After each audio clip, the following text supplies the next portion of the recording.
What the heck? Okay, now it lets me preview my own stream. That was weird. That was weird.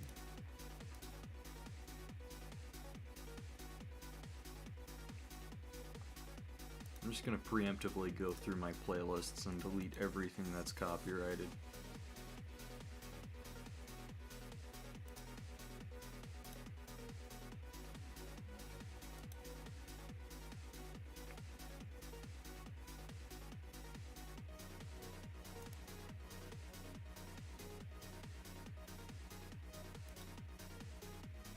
Sewer Slut Breakcore isn't copyrighted, I think.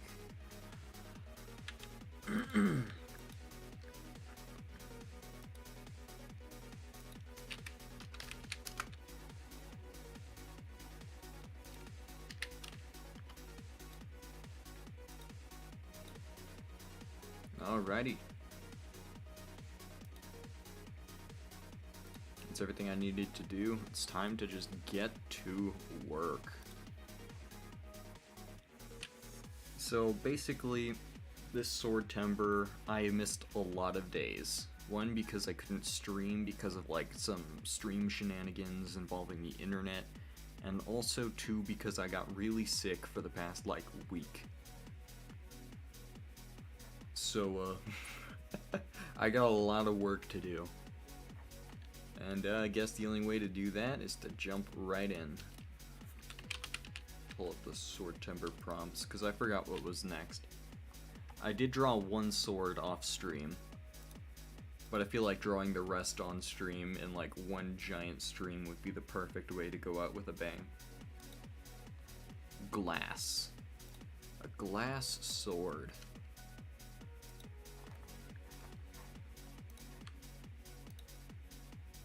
Empty frame.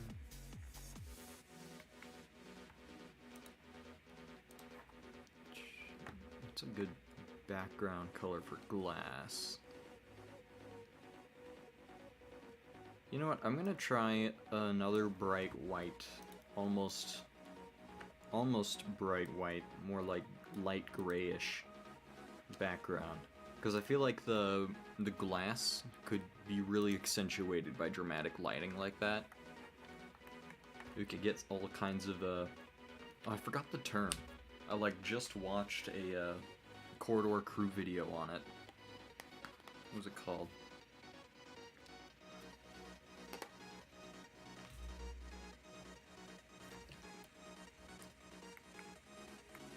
But basically, glass likes to reflect light in very weird ways. So I'm just gonna try to replicate that with a sword blade. It's gonna be kind of difficult, actually.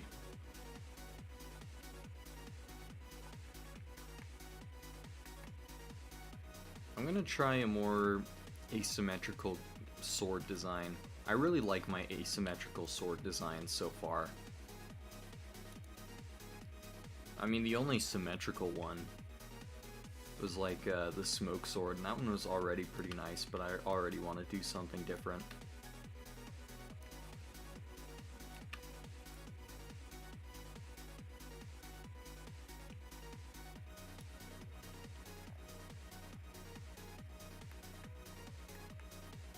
So there's this really weird niche, like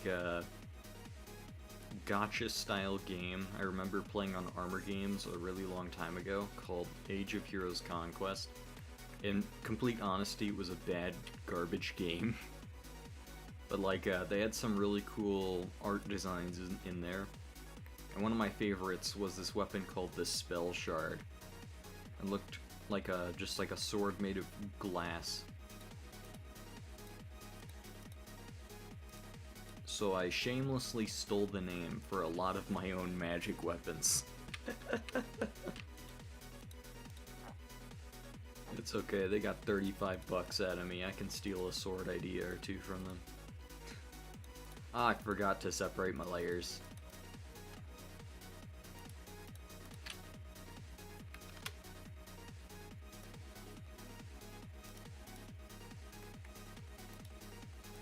And there we go.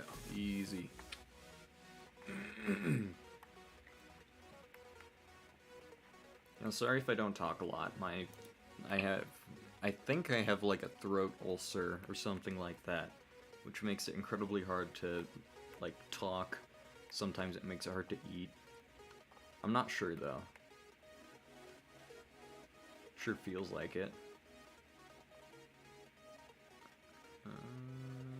Kind of like these janky angles. I'll definitely anti-alias them out slightly, but I kind of like the jaggies because it kind of accentuates the sharp glass sort of aesthetic. But I do not like this sword blade. Oh, whoops, wrong layer. Yeah, I'm gonna restart the sword blade real quick. Pick up a black tone. Or not, never mind. There we go.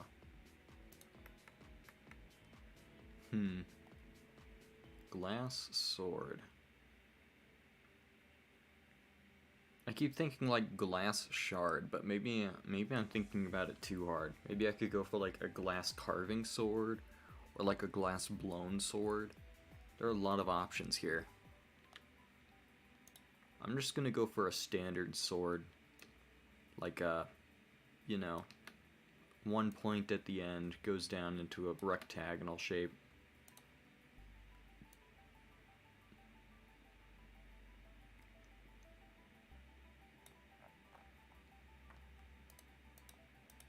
Like this.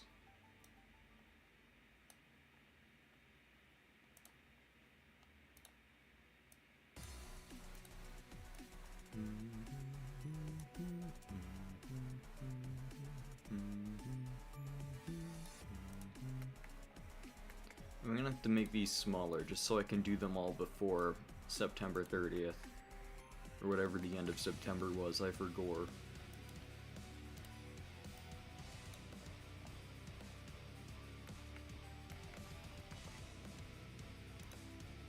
I've been playing a lot of Calamity Mod recently, so I'm feeling the Calamity Mod music and sword vibes.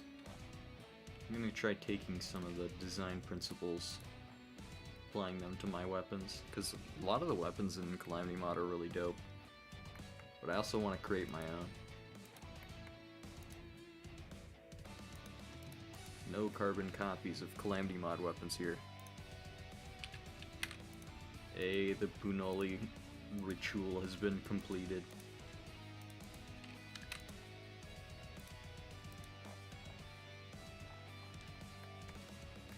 Right now we're just drawing swords, because that's what we're always doing. Alright, this prompt is glass, so I'm gonna try to make like a weird glass sword. It's gonna look pretty normal. I don't really know how else to make it glassy other than making the blade glass, I guess.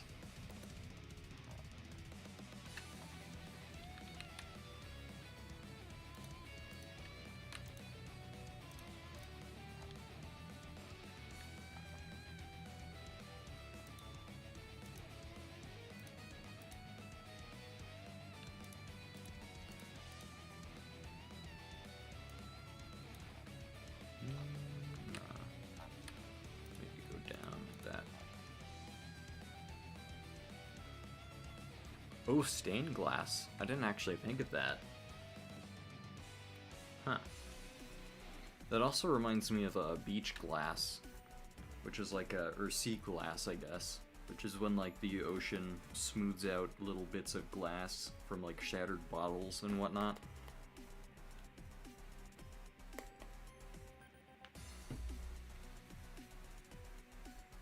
You know what? I'm gonna trash this design again. I have a new idea. This one involves funny lines like this. Dope. There we go.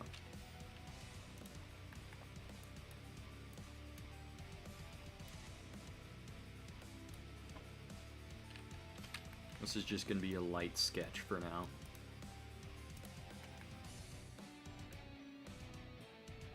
Look at those jaggies.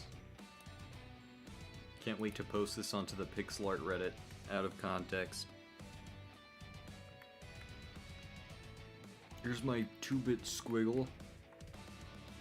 Or 1-bit.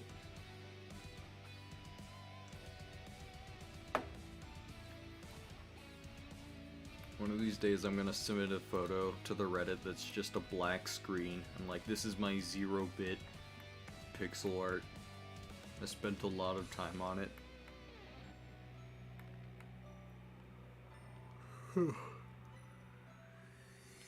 Okay, so now we do the funny stained glass mosaic kind of thing.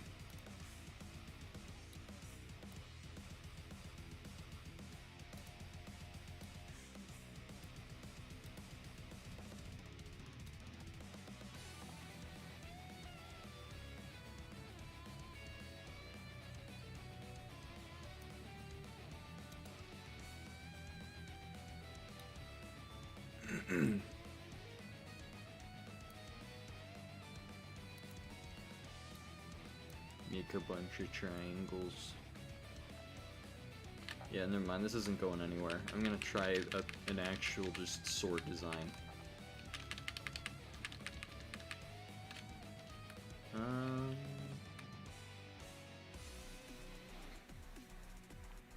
You're watching at 144, so every time I draw a line, it looks vectorized.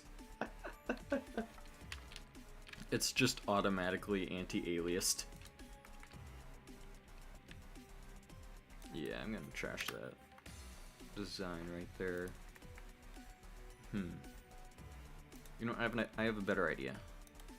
I'm gonna try, instead of sketching, I'm gonna try a flat, like a chunk design.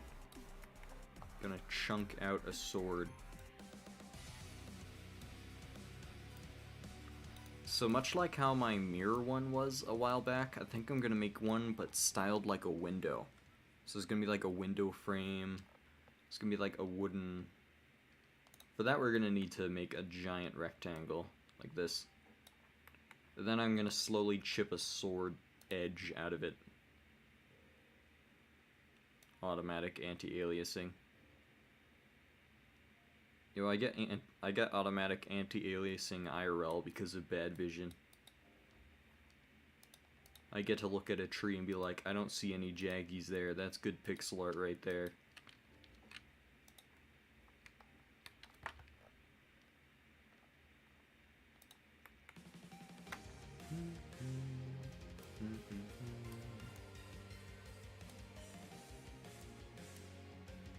Alrighty. I'm gonna try a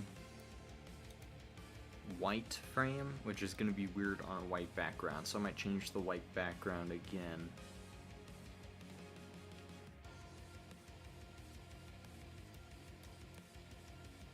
I'm gonna change it to like a brown background. It's gonna be darker than that. Go back to first layer. Nope, that's not the first layer, that's the first frame.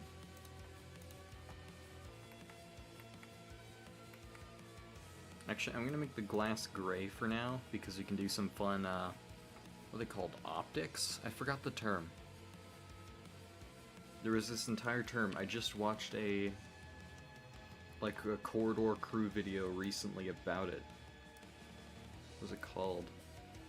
It's like when water or other transparent surfaces reflect and refract light into like weird focus points. I forgot. Oh well. It'll come to me later. Alrighty. Now I'll use pure white for the wood frames because I'm gonna try to make it look like it's painted wood frames, because the windows in my house are painted with white frames. Well, some of them. Mine aren't. They got like 2 wooden sticks as a frame. You've seen those guys that make art out of cracks on glass? Yeah, that's crazy to me.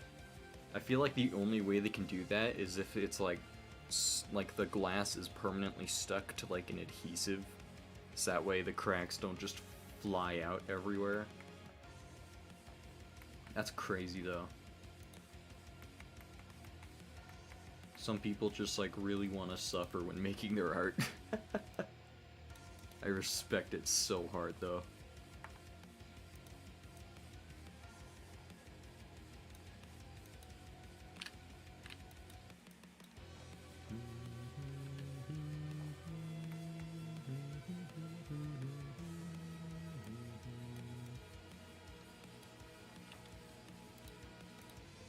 I'm trying to remember. I feel like I saw something else that was made out of...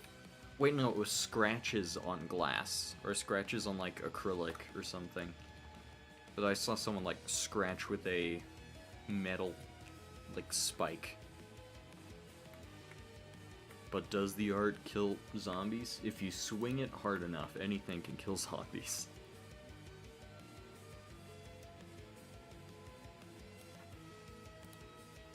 I remember just a bit ago I was having, or not a bit ago, it was like over 2 years at this point, but me and like an acquaintance were having an argument over whether or not a wooden sword could cut through human flesh. Like, I don't know why or how this kind of started. But what they didn't get is that like any material can pierce through any other material as long as it's moving fast enough. So like hypothetically, a piece of paper moving at the speed of light could cut the sun in half. Ice cream, yeah. Frozen solid, crystalline ice cream can actually be like harder than stone. Chuck it at a zombie's head, it goes splat. Easy. I remember I did like this whole, what was it called? Science fair project on making pykrete, which is basically like freezing paper mush inside of water, and then like it turns 10 times as strong as steel. It still melts, of course, but it melts incredibly slowly. It's just really cool. Like, ice is hard. We don't really give it enough credit, because, like, we're just used to the pansy little ice cubes that sit in our drinks and keep them cold. Yeah, I kind of like this. I'll have to make a junction frame for, like, the midpoint of the window. It's, like, right about here. Of course, gonna make a frayed, splintery end.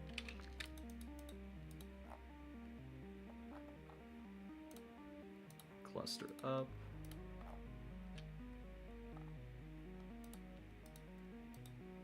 I'll have to come up with another brown color for the highlights of the broken, splintered wood. Yeah, that's a bit banded.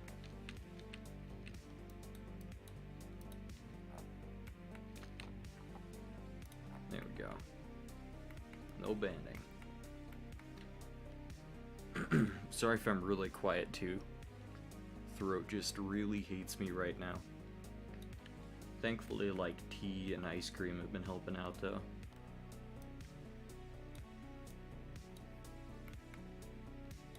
I'm gonna go for more dull browns, just because I want the glass itself to be like the main highlight.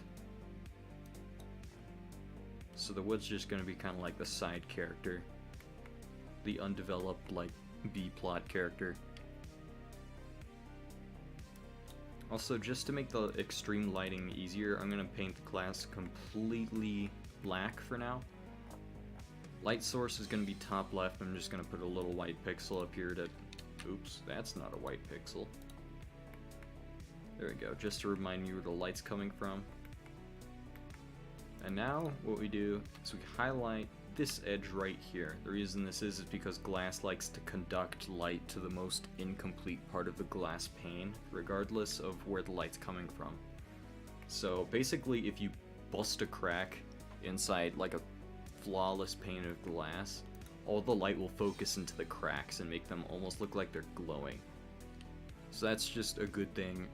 And then the next thing you need to know about glass is edge highlights, because they also conduct them to the ends, because fiber optics. Fiber optics are just cool.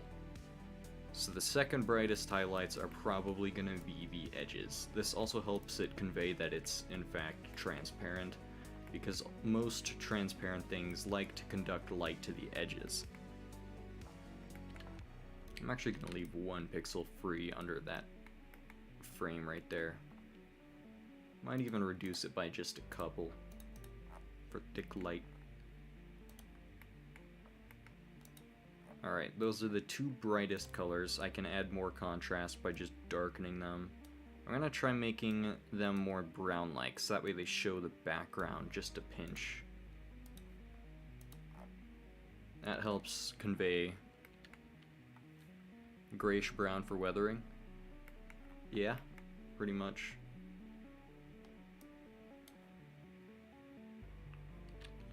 Yeah, I like that shade right here.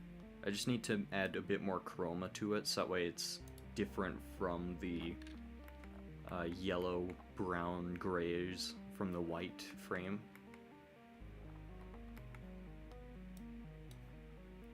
Right in just a pinch. There we go. Alrighty. Now I'm just gonna grab the base color.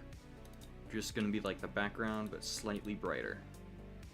We can use the background colors for shadows, because that would just be the darkest part that the glass can reflect and refract around.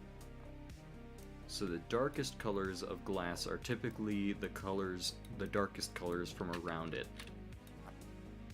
For example, if you put like a big glass next to a bunch of violet flowers, a lot of the dark spots on the glass will become violet because of that flower.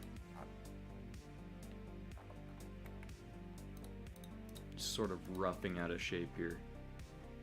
Definitely gonna refine this later on. Another thing that light likes to do is focus like dark points right below highlights. So right here is meant to be implied like an edge to the window that got like refined down after it broke. So the funny thing we can do with that information is we can slap a dark color behind this. This is because light likes to conduct the light around certain areas before they reach the edge.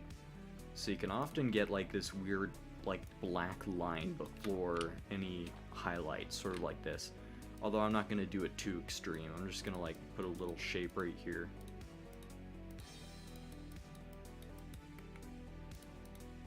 I'm going to buff it out just a bit so it looks slightly more agonal. You know what, I can even do a bit of hipster cross-hatching if I felt like it. Just a bit there.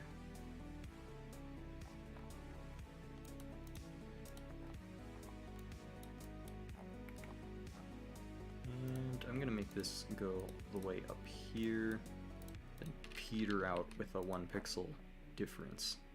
And it's gonna look a bit weird unaligned, so I'm actually just gonna drop it down there just so it fits a little better.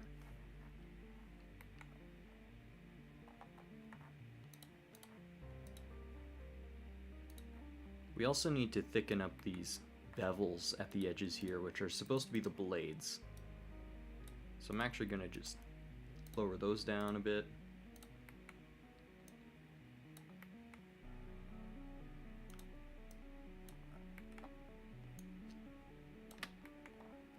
The bevel is where the sword's cutting edge comes from.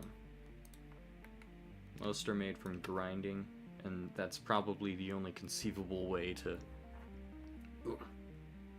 get a refined glass edge.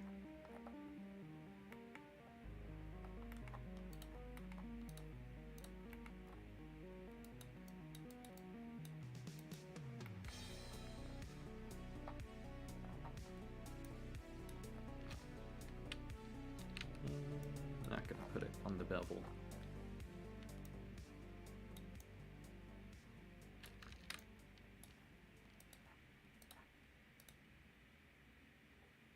The blacksmith must have been extra careful with this one. Yeah, instead of like using an actual hammer to create this glass sword, they just used a sandblaster, and they had to be very precise. Oh, we get to do the funny gleamy gleam. Oh, this is my favorite. Oh yes. The funny gleamy gleam. We did it, the funny gleamy gleam. We have won. It is all over now for Swordtember. Here's my favorite thing to do to be as pretentious as humanly possible. Get our midtone by making 50% opacity using one of our brightest colors on the midtone. Bam, now we have a solid color we can use to add fingerprints and handprints. No one ever notices this, by the way. It's a waste of time, but I love doing it.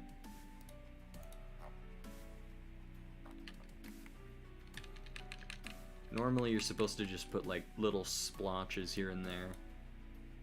Like this. But that would be too good. So I'm just gonna stick random things that probably shouldn't be there. Like handprints.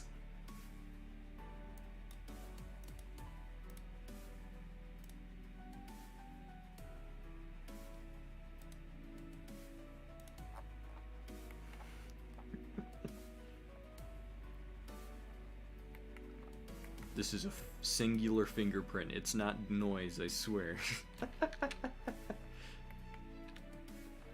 It's the pretentious art police. They're coming after me.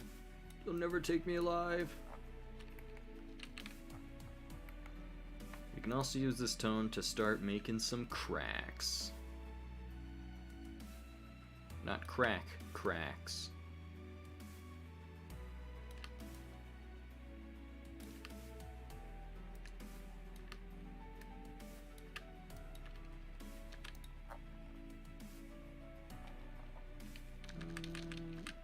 I'm gonna make the cracks come from down here, so that way it feels less like it's the edges problem.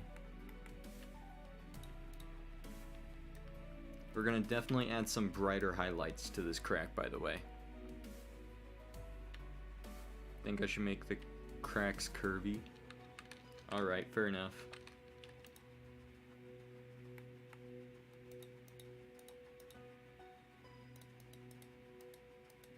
A lot of glass actually does break curvy. It's really weird. Like, most volcanic glass breaks curvy. For example, like obsidian. Obsidian breaks like the curviest.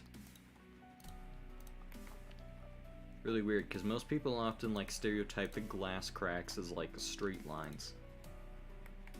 But usually they're actually pretty round, even to the atom.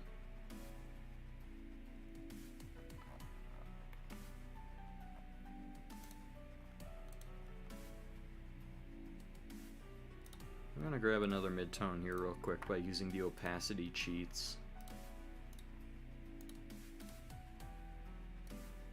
Over just a pinch more. I can tweak the colors after using things like chroma key, Q shifting, and whatnot. But I just wanted this because there's another fun thing about cracks. They like to darken right before them, much like how they darken before highlights like this.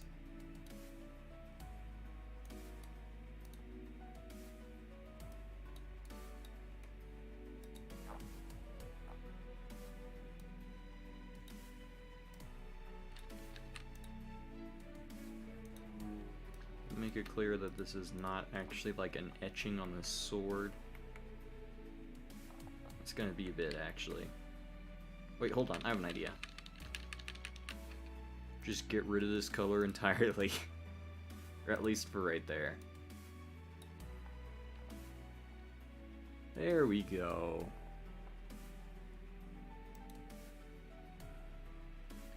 I'm just gonna remove that singular pixel, it's not doing anything.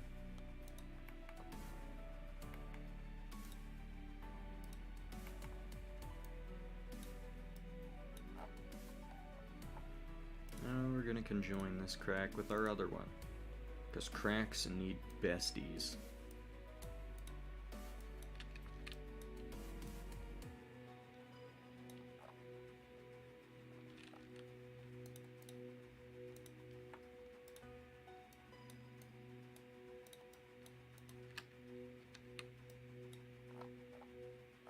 I messed up this line here. Just to be a bit down. Like right there.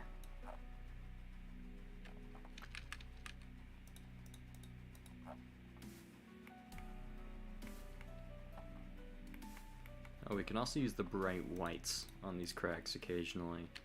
Gotta save it for like just the right moment though, which I think is right here. Just that 2 pixels.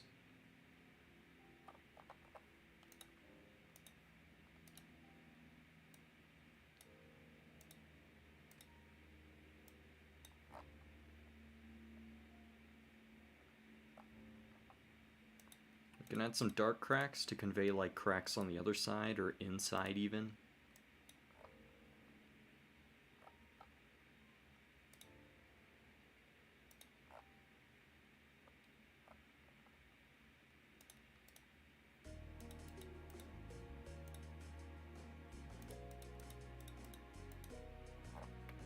Oh, good thing we can also do, I forgot about this, we can make it look like chips of glass are missing by using our darker tones.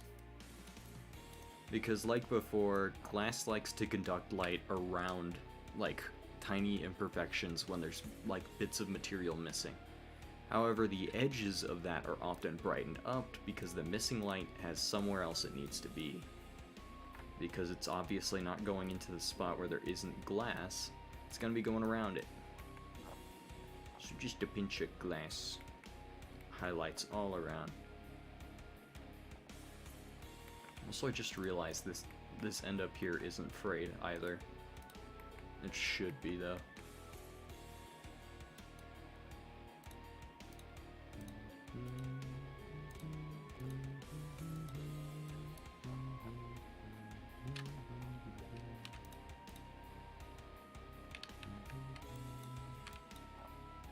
Yeah, that's fine. Good enough for me. Now I need to make the junction here. Forgot to do that.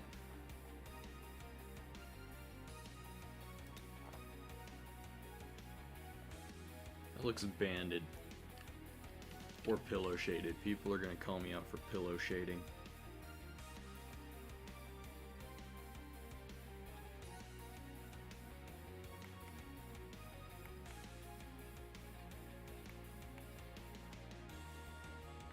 Hold on, I have an idea.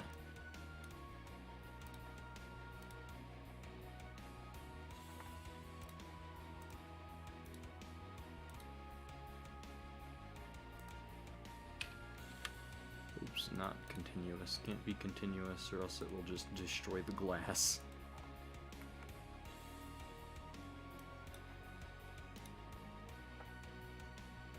Actually, hold up. I have an idea. I could even, like, blue shift these glass colors, honestly. Like, it would help separate the temperature just a bit. I'm gonna make them greenish into yellow. There we go. This should help with contrast and whatnot and help them not look like glass. Take a shot every time I say glass likes to conduct light. Bro, you'd be dead. By the end of this stream, you'd be dead.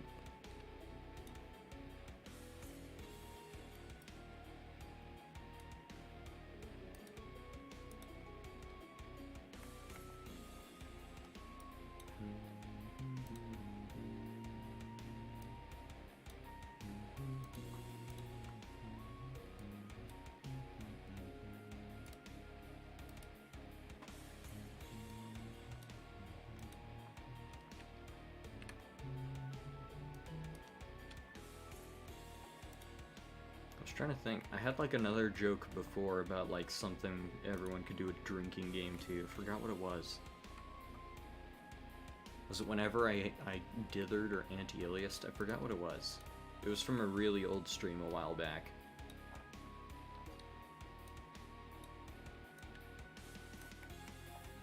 It was like before my hiatus. Good grief. That was back when I was doing streams every week on like in like 2021.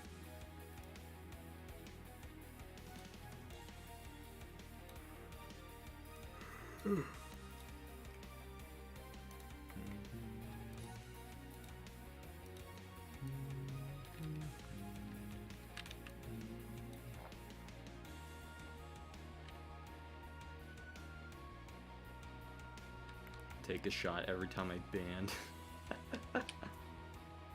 Once again, you'd be dead.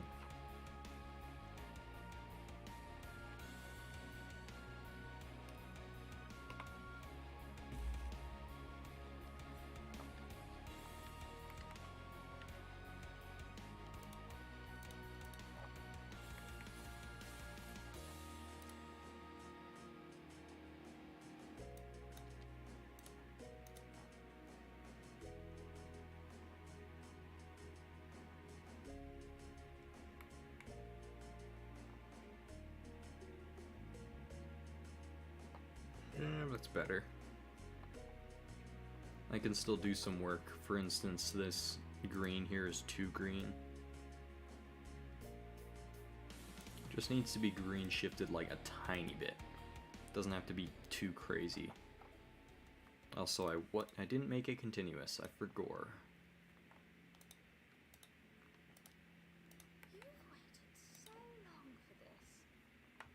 Drink every time I say I forgot.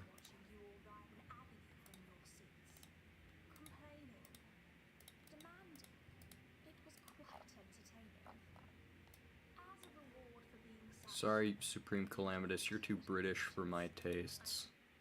What's another song I can play?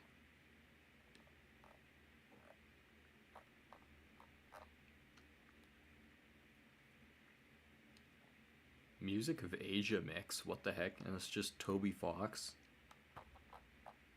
I guess he does live in Japan.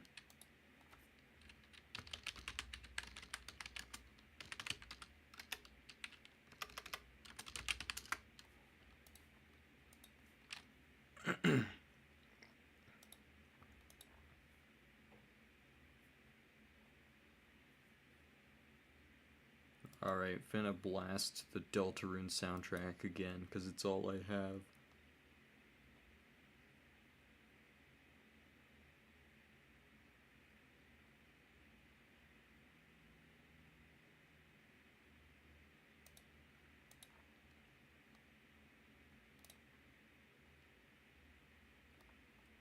Forgore has completely replaced forgot in your vocab. Same.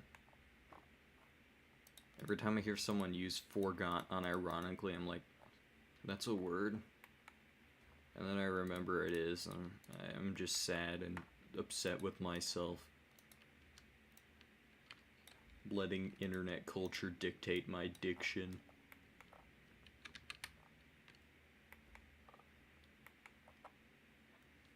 On the bright side, it is slightly funnier than saying forgot, so...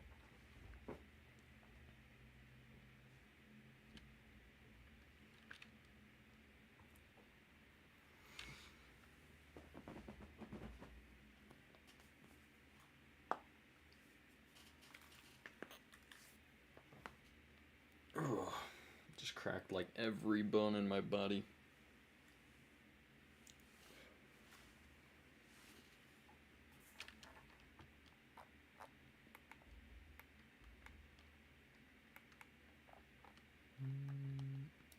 You know what, instead of making it like this, I'm gonna try edge highlighting. So just this.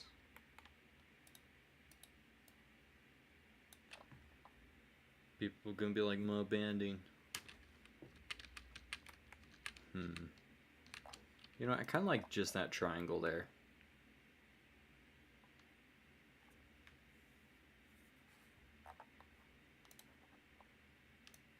What if dithering? No, I mustn't. That makes it not look like wood.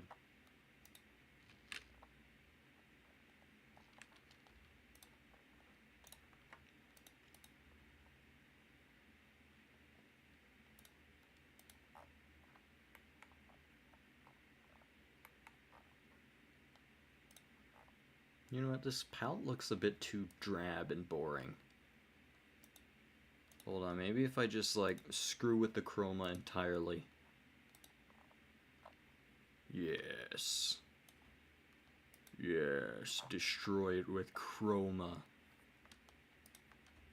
Behold my powers at destroying any palette. with chroma.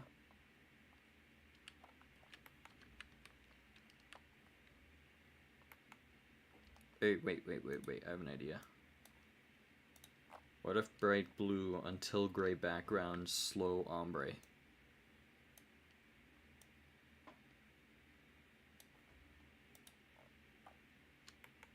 Ooga booga, palette better.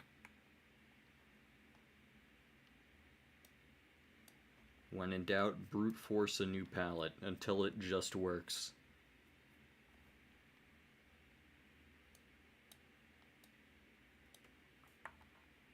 Palette fixed.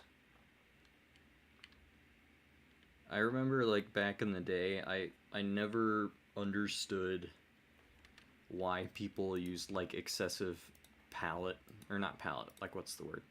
They refuse to use saturated colors in place of just hue shifting the crap out of everything on Pixel Joint in particular.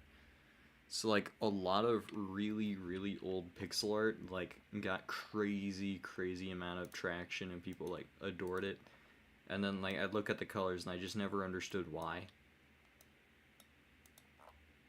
So, like, for a while, I deliberately made my palettes look like stuff I didn't enjoy, just so that way people on Pixel Joint would just, I don't know, like it, I guess. It never worked, of course, because I just didn't know what I was doing back then. But I still find it funny that that's one of the ways I discovered how hue shifting actually works. I was just like, hey, maybe if I make my colors like dirt, Pixel Joint will like it. I'm just gonna slap just a pinch of dark tone there, and that's it.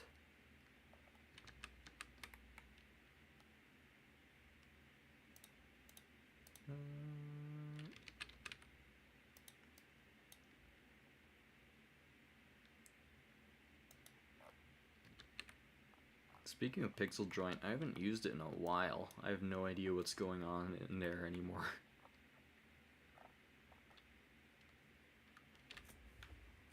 Part of the reason I never join it is because they don't actually have decent website security, unfortunately. Like, it's a really old site, and it's still using, like, HTTPS. Which I think means they didn't get security just yet. Still kind of funny to me, considering this site has been up since, like, 06. Still a decent community, though. Really good.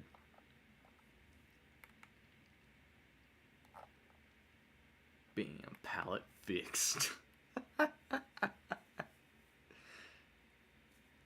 When in doubt, trust in our Lord and Savior, RNG. Alrighty, I'll make a handle.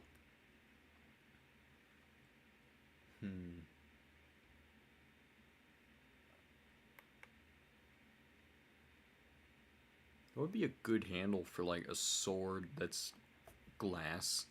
Like, how do you pick up a window?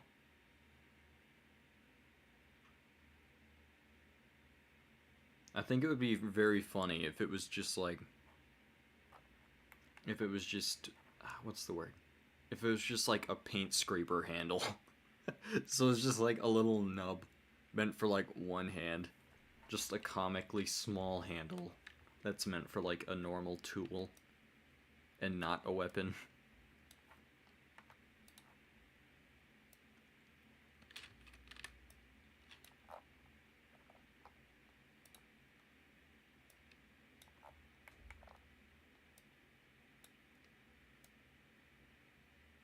Sort of like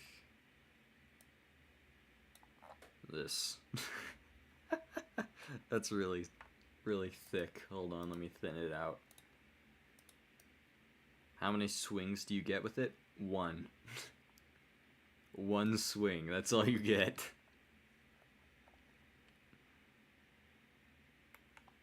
What will break first? The handle or the blade? Probably the blade, if I'm being honest. Wait, actually, if on smoother material, for instance, if you're chopping up slimes, it should be fine. Like, it wouldn't break, and actually it would be more of a danger on the handle. Because the handle would have to support the weight of a giant glass pane. And because, like, the handle is like the fulcrum of all the force and stress of the entire structure would pin right there. Right there. So the moment you swing and, like, all that weight goes down, it might go flying. It's a single-use ranged sword. Imagine accidentally hitting stone. Well, on the bright side, your sword would now be serrated. It'd have so many extra sharp edges to cut with.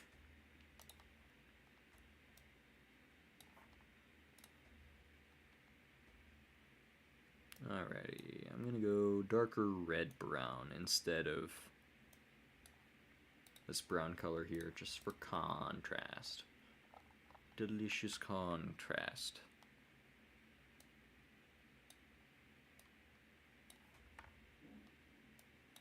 I'm gonna desaturate it just a bit. I kind of like that it's like, I kind of like it if it were like a matte plastic handle instead of actually like a wooden handle. So I'm gonna go for some very dull plasticky lighting and colors. Because it complements the feel.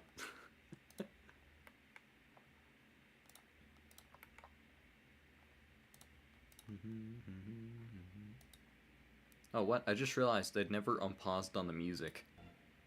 My bad. Now we can go rock into some Deltarune Cyberworld music.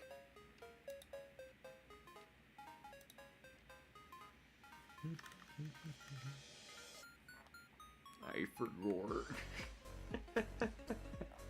Oh no, I used forgot unironically. No. No, I'm one of the losers. No.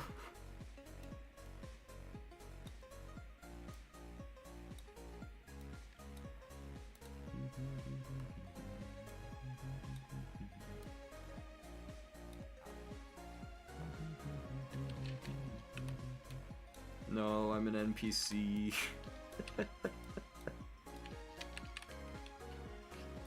There's this dude on TikTok who likes to make fun of people for being NPCs, but he also likes to go out in public and do stupid stuff just to see how everyone reacts. And if they like freeze up because they're so in shock of what he does, he calls them NPCs. And like actually says that their life is less valuable because they're quote NPCs. So freaking weird, man. I have no idea what's going on TikTok. I'll never get what's going on TikTok. Never, ever. Wait, hold up. Oh, banding. Delicious, delicious banding.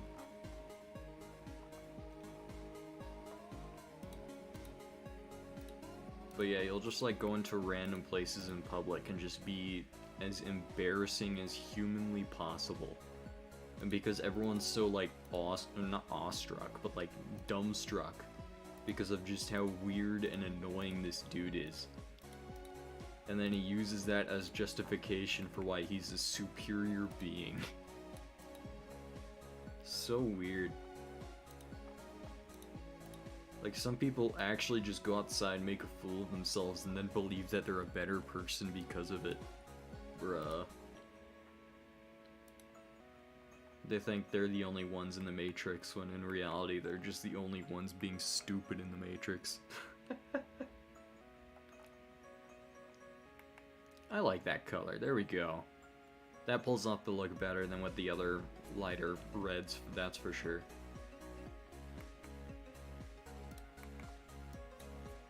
Alrighty, what would the sword be called? The glass cannon. Nah, it's not a cannon, it's a sword. If any sword were to be called a one-use blade, it would have to be this one. This is like an improvised post-apocalypse weapon here. Hold Hold on. I'm opening up a pack of seaweed.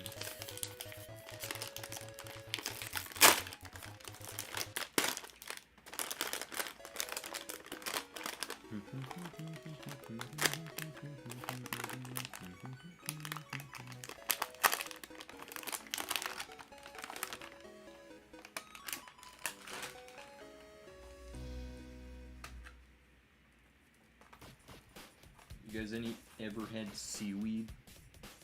Seaweed goes so hard. It's just like seaweed.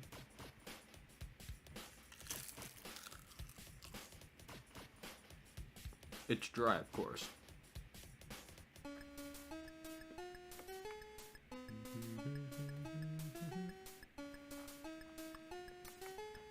Alrighty. This one was fast. We gotta do like... Oh goodness, we gotta do like 12 more. Oh no. Alright, Swordtember, any percent speedrun. Family heirloom. Time to draw a really normal sword. Alrighty. I'm gonna start drawing as soon as the clock reaches 40 seconds. And bam, let's go. Any percent speedrun, black background. Brown tone.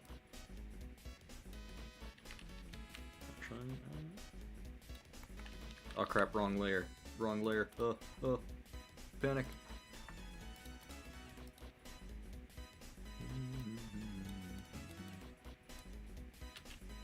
Do-do-do-do. Do-do-do-do.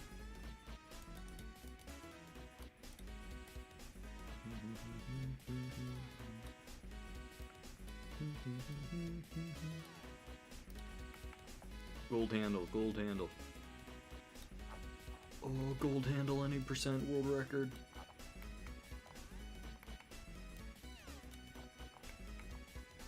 I was thinking of making like very stupid speedrunning categories just to stream myself doing them.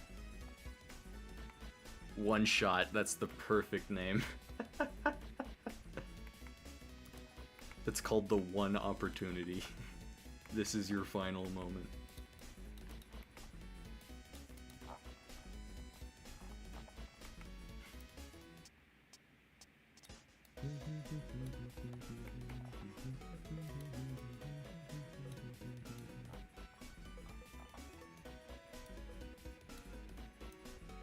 I kind of like this wonky sort of shape. Gives it personality. You know what? Screw it. I'm gonna do funny perspective stuff because I can. Also, just realized I'm still on the wrong layer. It's fine, it's fine.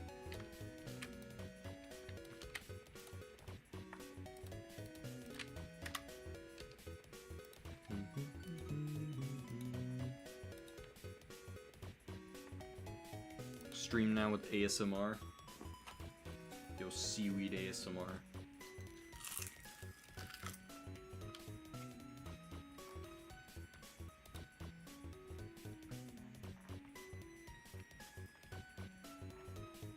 Funny perspective stuff. Funny perspective stuff.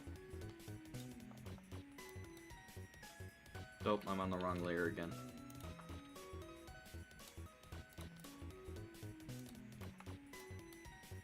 Oh. Funny perspective stuff time.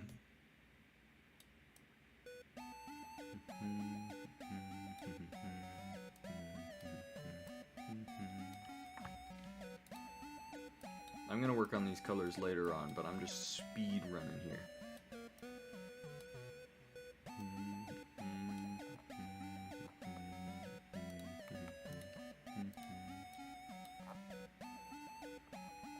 Bam. Funny perspective stuff from below.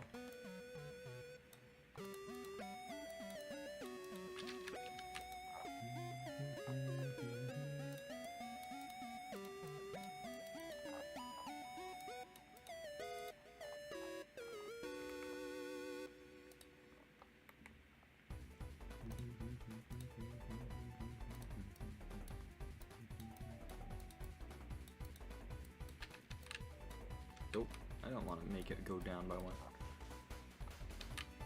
Just like that for now. Grab her sword.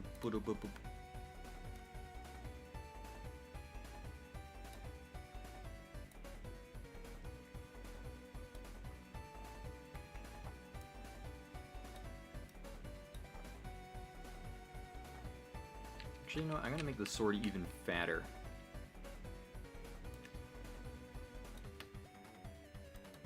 That's gonna be the tip.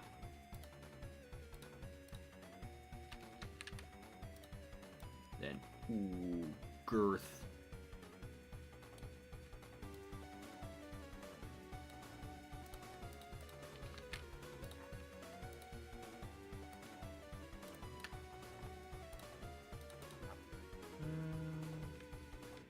I'm gonna make it 1 pixel thinner on each side. I feel like the 1 pixel space in between the funny handle shape gives a bit more depth.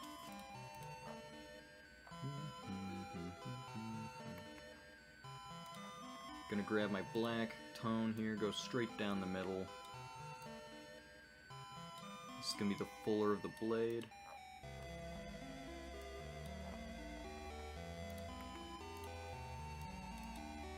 Dope.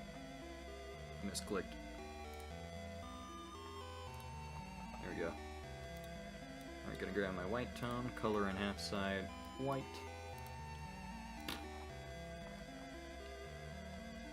Gonna grab a darker tone, slap it in there.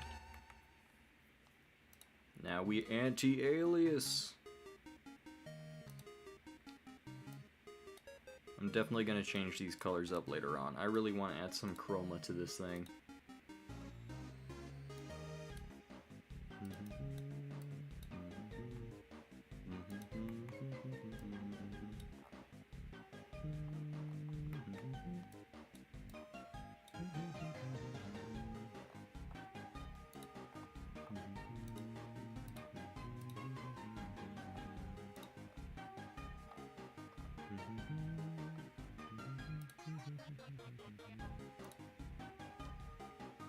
Alrighty, now I'm gonna start blue shifting everything, because if a blade's not blue, it's not even a blade.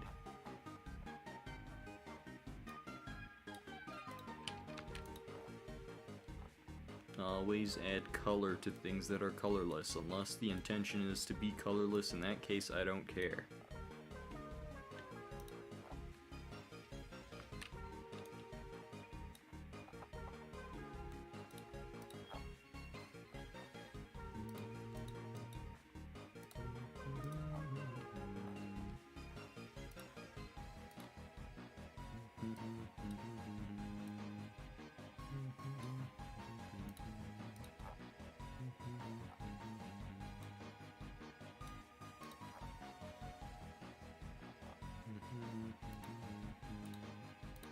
Actually, you know what? I can actually shade this side more, because the lighting would capture this end of the fuller.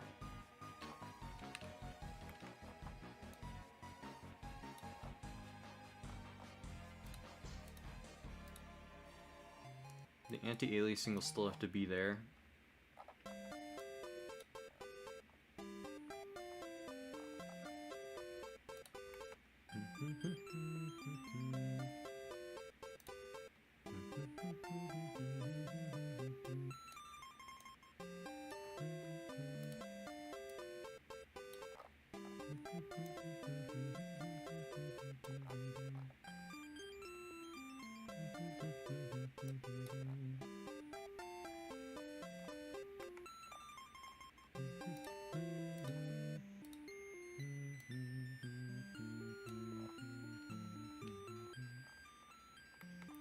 Funny perspective stuff.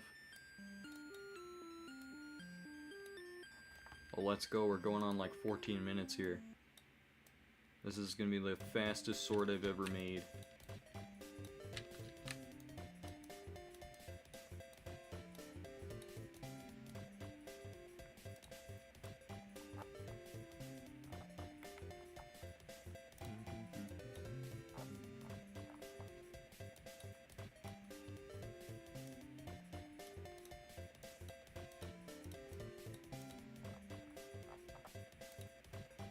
We can do the sellout technique.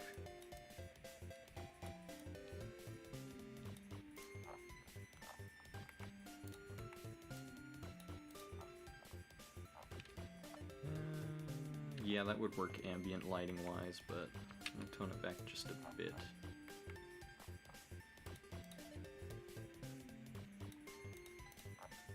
Do that?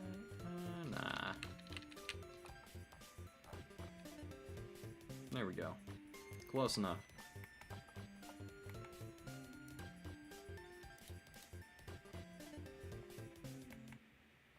Swordtember speedrun. Dude, I'd have to go through all of them.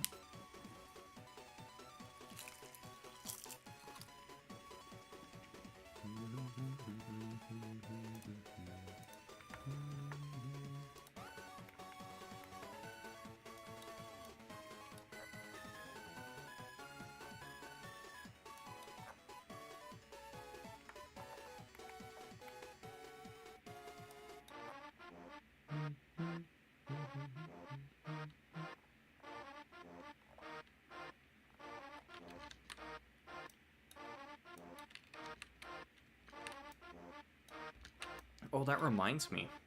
New Terraria update came out.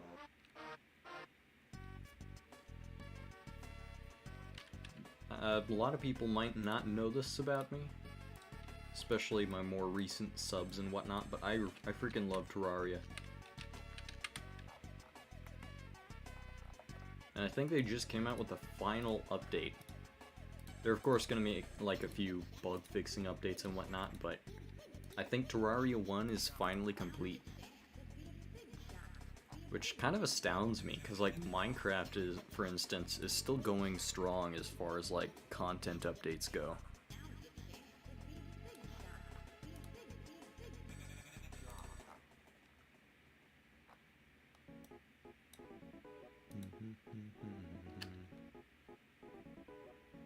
The final update? Yeah.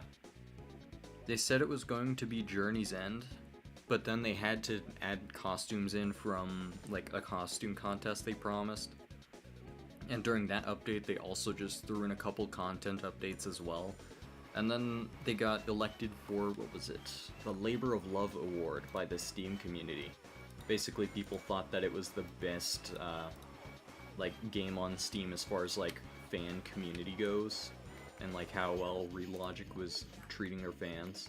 So they got an award for it, and because of that they created the For Realsies final update. What's the prompt? What was it? Family Heirloom.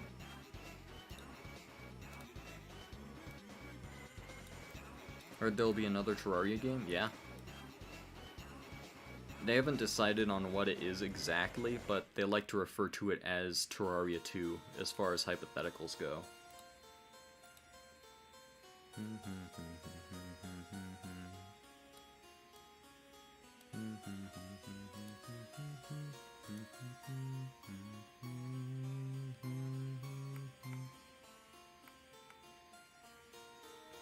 Terraria Overworld got scrapped, I think.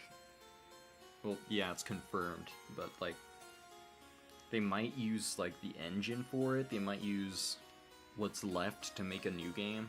No one really knows.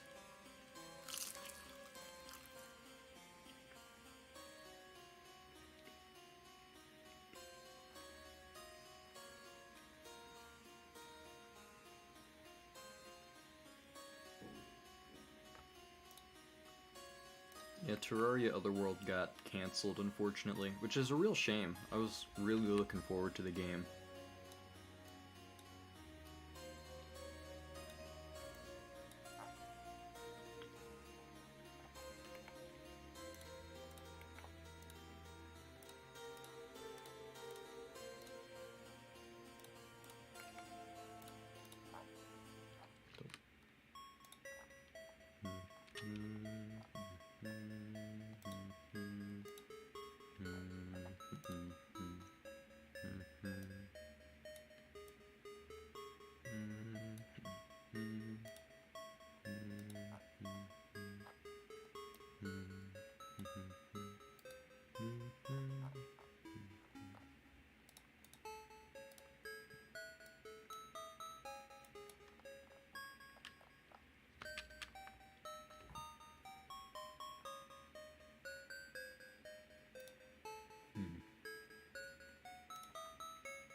You know what, I think I'm gonna go all in on the red shifting for this darker tone.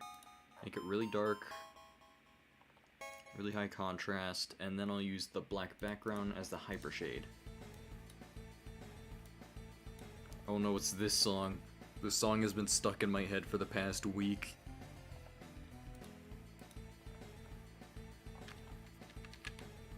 No, it's gonna be stuck in my head for another week now.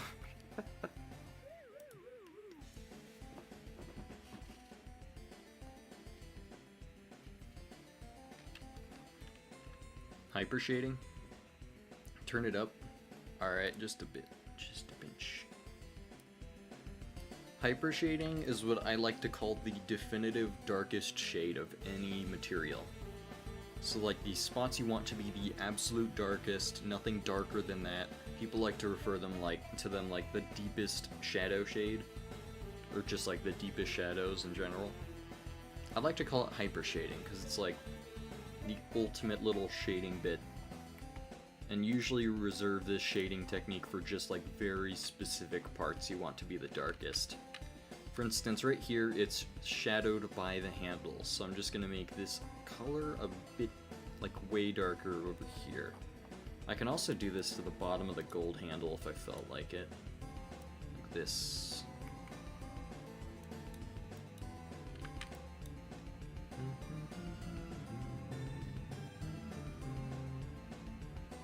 Instead of making it like pure black, I think I'm gonna use the leather tones, that way it looks like it's reflecting.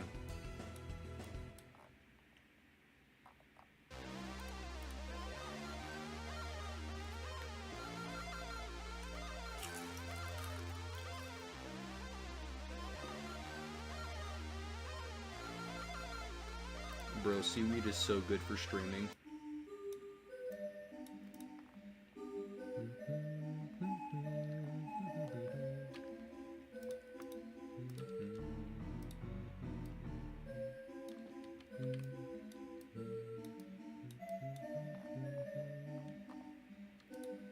I'm gonna stick a little gem in there.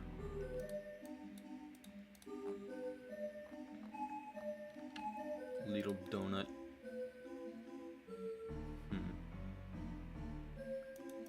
I think a blue sapphire would work well. It would contrast brightly against the yellow. Complementary colors, almost. Is seaweed an app? No, it's just dried seaweed.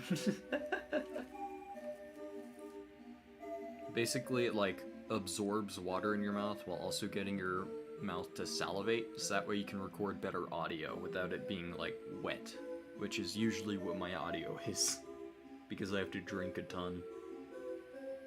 Seaweed is goated.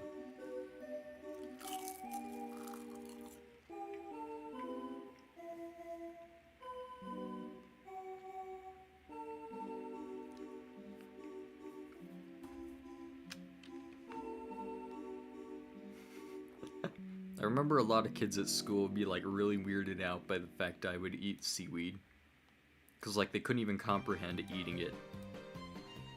They're like, ew, it's seaweed. And then like they try it and they're just amazed by how goated seaweed is.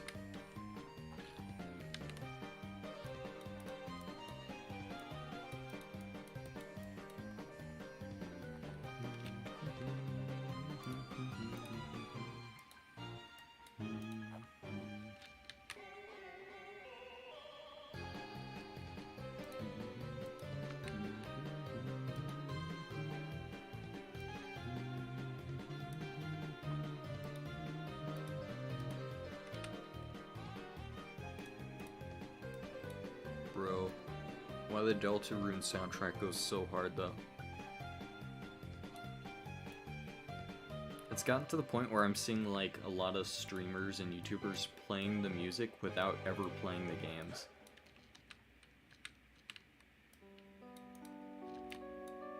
Dope.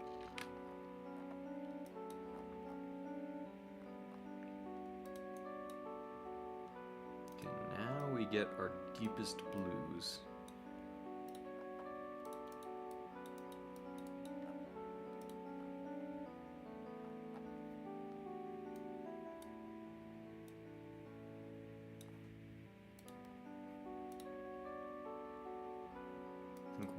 pixel there.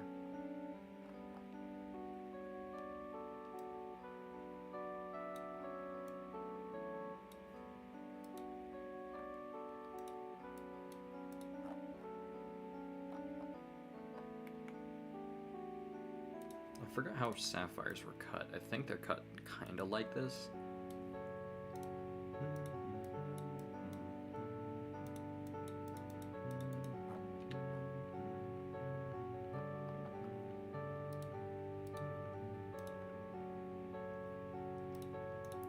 The entire face is faceted, so it would be kind of like that.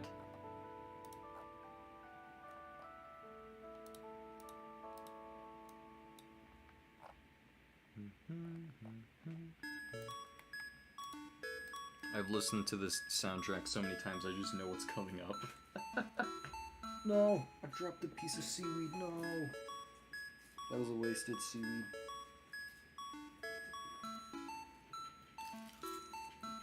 I just ate a different one. I swear I don't eat floor seaweed. I swear.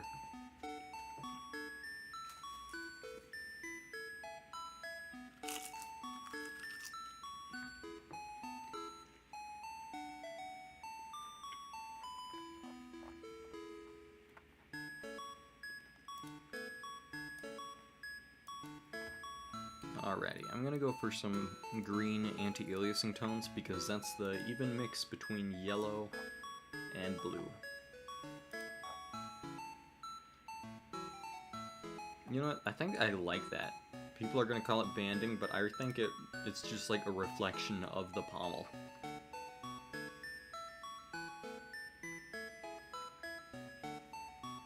You must have listened to Legend 40 times in a row before even growing the slightest bit tired of it.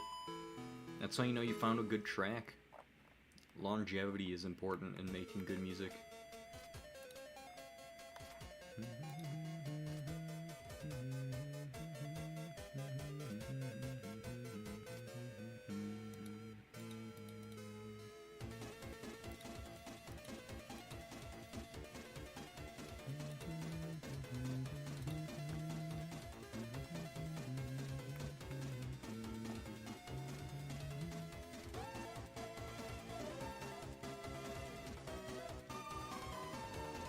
Ooh, idea.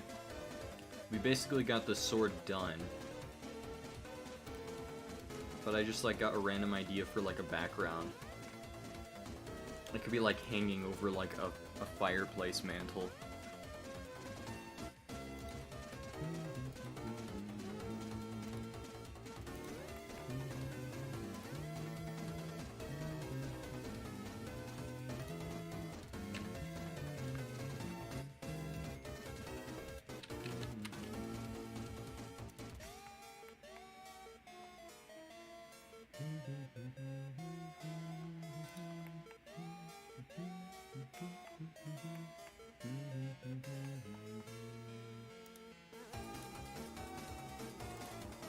Dope, I forgot to turn off symmetry.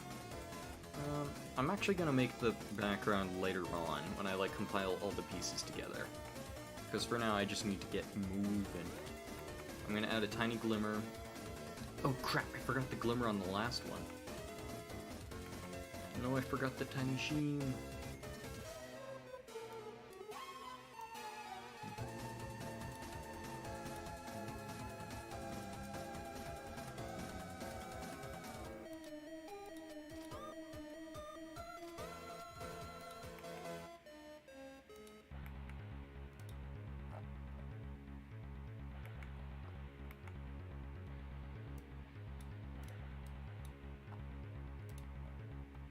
Just gonna add a bit of light pollution here and there because shiny things like to be shiny.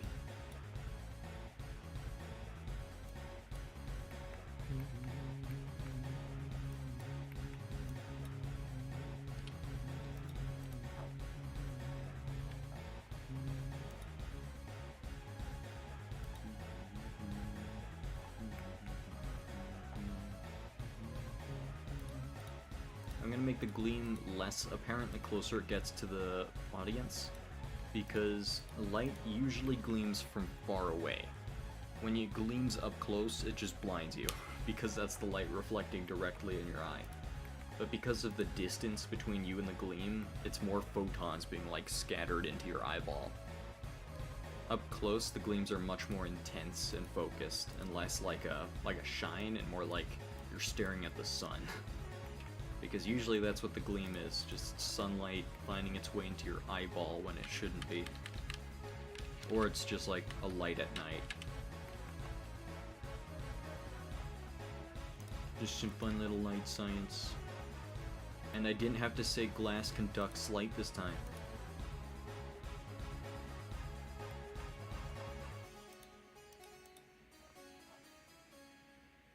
Okay, I think that's gonna be it for now.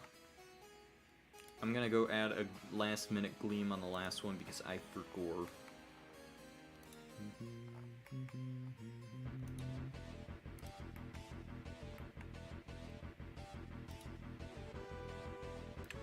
Delicious banding.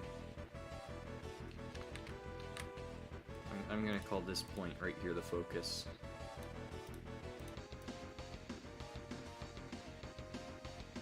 One, 2, 3, 4. There we go.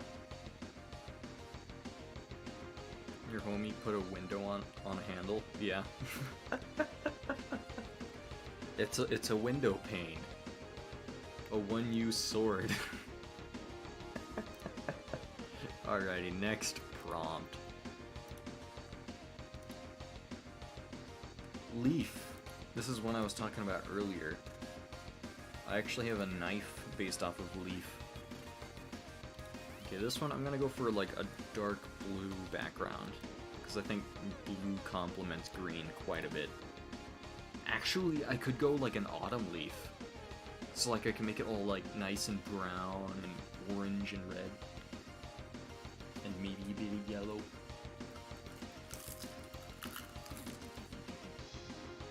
I like that idea more than just 2 swords in 80 minutes. Nice. Yeah, I'm gonna go autumn leaf. I'm not gonna do a maple leaf, unfortunately, because maple leaf is just not sword shaped. Wait, that could be that. That could be the hilt. The whatchamacallit, that the handguard or whatever. Oh, that's gonna be goated. It's gonna be insane. The guard, yeah, that. Oh, and I forgot to, I'll just merge down all my layers and then add a new one, because I'm too lazy to do the funny thing where I switch layers on the background. Alright, so right here, I'm just gonna use some symmetry.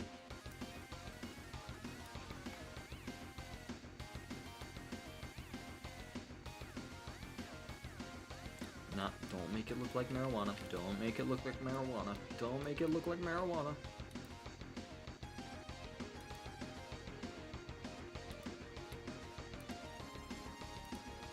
Fun fact, I've lived in Colorado for like numerous years and I've still never seen pot. I don't know what it looks like. I know it looks like dried cabbage, but like I have never seen the plant like living in the wild or anything.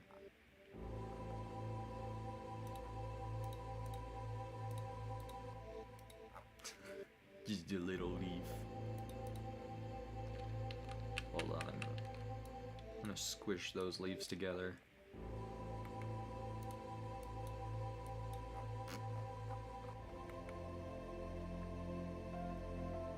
When you go to the blacksmith's crib and smell the pizza.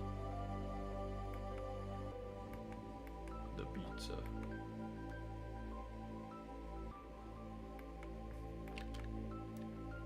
Hold on, I have an idea.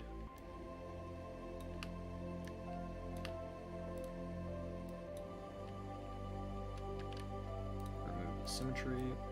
They could go together by 1. Then, bam. Never mind, that's weed. That's weed. That's maple. I made this whole ordeal just making this cool little piece to add to it, and then it turns into weed. Hold on, I forgot what a maple leaf looks like.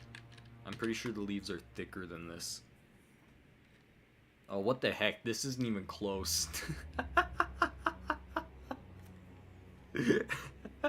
It's not even close. Good grief. Good, word of warning. Remember to use your references instead of using just your brain hole. Because sometimes you make weed instead of maple.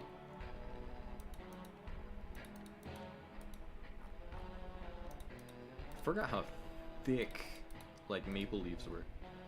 Oh, also, that reminds me, yeah, I did see the r/place failing to make a maple leaf for, like, a week. That was hilarious.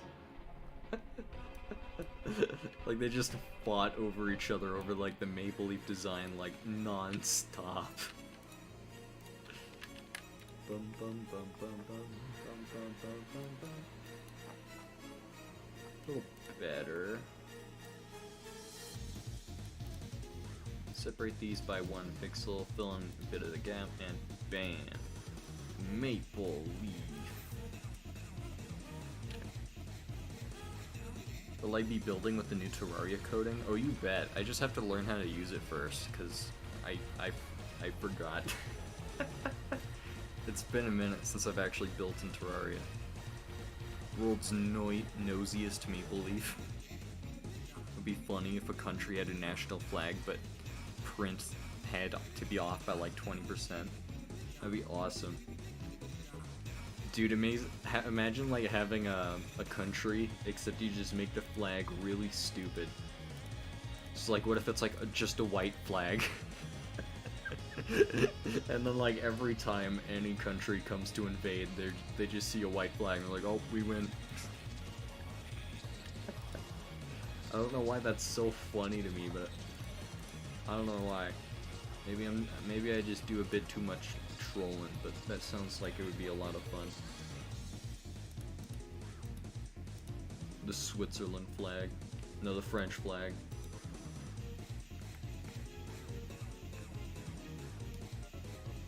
Dang it, you made the French joke before me.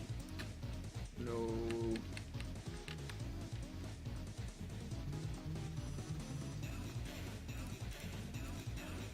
I like how Toby Fox made an entire ARG on Twitter and then it just revealed to be for like Spamton plushies.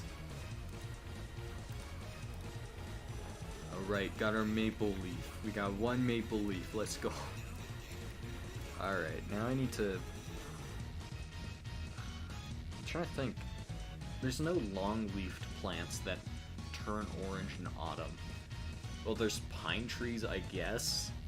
And that's only like very specific kinds of pine trees, because where I come from, pine trees never turn orange. Only when like they fall off and die. Me IRL, they just like me for real. And then the UN has to put up their stupid design or something. Imagine like the Irish flag was replaced with like a giant like cross over the England flag, so it's like no English. That's their flag. That would fit pretty well, I think. Leaf, leaf, leaf.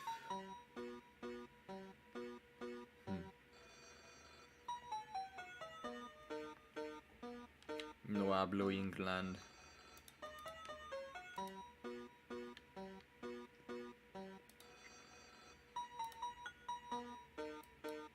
Hold on, let me pull up the Google real fast. My brain isn't working right now. Long autumn leaf. No, those are just autumn leaves. I want to see a really long one. Ooh, that's a good one.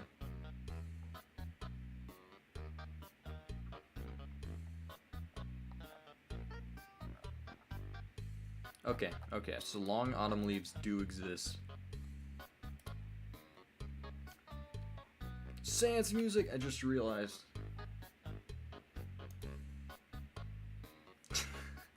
The music's timing couldn't be more perfect.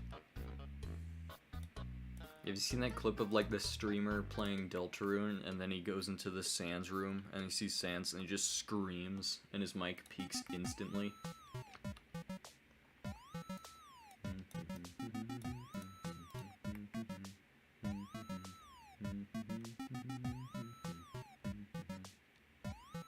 Alright, for the blade I'm gonna go pretty long straight up, but I'm gonna make it curve backwards like the tip of a furling leaf.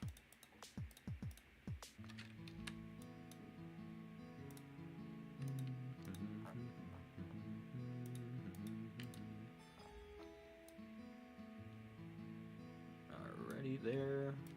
2, 1, 1, 2.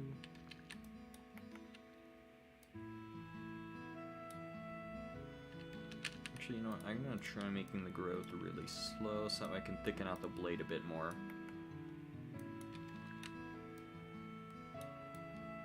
It's gonna slowly curve back, almost like a cutlass, because it would be funny.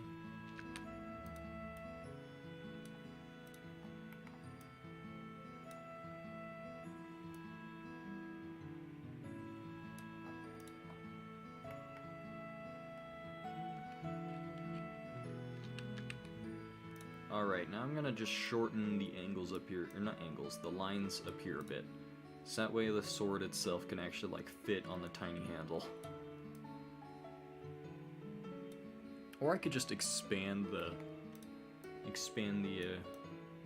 handle itself. Nah, I'm too lazy for that.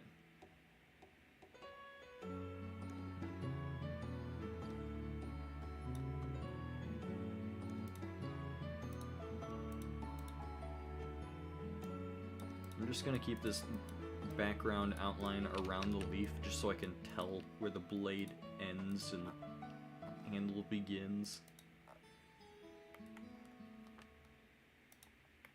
Pick up this whole thing. The credits song. This is still one of my favorite songs. I don't know why. It just like hits so hard when you finish the game. It would be fun to have the stem of the leaf wrap around the handle. I was actually thinking of like making the entire handle the stem.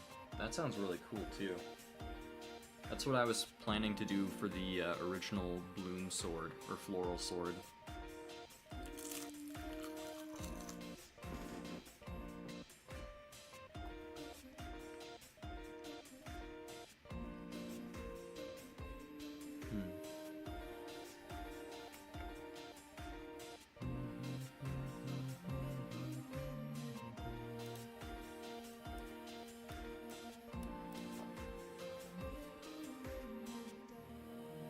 Oh, I just realized this song has the secret lyrics to his theme.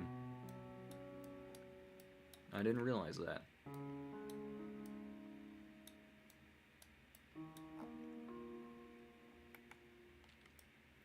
I kind of like having a long handle.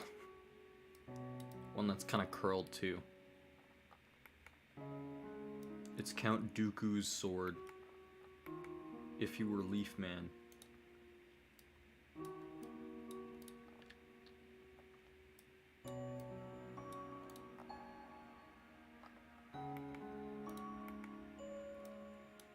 Anyone remember like the Cartoon Network era clone Star Wars Clone Wars show? That went so hard. Still my favorite piece of Star Wars media, nothing else has come close. That's a thick handle. Hold on. It's also bending a bit too much. Thought it would look a bit different.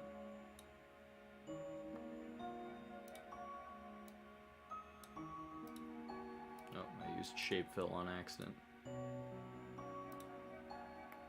What the heck? I never used the contour or polygon tools. Or the smear for that matter. I forgot that they were there, honestly.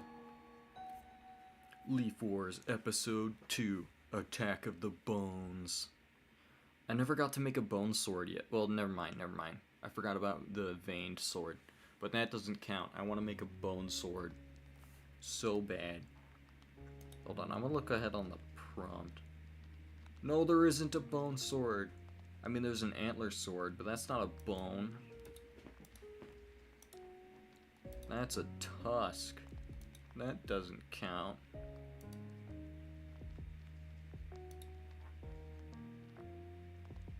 Bone sword. Dude, in like any video game with a bone sword, I main the bone sword. I love the concept of a bone sword a lot. Dope. And that's Deltarune Lo-Fi. Hold on. Let me play something other than Deltarune for a minute.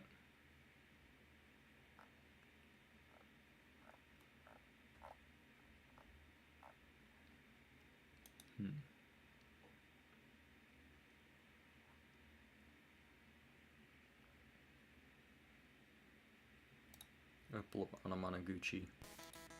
I'm gonna save Blackout City for when I really need it. For now, the only thing they fear is you. Remix. The song goes hard. I might have to lower the volume a bit. Or I could just speak up. What the? How'd I get here?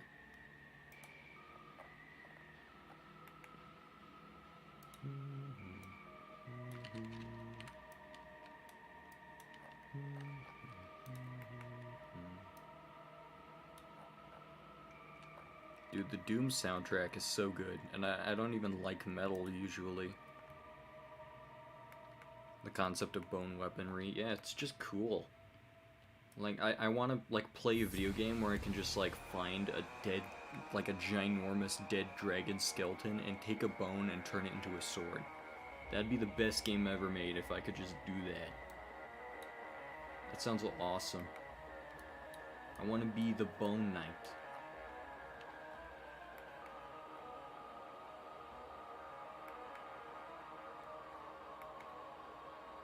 Actually, you know what? I'm gonna make the handle longer and thicker.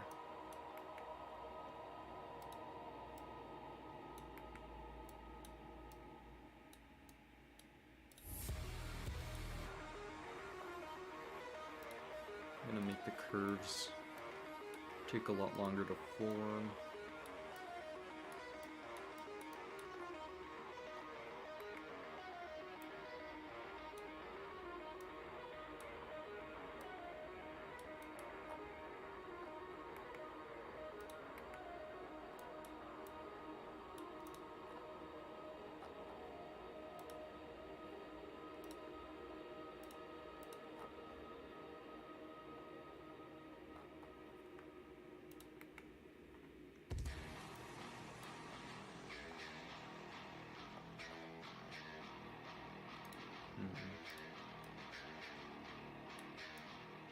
I'm gonna make it thinner and then get really thick towards the end, like it's a stem stub. Better pray there are no strong winds when you're with the sword. True. You can get blown the heck away.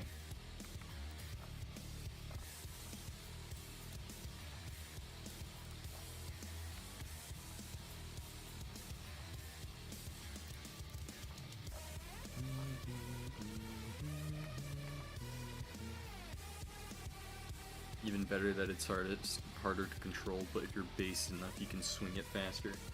True. You can be the one with the wind. You can swing a leaf really hard. Oh man, I just realized I missed the opportunity for a seaweed sword. No. Nah, I'm joking. I like this design.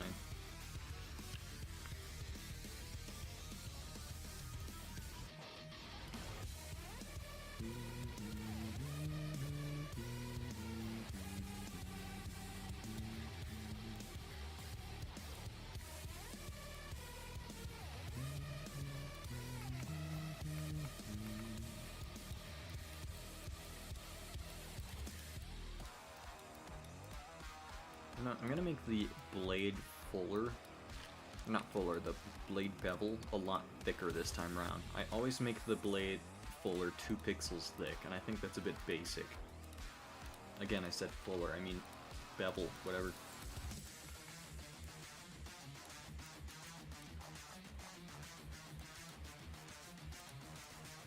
gonna try like a 4+ pixel devil.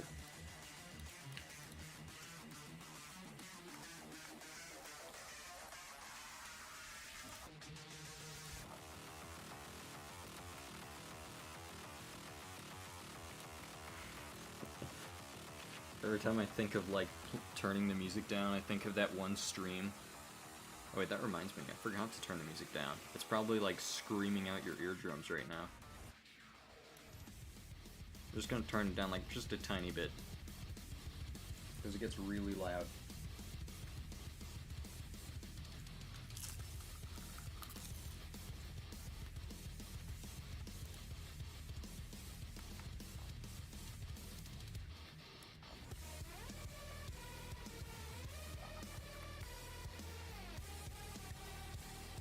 That's fine? Alright. I can turn it back up just a pinch.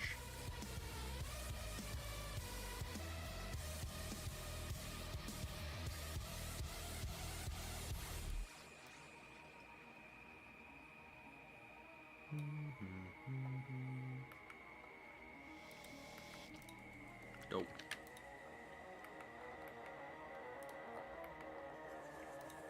Banana sword.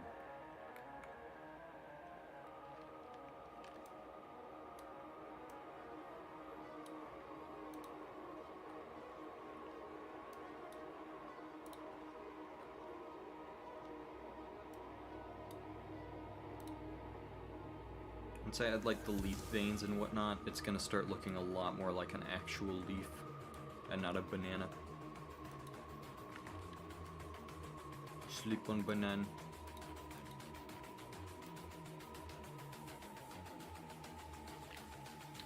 Dope.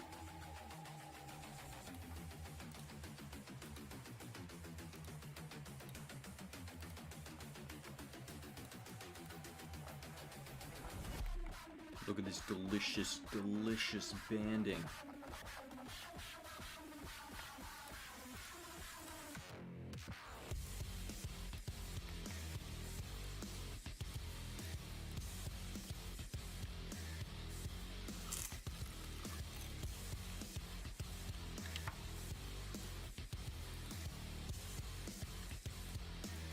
This song makes me want to cross the street without holding my parents' hand.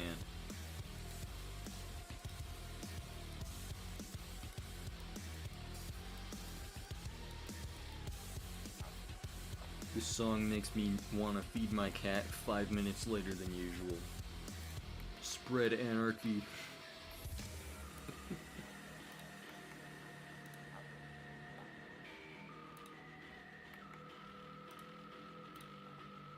Slip a red color back in there.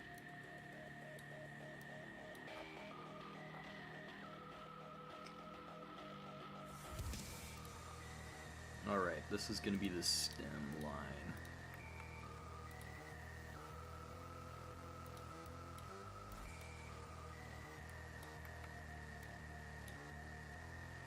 This song makes you want to make a Roblox account with your parents' permission. Whoa, whoa. Too hardcore. You might want to tone it down a bit there.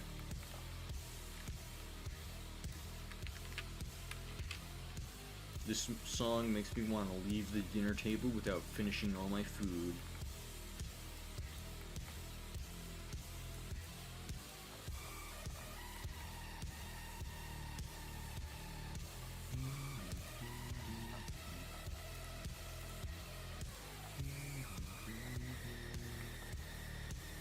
I think it'd be cool if like some little rots from like the leaf withering away during autumn were like little aerial holes. Almost like the sword is just like designed for aerodynamics. It's pretty cool, I think.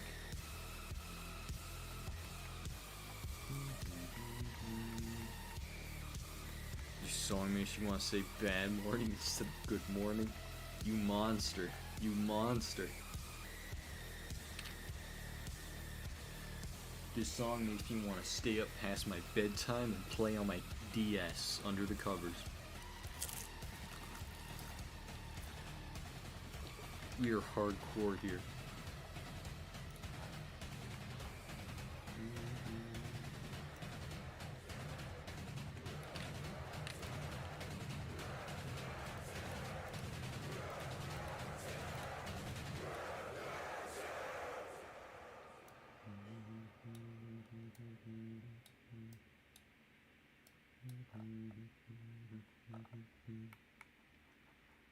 This is a hardcore stream.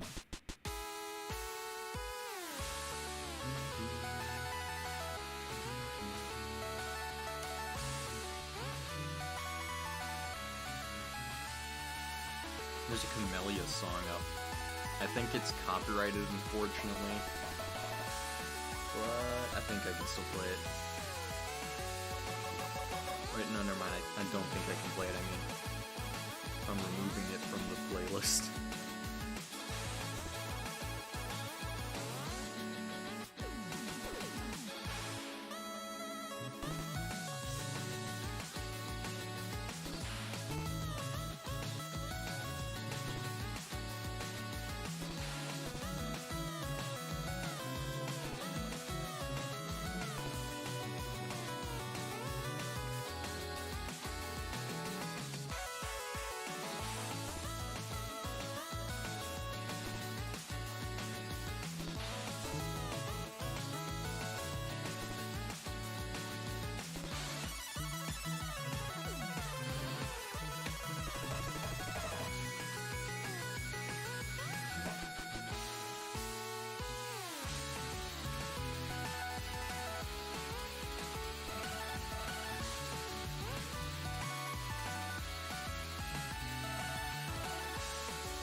Have you guys already seen a lot of the new content in the Terraria update? Because like some of the stuff in it is just insane.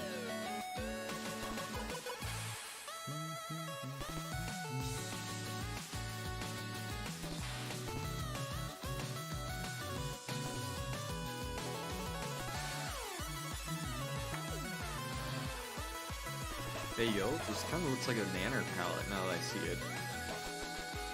Let's ruin it. With green!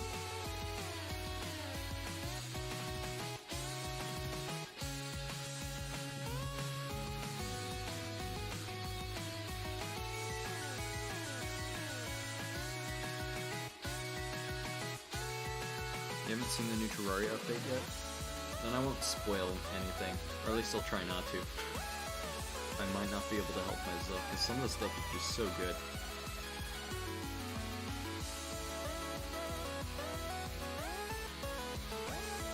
It's gotten to the point where like I almost feel like Terraria handles its content updates better than Minecraft does.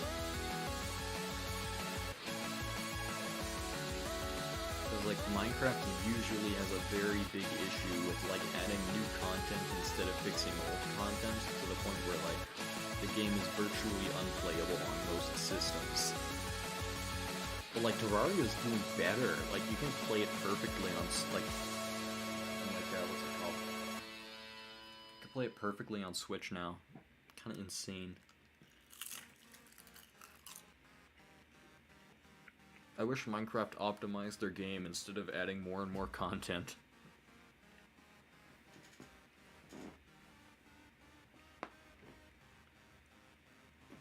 But yeah, Terraria new update, dope. Pretty cool. They reworked a lot of old lame weapons, so now they're really cool.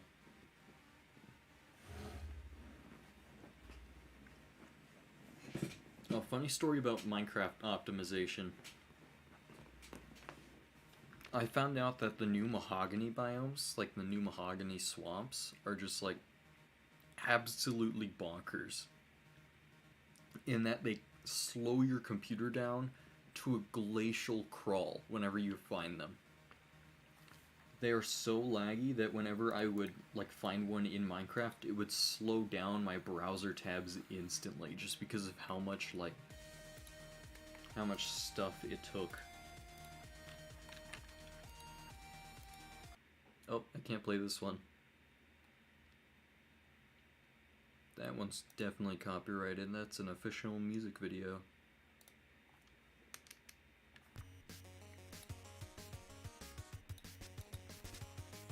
Yeah, Sodium's a good mod. It lets you see a lot better, it lets you like optimize the game better.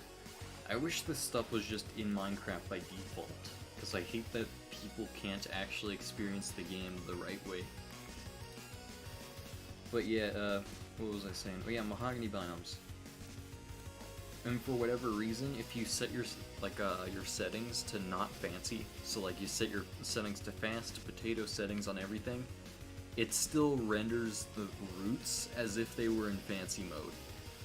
So you can just like crash your game by just looking at the sheer amount of like vertices needed for every single root block to render. It's insanely badly optimized. It's horrible. So basically, there's nothing in the game that culls out the stuff past the blocks you're looking at. So it's not only rendering the pixels you're looking at, but the pixels behind them and the pixels behind those, and so on. It's so poorly optimized. Minecraft, why? I really want to play Minecraft. I really, like, love it, but I just can't play it on stream because of reasons like that. And because internet requirements as well. Like, the delay-based netcode is bonkers. It's like even harder to fight someone who's lagging than someone who isn't. And when you're the one who's lagging, you don't know what's happening.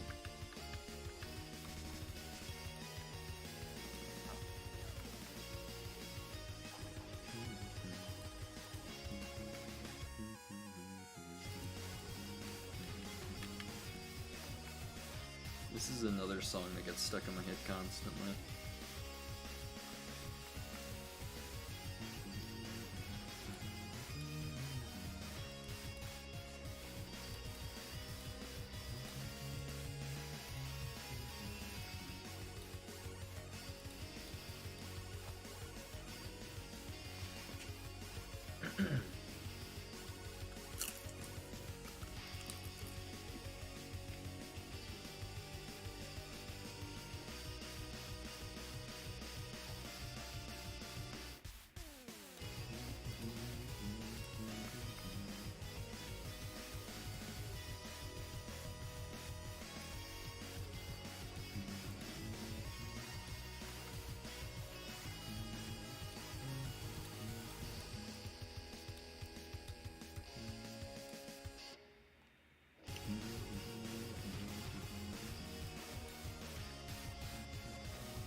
Actually, I'm gonna not round out this.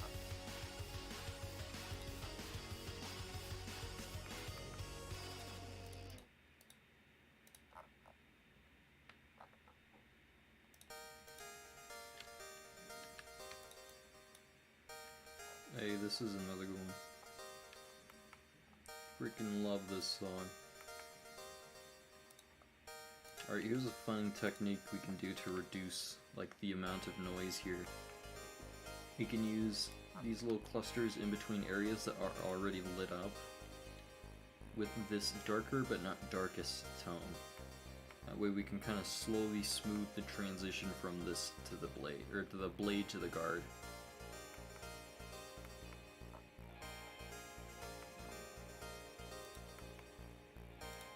Also, I'm gonna make the handle green.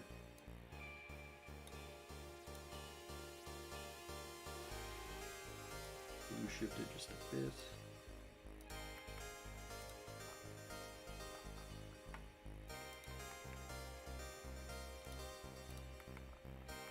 I'm definitely gonna make it like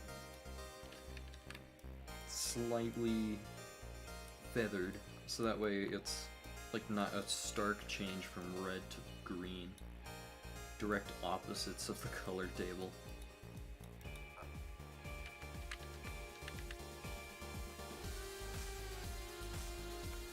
There we go.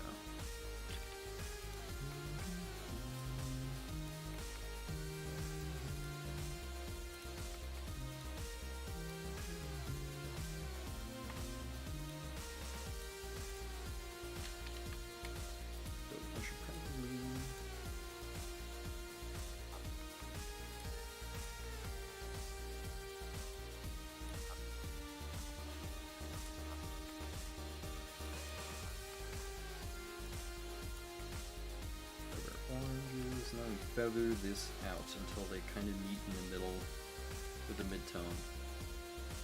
Because you never want like red to touch green, or else that's instant eye burn, because it's just an insane contrast. Sometimes you can pull it off though if you know what you're doing with like backlighting and stuff like this. But in every other circumstance you want to avoid it, unless you're deliberately like trying to use a limited palette in that sort of way. Because it's usually like a big no-no in pixel art. Like I said before though, all big no-nos in pixel art can be broken, and can be like bent to their most extreme. Just remember, like in color theory, you usually don't want two, what a lot of people would call complementary colors, but they're like exact opposite colors, to be directly next to each other, because that would cause like so much contrast it just looks weird. The only person I've ever seen pull it off very well is, or actually two people, Flea and Slinky, and Zant from time to time. They both have really good colors.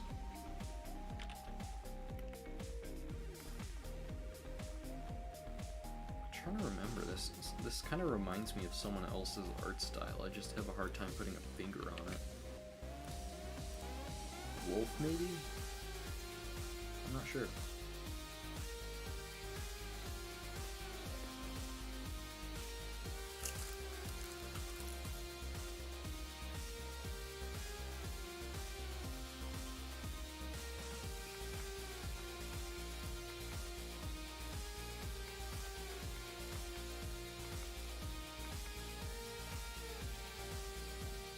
I have to do a dark yellow tone to mix.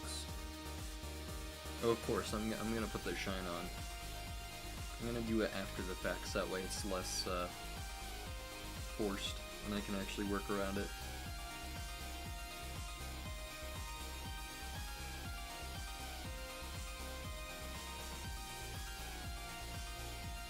You did a palette for one of Zant. You did a palette banner for one of the Zant sprites. Or for one of Zant's palettes. Good grief, I can't read. That's pretty cool.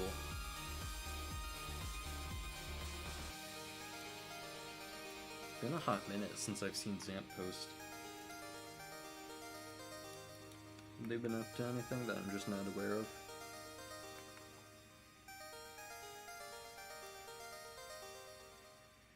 I feel like a lot of like really good artists I've known recently are starting to like disappear off pixel art. Maybe they're all getting lives or something. Unlike me, no, I stay there.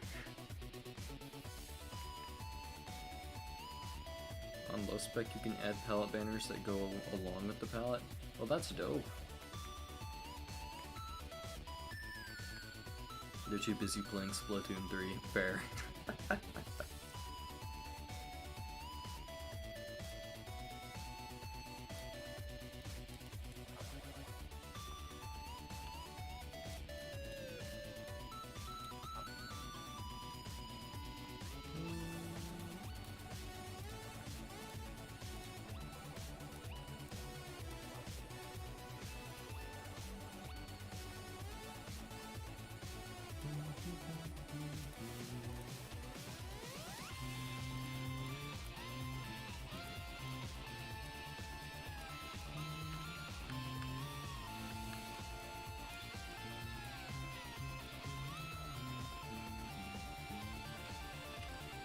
Contrast.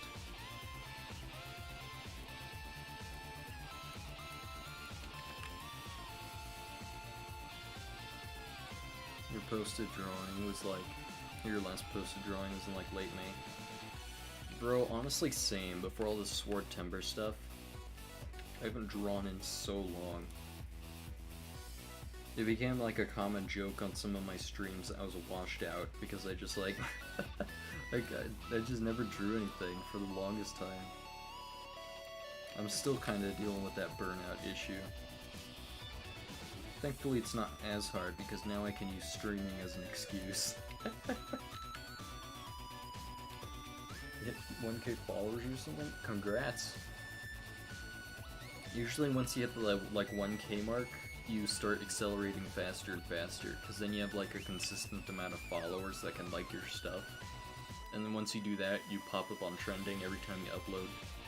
And you can just soar. Good grief. I remember when I first joined, the record for like followers was like less than 10,000. It was like 8,000 something. And it was held by Flaya back when they actually posted.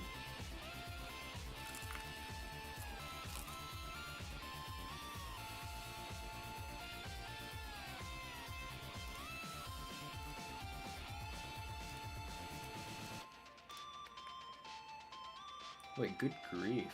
2017 was 5 years ago. How am I just realizing this?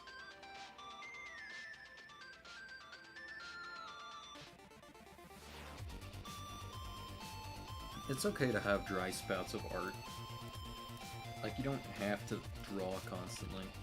That was something I had to, like, fight with for a while, because I was convinced that I was just lazy. Or that I just, like, didn't want to do it or something. But you can just, like, run out of some juice sometimes. It takes a bit to refill.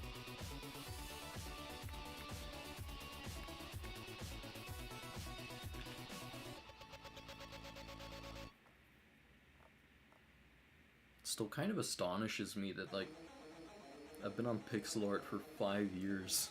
Good grief, I need to go touch grass. I've actually been making pixel art on the internet for even longer than that. I've been around since like 2015 and been drawing since like 2013.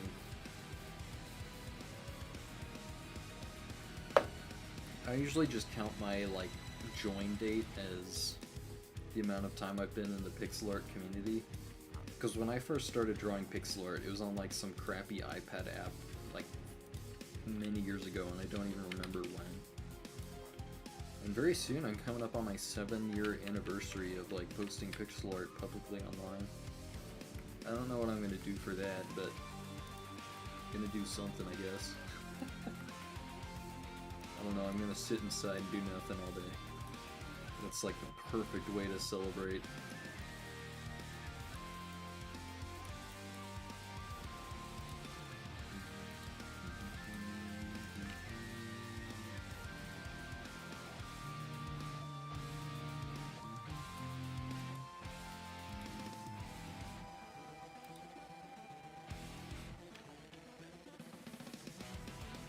Yeah, this reminds me of Wolf's, some of their red drawings. I don't know why. Maybe it's like the thick clusters or something about the colors. I'm not sure. All your homies started on MS Paint.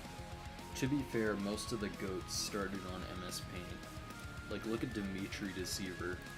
They were drawn on MS Paint since like 2006, and they're still just godlike. I'll never understand people who use MS Paint. It's like they're just on another plane of existence that I have no ability to fathom. They're just the elder gods of the pixel art universe. By the way, you started on Tux Paint. Nice. I started out on like some crappy iPad app, and then I moved over to Piskel, and then moved over to Pick. Back when that was alive, good grief. What's been happening with Tim Malotl? I do not recall who that is exactly. I have very poor memory when it comes to names. I've been seeing some vague posts about them. Oh, good grief. I really hope it's not like another dead kid. Oh no. I haven't seen anything about it, to be honest. Mostly because I'm never even on pixel art consciously.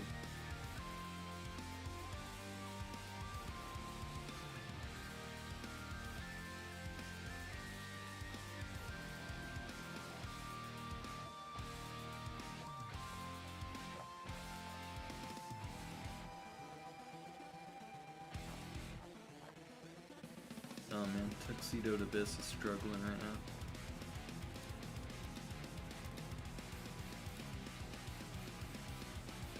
I don't see anything. You got involved in something? I'm very out of touch with the pixel art community at the moment. I have no clue what's going on. If it's drama, then no offense, but I don't care. I don't know what's happening. I've seen like 50 kids do stupid stuff and then regret it, and they have to make a public apology like it was like early 2010, or not early 2010s, early 2020s Logan Paul. I'm just tired. Another? Yeah. This is a bit of a dark secret when it comes to pixel art, but a lot of the depressed kids that like people like to make fun of, cause like, oh, funny, edgy kid, they actually like do end up killing themselves sometimes. And it's just very, very sad to comprehend or even think about. Cause like, just statistically, because of the sheer amount of people who use pixel art, and because of the sheer amount of like depressed kids nowadays, it's like statistically inevitable that some of them die early. It's a very unfortunate fact of the internet. I've seen a couple kids pass away on pixel art before. I never really remember their names, to be honest, because I was never really friends with them. So, yeah, if you see someone who's suffering, going through some stuff, feel free to pat them on the back. You'll never know when it saves a kid's life on pixel art. I've made a severe and continuous lapse in my judgment. Bro. I forgot, there was someone who made like... Who was it? Was it Garbage TV? Man, I haven't heard of them in a while. I think they left.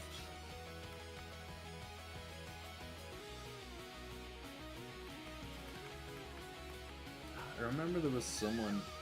Compact, I think. Wait, no, Compact never apologized. Who was it? There was someone I remember making an apology. Maybe it was Matt the Cat? Like, Matt the Cat never got canceled, they just kind of left. I'm not sure.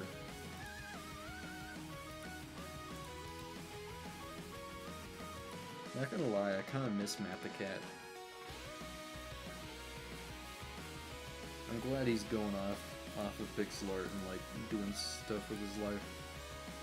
I used to see him a lot on my Twitter feed, but I think he soft blocked me so that way I would unfollow his account, because he never really wanted anyone on pixel art to find him ever again after he left. He was a chill dude too, really funny guy.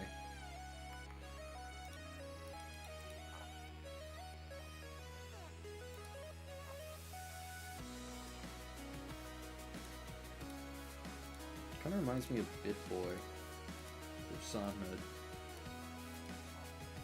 It's been a minute since I've talked with him.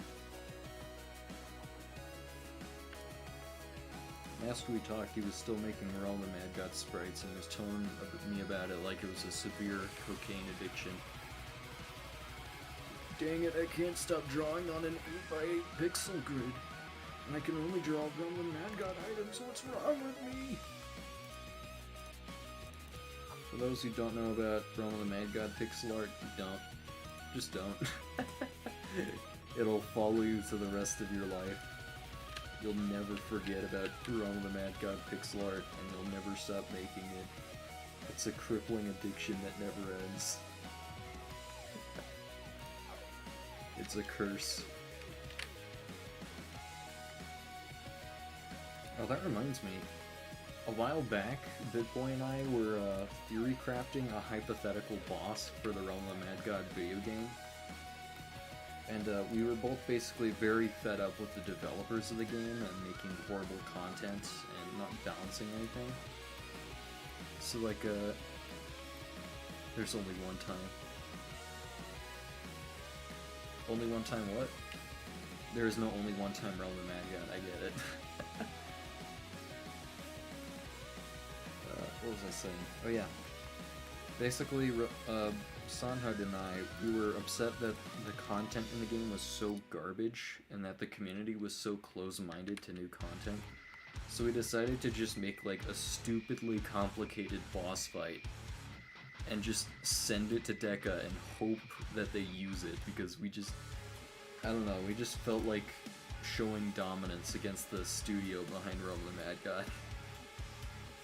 It was petty, it was super petty, but to be fair, we absolutely demolished them with our sheer power and will. I still haven't released it yet though, because the game basically died and now there's no need. All pixel artists would fail a reading comprehension test. True. I have never met one pixel art user who isn't bad at reading, myself included.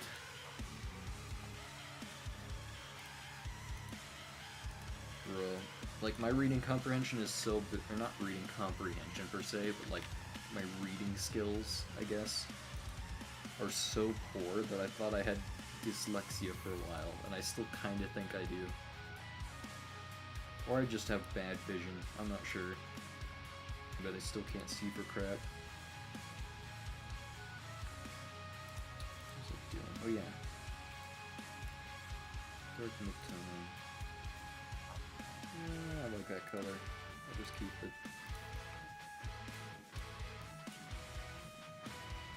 Combination of both, true. I'm just brain dead and my eyes are crossed constantly.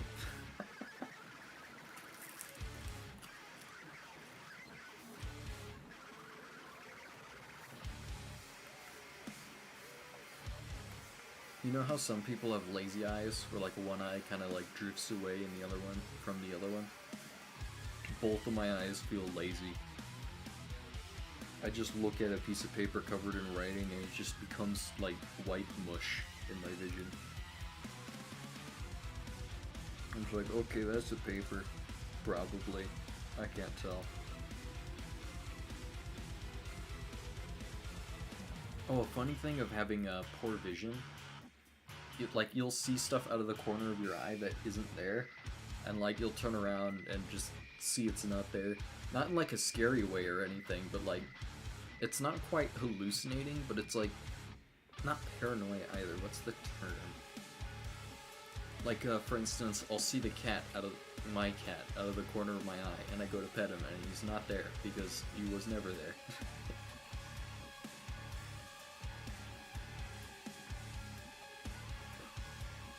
I guess that's like a thing about all people with peripheral vision. Like it's not even a bad eye vision or anything kind of thing.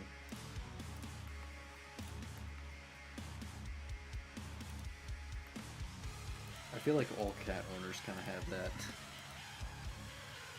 Like they see a cat out of the corner of their eye and they lean into pet and it's not there.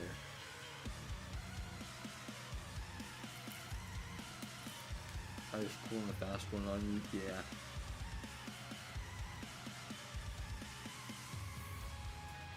I've also noticed it's like very hard for me to see in the dark. Like it's not that my eyes aren't adjusting or anything, it's just that like my eyes have constant static.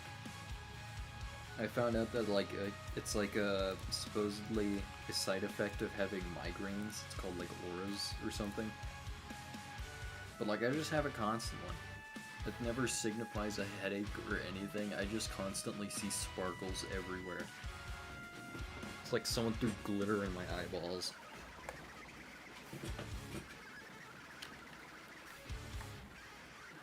It's like weird computers, not computer static, but like a monitor static almost. It's trippy and annoying. It certainly helps add to the confusion of seeing things in my peripheral vision.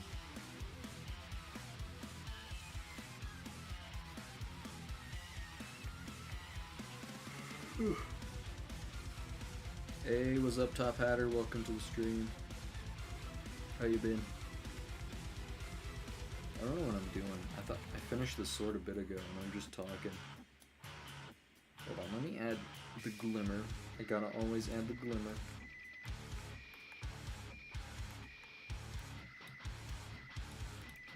I'm gonna add the glimmer right about here, I think.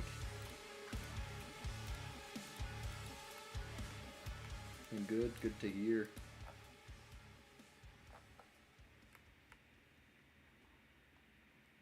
You're distracting me from the speed run. True. You're like those people who donate like right before the speedrun end goal, so that way I fumble. And you thought Yaren was bad. Try fighting a god. I miss when Calamitous wasn't a British lady.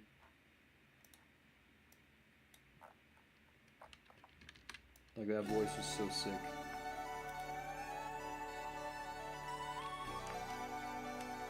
Oh, this song's funny.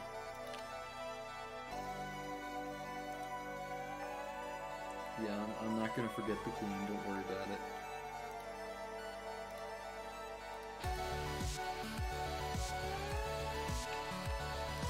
A good grief, this song is so loud, I don't know why. Like, it's just loud.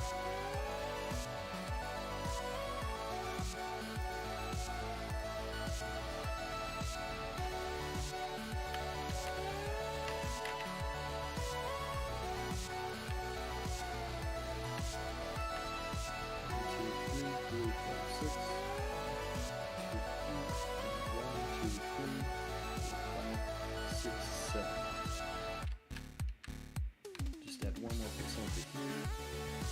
Add it out.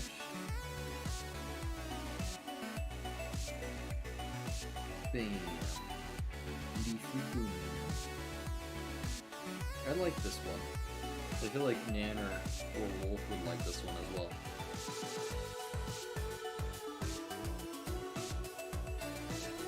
New frame.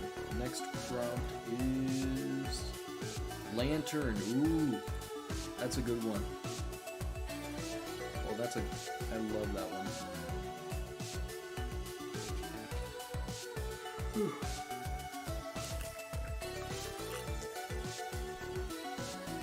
You're gonna go. All right. See you, top header. Have a good one.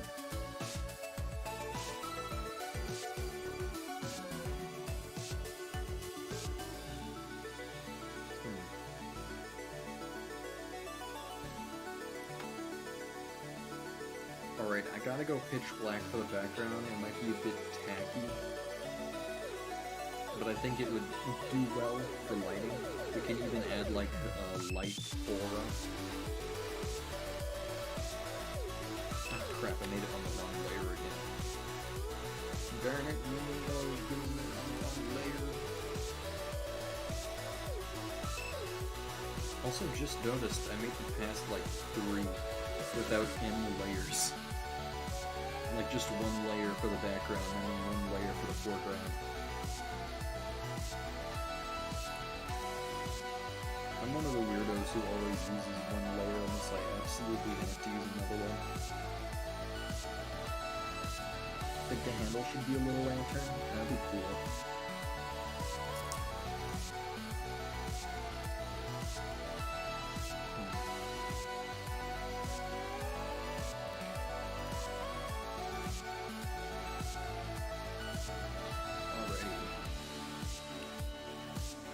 Grab a gray tone just for experimenting here.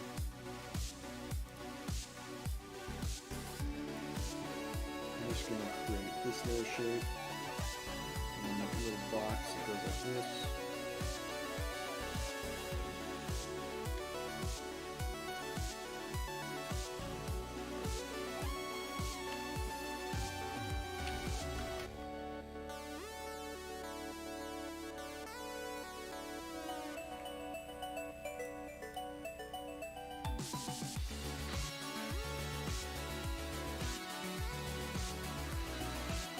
Just like experimenting with a little lantern design, I guess.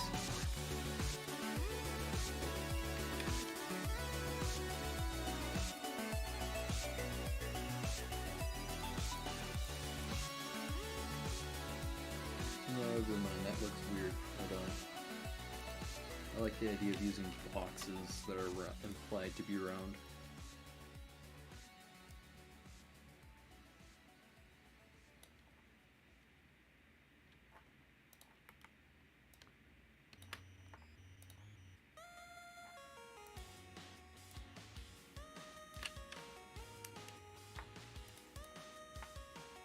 It's a song. This is one of my favorites.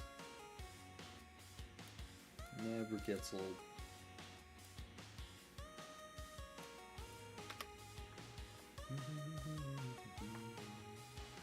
Just realized I made the lantern way too big. What would a lantern sword be used for?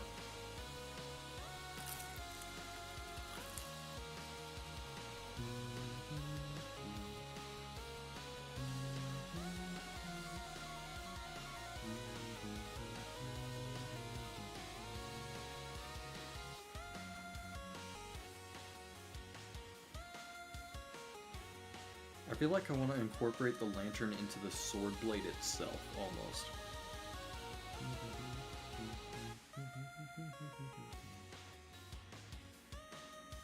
I feel like using it anywhere else would just be kind of lame, because then it would just be a sword with like a lantern taped onto it.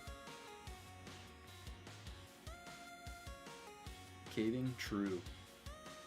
That way you can have a torch at the ready and also have a sword at the ready. Alright, so I think I know what I'm gonna do. I'm gonna try it at a funky angle. If not, I'll have to do it like very standard looking, unfortunately.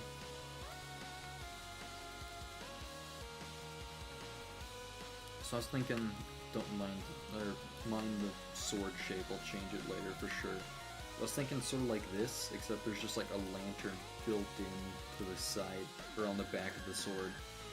Like right here or something.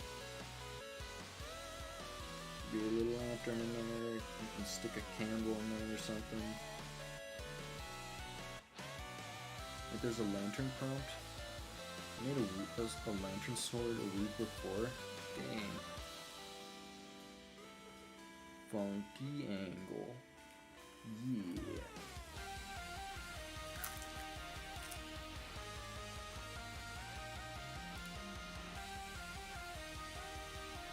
You playing Hangman now? Alright, I'm thinking of a word. Okay. Nope.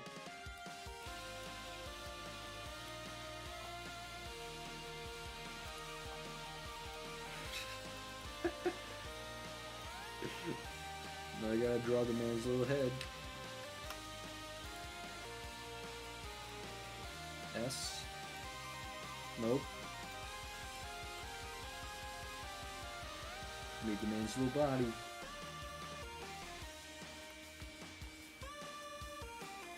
You gotta guess common words, not weird words, or common letters, I mean.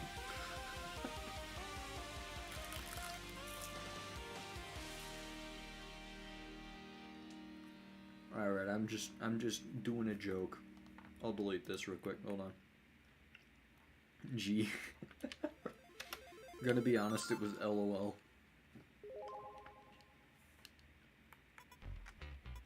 Oh no, this song's copyrighted, nope.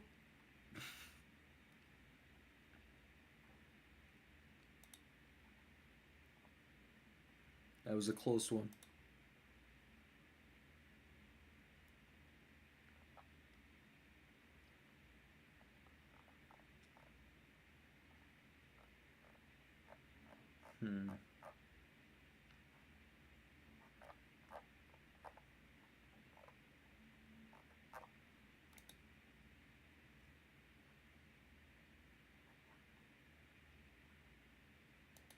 Wait, hold up. I wonder if I can... Oh wait, never mind.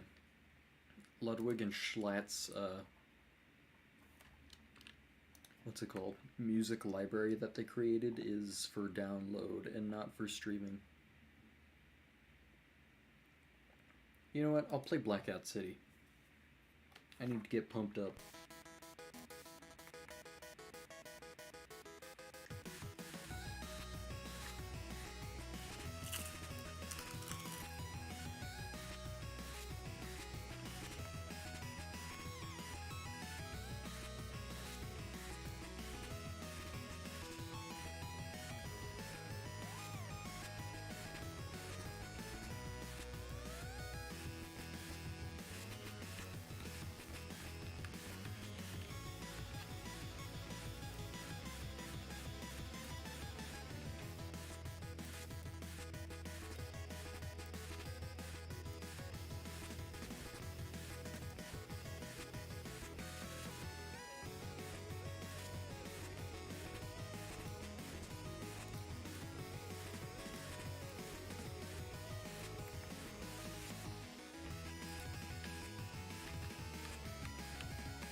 think you'll go to sleep. You have to wake up early tomorrow. Alright, good night, Nolly. Nice having you. Music Emporium is CC. I think Creative Commons as far as YouTube content and streaming goes means I have to put it in the description beforehand. And I don't think I can do that on the fly. Especially when I gotta crunch like this.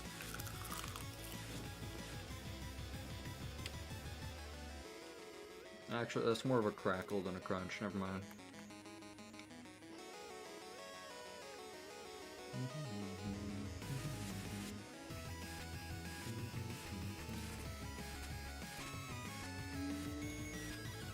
Good grief, someone's driving by the neighborhood and just revving their engine as loud as humanly possible.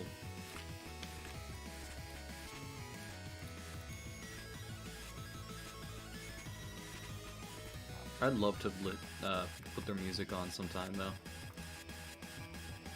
If I have the foresight, I can definitely do that.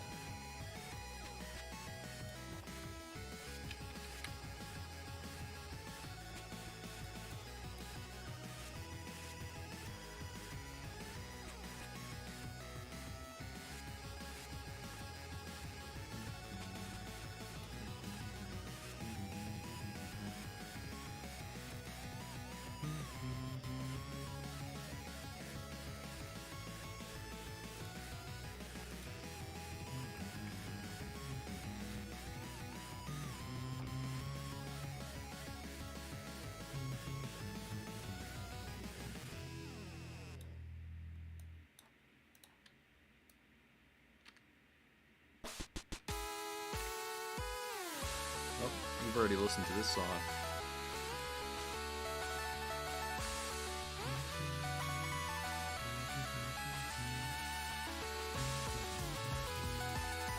Oh, frame makers!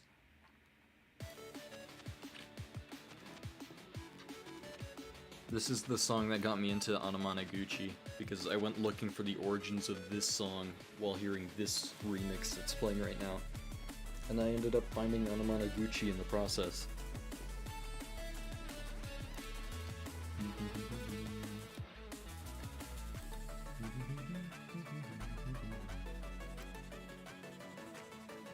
Oh, did the stream go down for a second?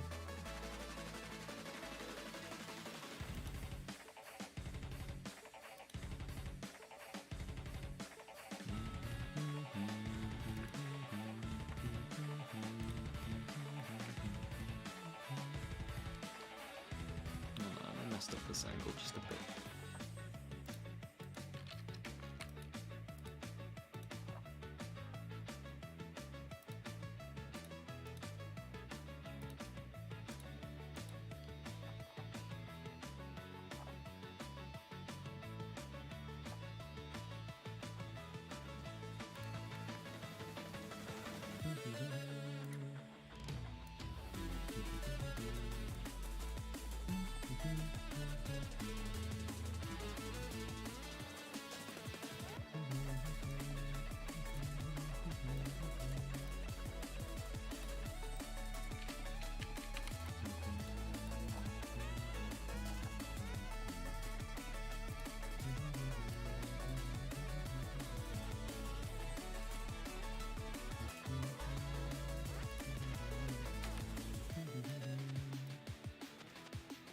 Alrighty, now I'm gonna stick a fire source right about here. Actually, recently went digging through classic era Flash, or classic Flash era songs. Neat. There's a lot of good Flash game music. Or even just Flash music, I should say.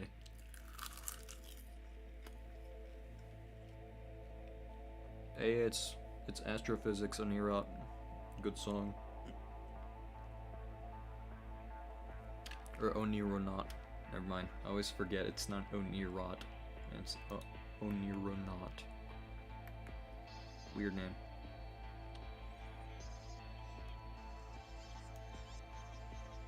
Alrighty, gonna grab my fire flame tones. I'm gonna use it as the reflective bottom of the lantern.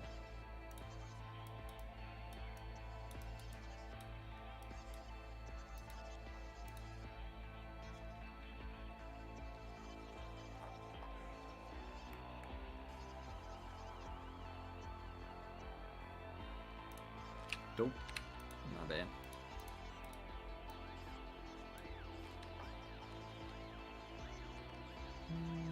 Never mind, I'm not gonna do that.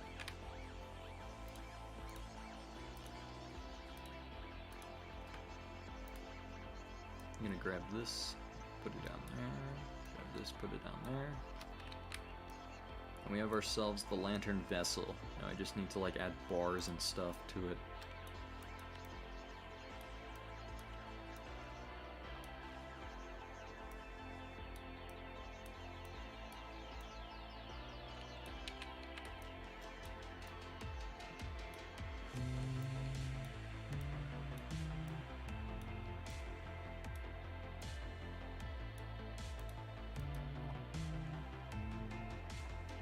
That's close enough. The flames inside are gonna overpower the shadow, or not shadows, but like the appearance of the bars on the other sides.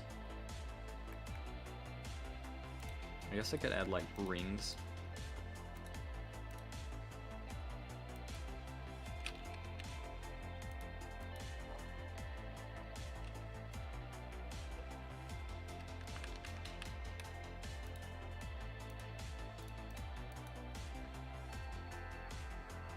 There we go.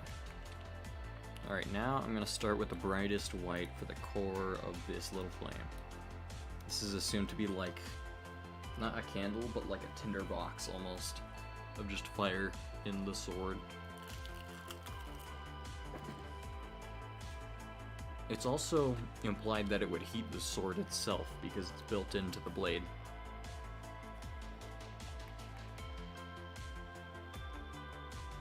Yeah, I usually try to go for funky angles whenever possible, because it's usually more technically challenging. Because you have to do like all kinds of stuff to make the perspective consistent.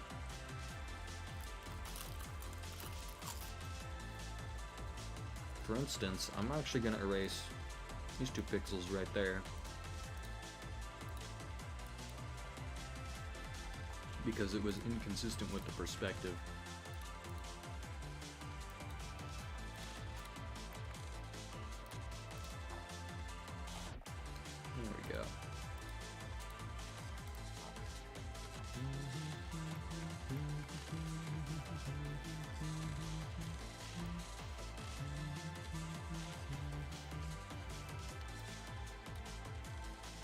Keeps it warm so you don't need a blanket. You just sleep while cuddling the sword while it's like burning your flesh off.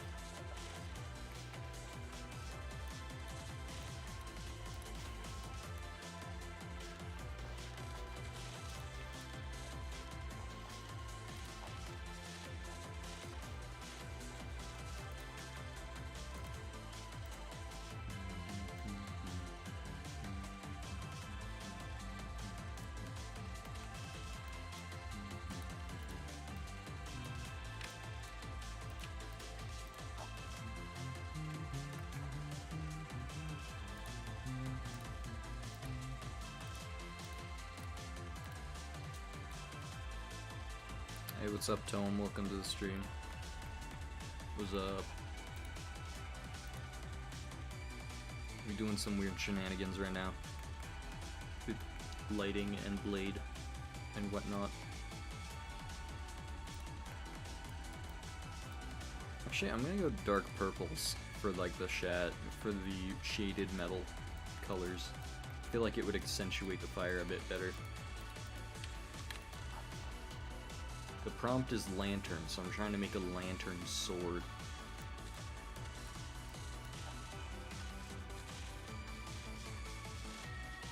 What's the idea? The prompt is lantern. So my idea is to make like a lantern built into a sword blade. It's gonna be very difficult to pull off the lantern look.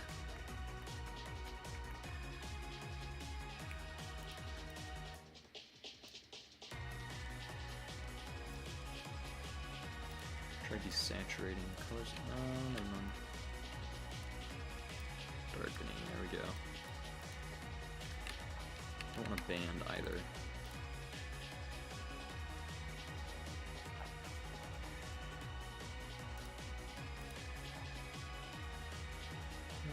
like that.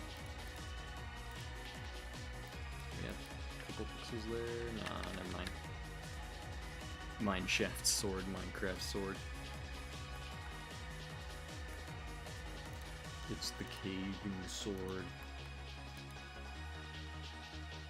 Just imagine it during battle.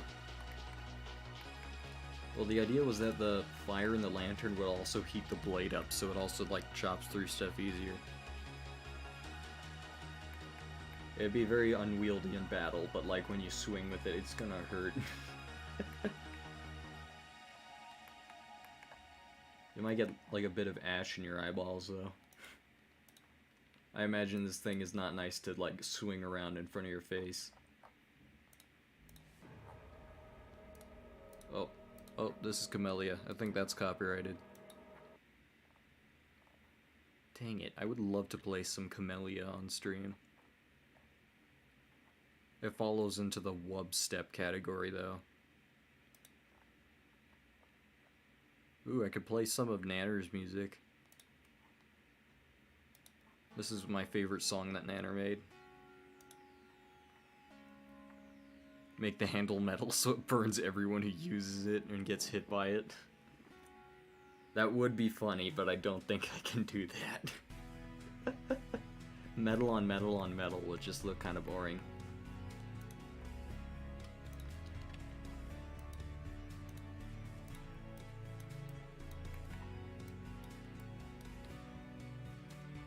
You become the immolator when you wield it.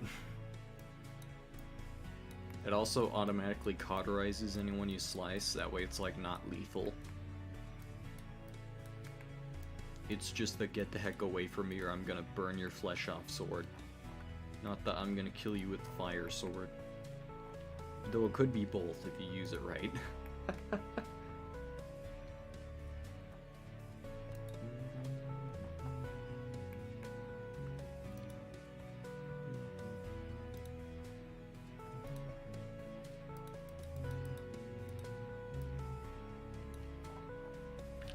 Good grief, this does not look nice, not gonna lie. Hold on, I'm gonna try... Dope.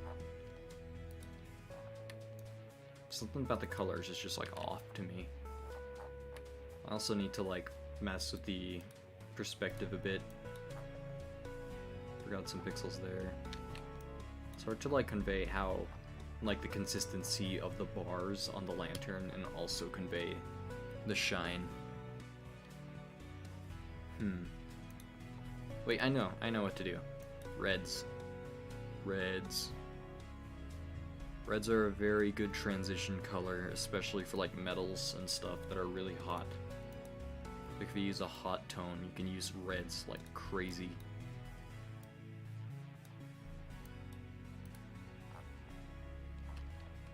I'll desaturate it a bit. Darken and desaturate, so that way it's still kind of bright, but not too bright. That just kind of looks a bit washed out. This is a puzzle.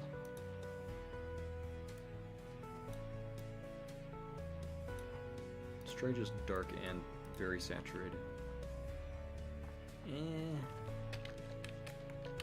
This is scuffed.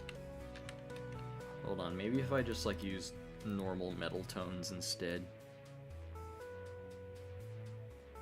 I'm gonna keep the like purple steel motif, even though that's like not how steel works.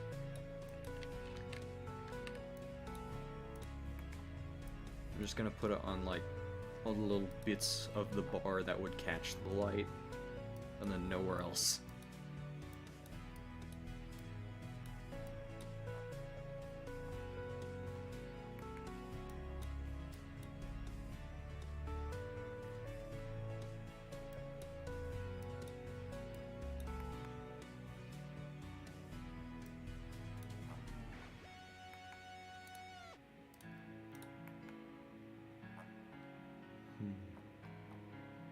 Put one pixel there. Man, the perspective on this lantern is gonna kill me.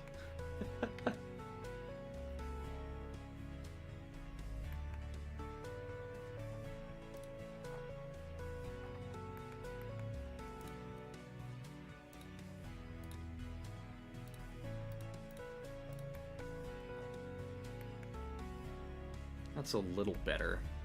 I don't know what's bugging me about it, but it just feels wrong.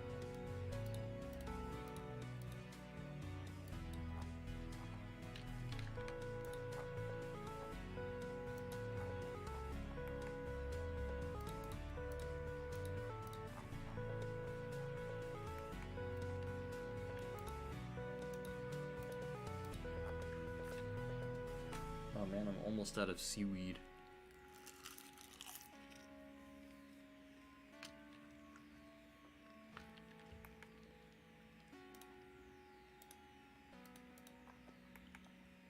You know, I'm gonna try using some black tones to separate the lantern itself from the sword blade. Imagine a music context on pixel art. Or concert, maybe? Contest. Oh, that'd be nice. Oh, wait, this is copyrighted. Oh. I didn't catch that fast enough. I'm pretty sure if I upload the VOD, it's gonna be claimed. Crap. Oh well. Oh well. It was a cool song.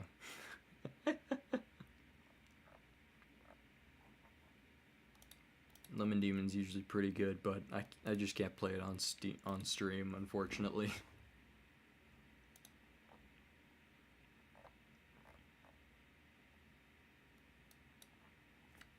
You know, I'm gonna pull up the Minecraft OST.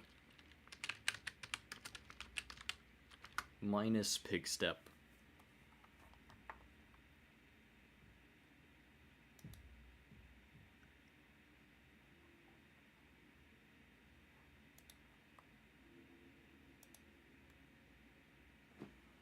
Yeah, YouTube's gonna like strangle me in my sleep for that. They are brutal.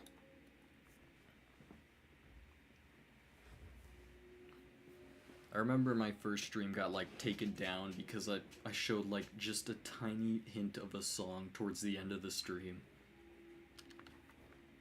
Thanks UMG, love you too.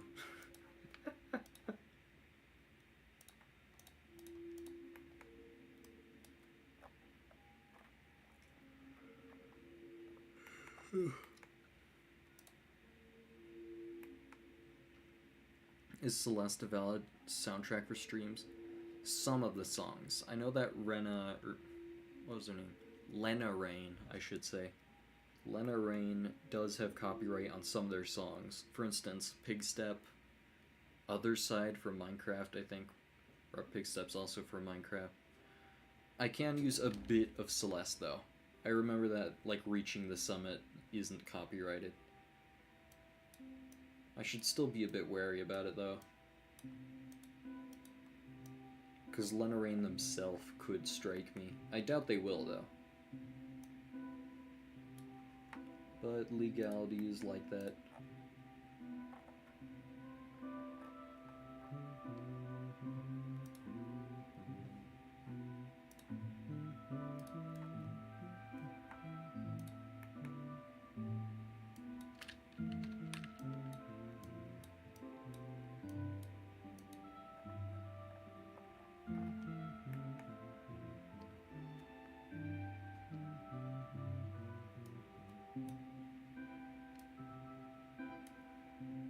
Old Minecraft soundtrack goes hard.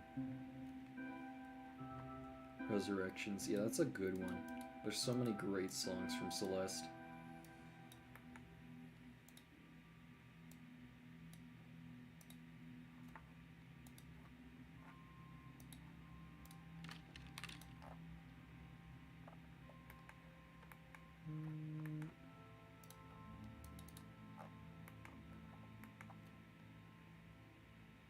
So here's the funniest part of lighting.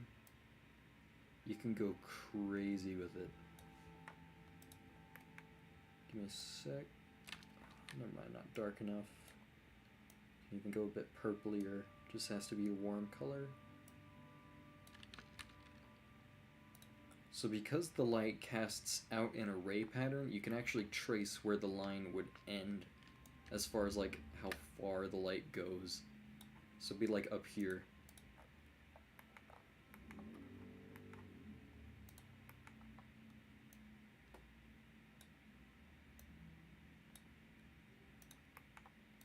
Bam.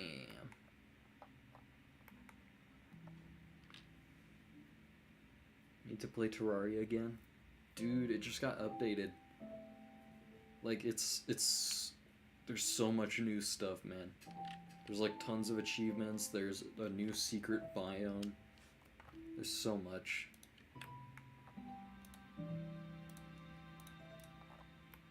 Dude, I still can't get over the new update though. It feels like it's not even real. It's so good. I need to replay Terraria 2 actually, now that I think about it. I've been holding off again on it because I was waiting for my other friends to hop on so we could do one big game. You know, one big world with the boys.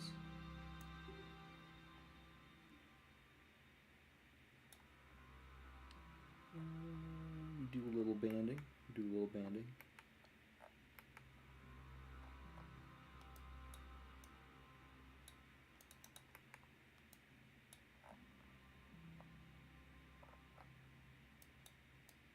I'm just gonna band just so that way I can like get the perspective correct on how thick the sword is, and then I can like slowly wear it down a little bit, like chip away at it to the point where it actually looks sharp.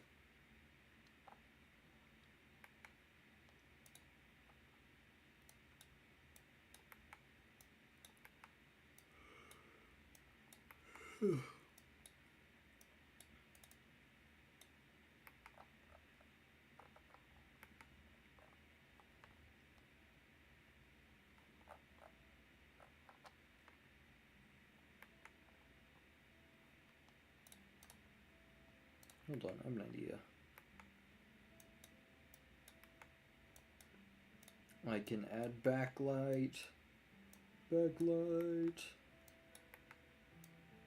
Backlight goes so hard.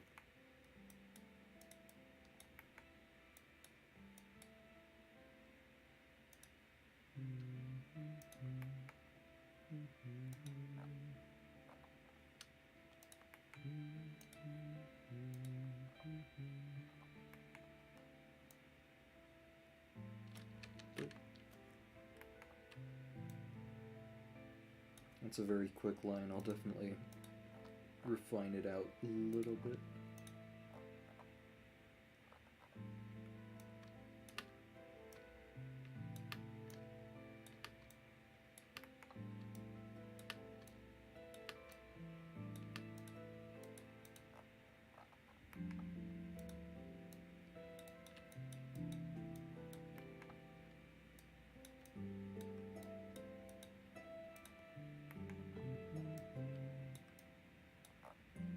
This is gonna sound weird, but like the Minecraft OST kind of reminds me of the Bastion OST.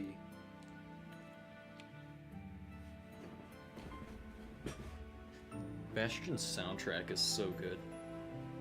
Unfortunately, I don't think I'll be able to play it because it is purchasable on Steam, which means there's a license involved with it.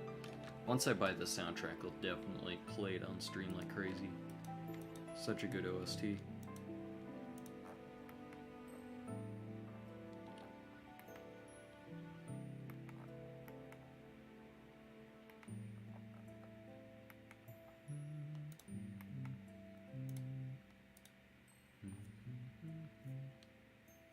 Yeah, Transistor's soundtrack is awesome too.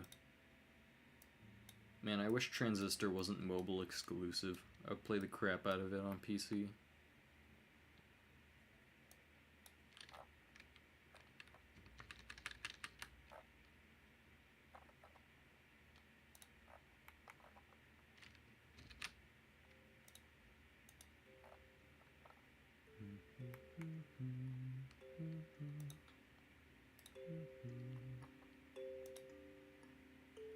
It's on Steam, yeah, but I remember I had it on Steam, but it wouldn't boot.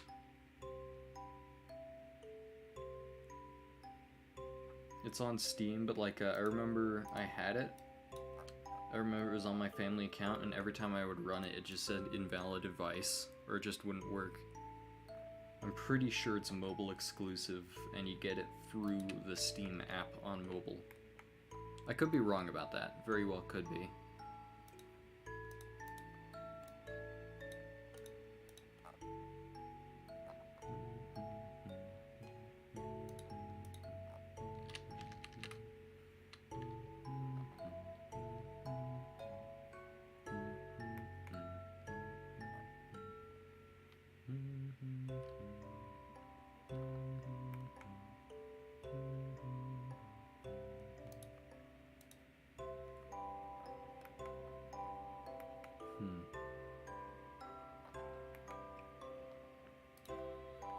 I'm gonna rough in a handle here.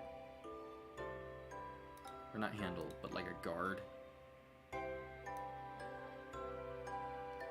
Sword blade's gotta end somewhere.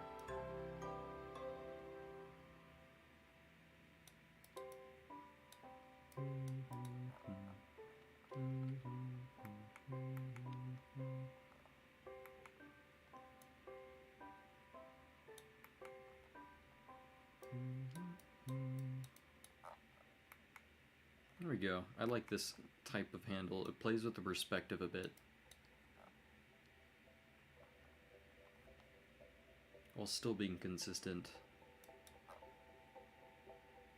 Well, fairly consistent.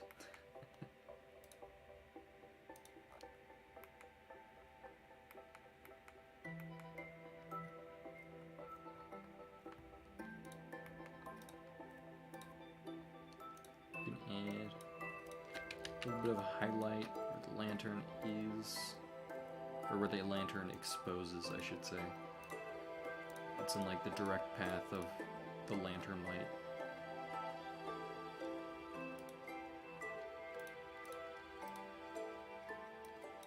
There would be a little bit here as well. And it would peter out like this.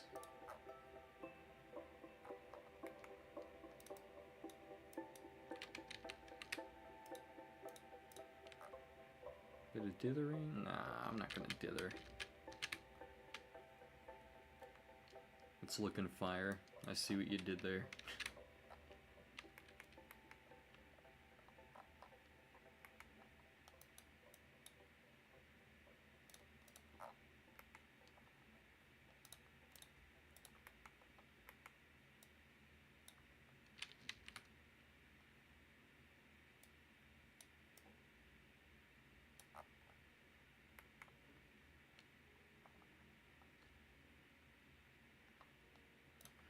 I think I'm gonna put like little light spots on parts I want to separate from the rest.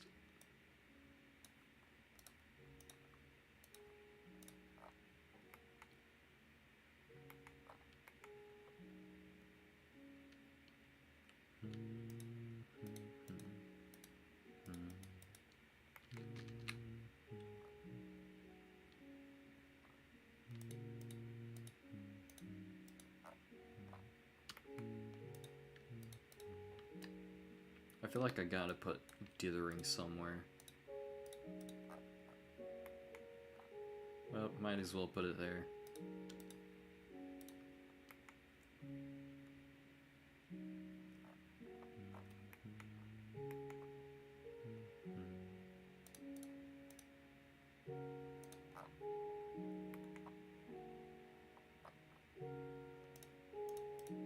I don't want to dither too much though, because once you start dithering, you begin to rely on it. And eventually you run out of reasons to dither, and it's over dithered.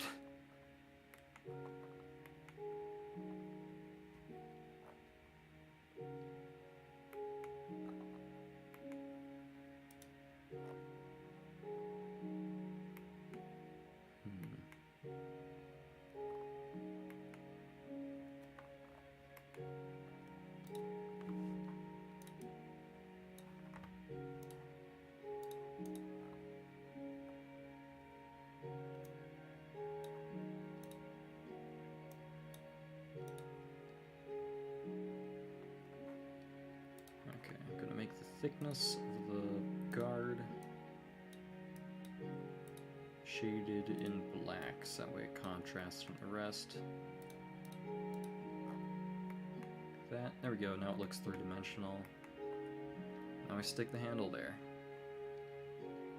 I'm definitely going to refine this later on, because that cage looks all kinds of jank. The angle still looks nice, though, I will say that. You've learned that the hard way, yeah. It's a beginner mistake a lot of people made. Heck, I still make that mistake constantly whenever I make pixel art. Eventually you just gotta learn the urge to fight the urge to dither, and start trying some other things instead, and you'll start breaking out from that habit.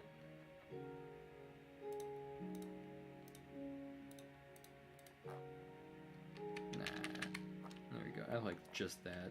I'm gonna erase that one pixel there.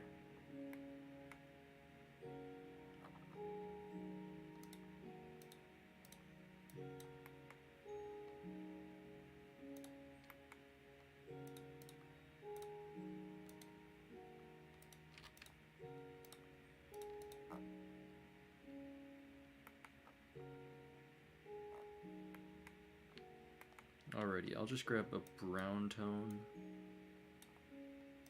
real quick.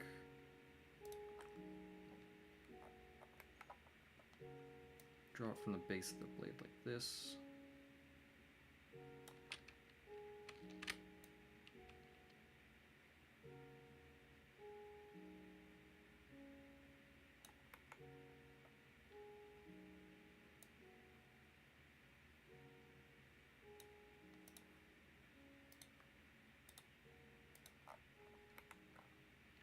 Looks kind of weird. Hold on.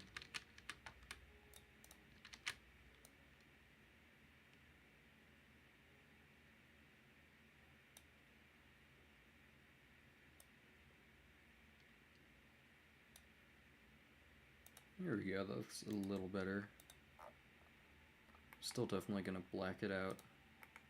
For that, I'm gonna like thicken it, but still gonna be mostly black. Sort of like this.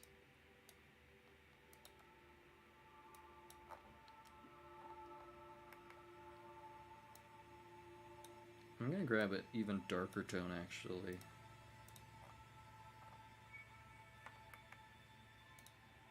Grab the black, or actually I'm just gonna erase.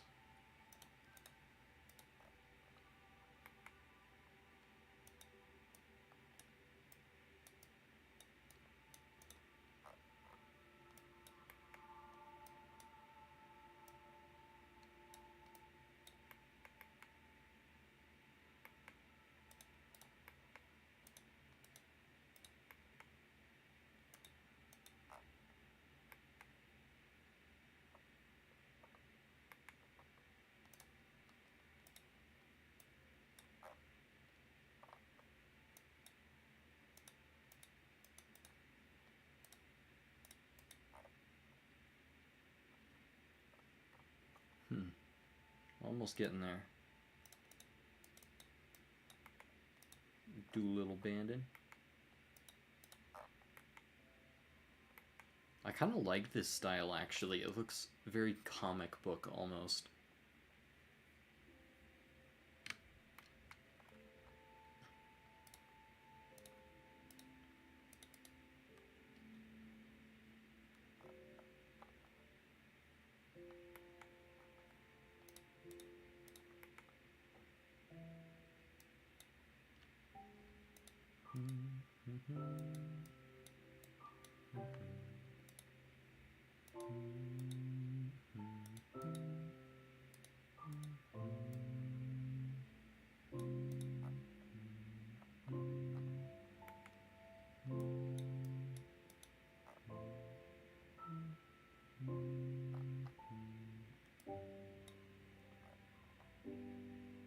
Okay, now that looks comic booky. Add a little cross-hatching here and there, and bam, comic book.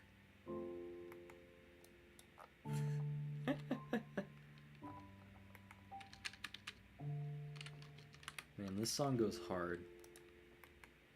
Nothing quite like listening to this song and remembering how far you've come.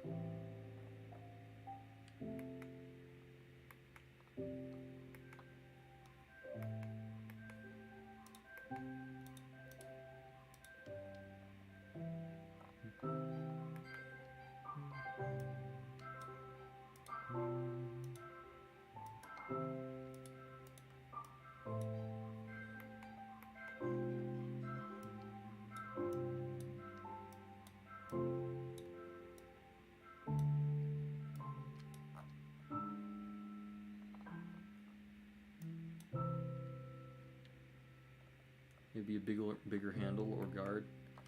That was kind of the plan.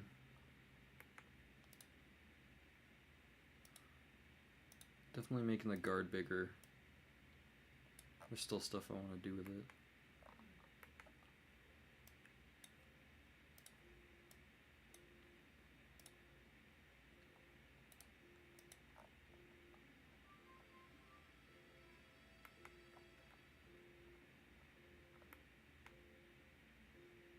Would it look cool if it's cracked?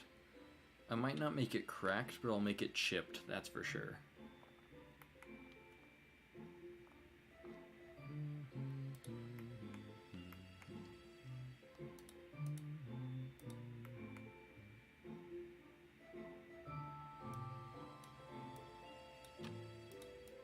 Chill beats to survive the first night, too.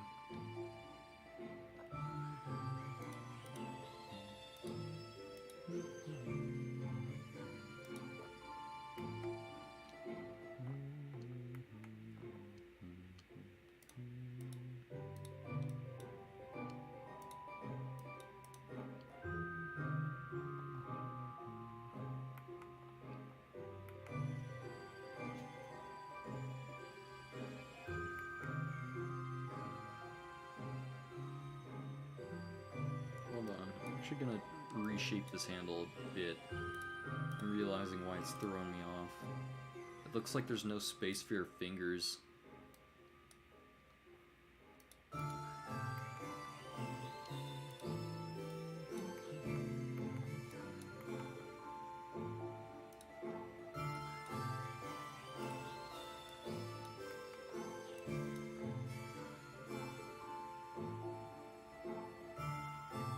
It's a little better. I know I can do better than this, though.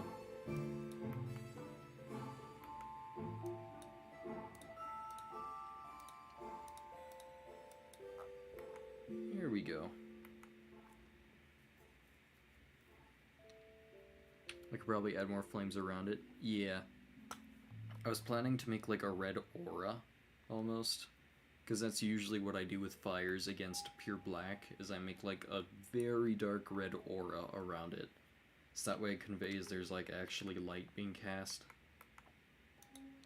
Without it being too overbearing, at least.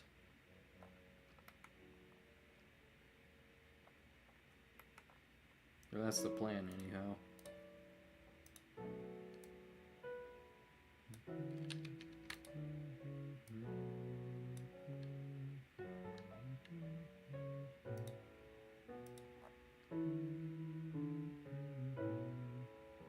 Yeah, dark red. Not quite in a circle, but like sort of like a blob. I can peter it out with dithering sometimes. I can also use other methods and gradients to make it blend a bit better. I was intending to make it almost like a circle, except I cut out the areas that would be shaded by the sword.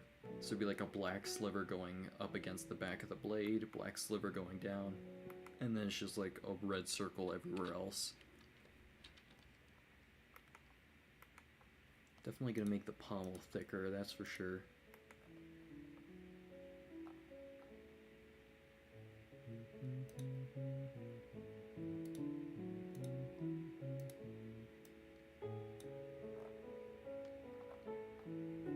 Were any of you here for the Moonbase Alpha wet hands version that I played on stream one time?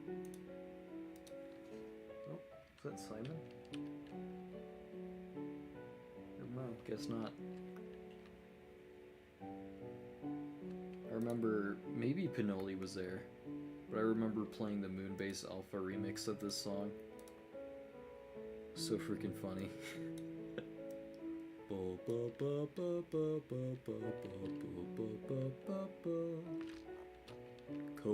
Cope, nope. Yeah, C and N are right next to each other on the keyboard. Common mistake.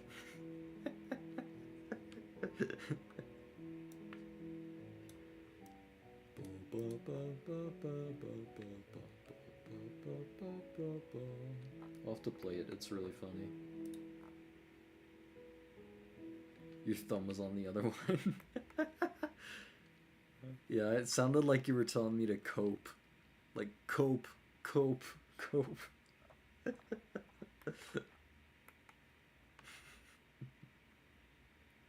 Average Twitter argument. Cope, seethe, cope, seethe. Cry about it, cope, cope, cry about it, cope.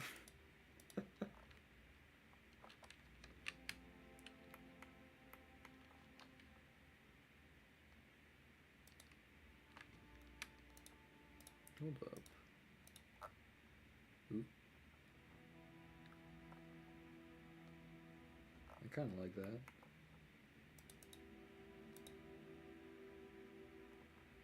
Oh, forgot. I should also move the white part of the fire to the right a bit, because it's implied that the other half of the lantern is on the other side of the blade. You'll never get Twitter account. I only do it just to, like, trick the algorithm into thinking all I want is puppies and kittens and stuff, and then it just shows me animals all the time.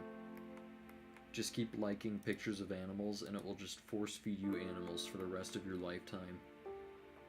News, people talking about why systematic rape isn't bad. Screw it, I'm looking at cute puppies and like little baby alligators and like little baby jumping spiders. Only cute stuff. You'll never make a TikTok account? Same.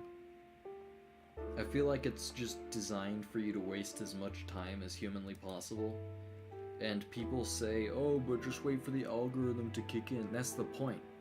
They're doing it to manipulate you. They're adding the algorithm to manipulate everyone who uses it into using it as much as humanly possible. It doesn't get good after a certain amount of time or anything like that. It's just social media. I feel like that's something a lot of people who've told me to use TikTok, like my sister for example, kind of get wrong about it. It also should be known that it still like uses user data like crazy and gives it to basically the Chinese government via direct download. Very scary place, to be honest. I would not go on TikTok if I were any of my viewers. I mean, I guess you could, in theory, like, have a good time on there, talk to your friends and stuff. But if you have no plans of doing that, I don't recommend it at all. I've seen so many people at my school who have, like, 20 hours, or not 20 hours, but, like, 10 hours a day of just TikTok. I've seen people do stupid stuff at my school just for TikTok clout. It's so embarrassing. Never be a clout leech. Never be a clout leech. I've been taking a liking to calling people like that dirty little, or not dirty, grubby little clout goblins. I feel like that's the perfect term for them. Doing anything for attention. Grubby little clout goblins. Just rolls off the tongue so nicely, I don't know why.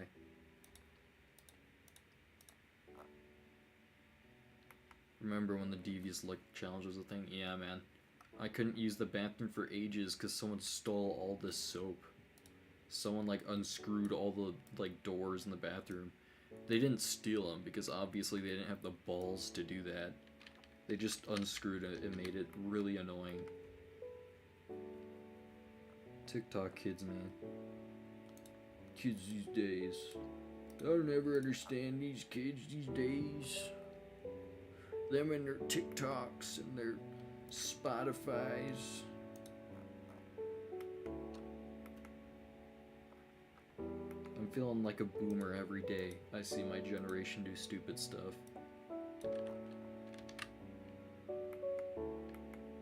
Maybe being a boomer isn't so bad after all.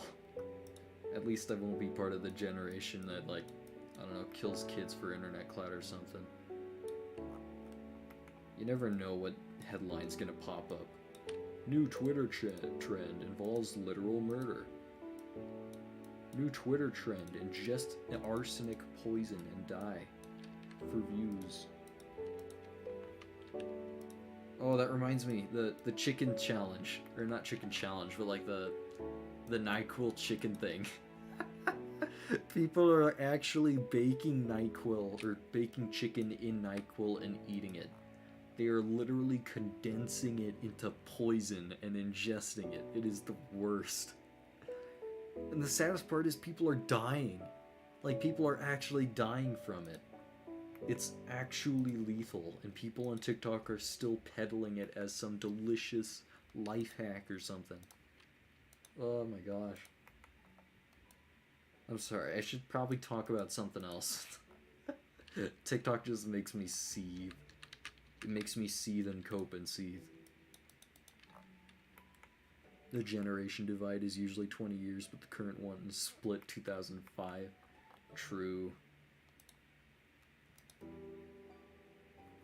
I feel like people were always insane, it's just that media gives them a place to do it for attention. Just crazy.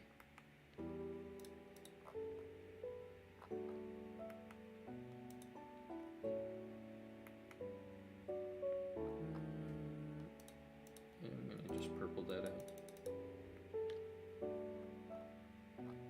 I'm gonna smooth this out so it doesn't look like you're stabbing your wrist every time you swing with it. There we go. Now we work.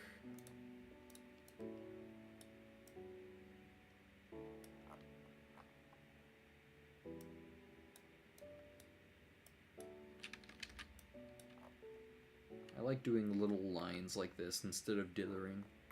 It's generally less noisy, and it provides a really nice metal sheen sort of look.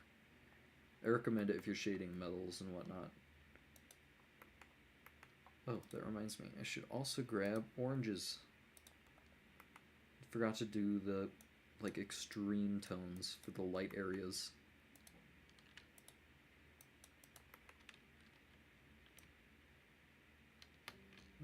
There we go.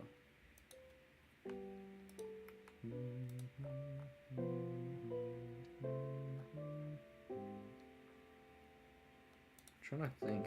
I haven't seen a good movie in a bit. I'm trying to think. I'm trying to think of conversation starters. I can't think. Brain is empty. No thoughts. Head empty.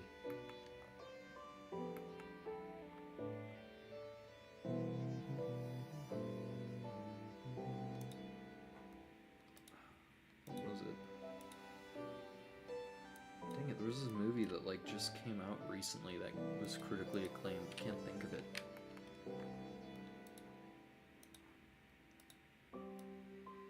Wait, no, never mind. It's not out yet. It was what's his face? Dude who made Pan's Labyrinth.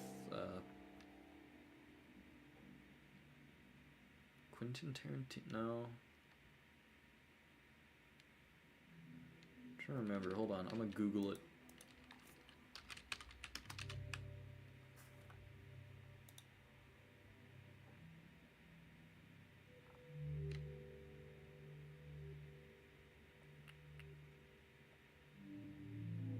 Guillermo del Toro, of course.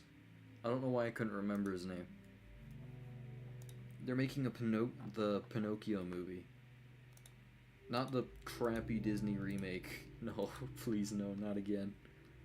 But they're making like a claymation horror almost series. Or not series, movie. And it looks amazing. I can't wait.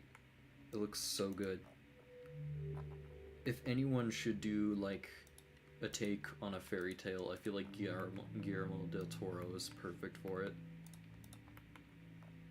They have a really good like way of bringing gritty, dark, like violence and whatnot to normally hopeful tales. Very good storytelling and whatnot. And the art direction too, like the claymation is gorgeous so far from what they've shown. It's like Leica Studio style, almost. Can't wait for that movie. There's also good games coming out really soon. Like, Scorn is gonna release, like,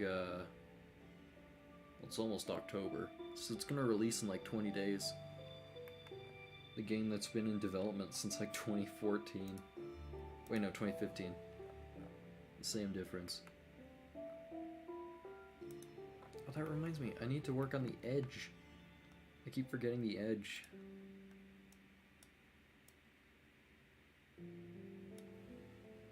The edge just looks kind of goofy right now.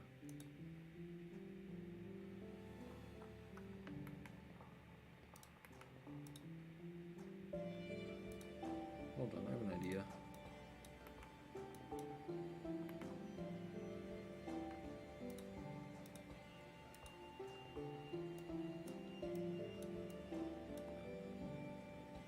Never mind, that looks weird. Hold on, I can feather it out a bit. There we go, that looks a little better. I'll try to bring the lines a little closer so they don't look so far apart. There we go. I like that.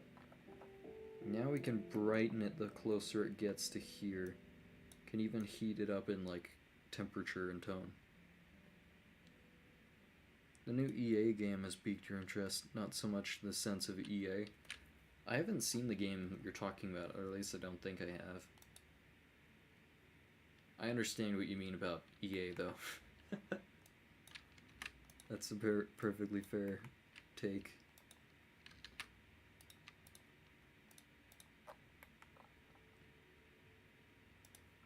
I'm trying to remember, what game was it? I feel like I've heard of it. You've been needing to play the game, the new Madness combat game? I'm not sure what game that is, but it sounds dope. They've been floating an ad on YouTube teasing the trailer in early October. Neat.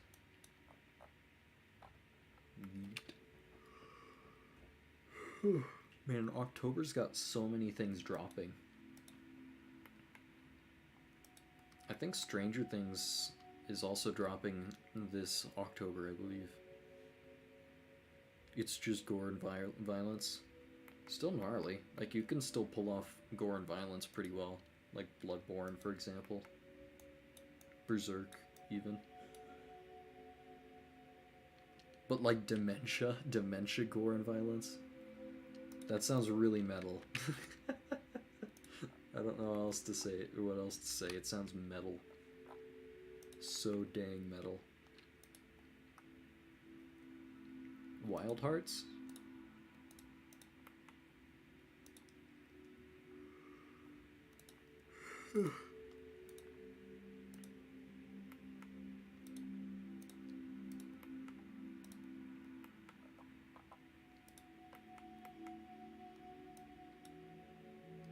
It's a Monster Hunter style game.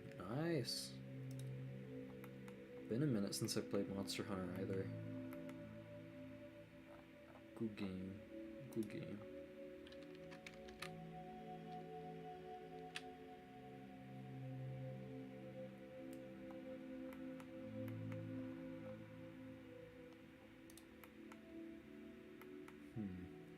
Actually, you know what? I'm gonna yellow shift this actually. Or red shifted just a bit, but yellow shifted red.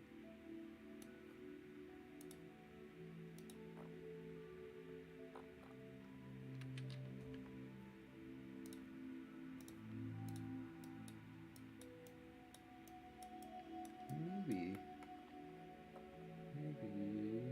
Nope, never mind. If I did do this, I'd have to even it out. I guess it would make sense, because, like, light does like to refract, or not reflect, but, like, reflect funny on metal. Could technically be a light conductor.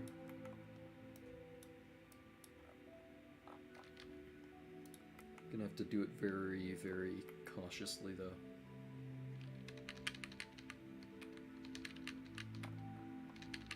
Yeah, I think I'm just gonna try something else, sort of like this, I guess.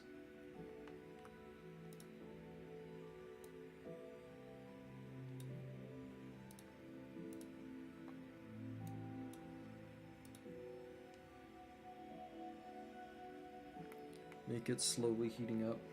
That was kind of the plan, I just couldn't find a way to do it just right with the colors I already had, so I had to create some new ones. And now I'm gonna draw it slowly cooling down.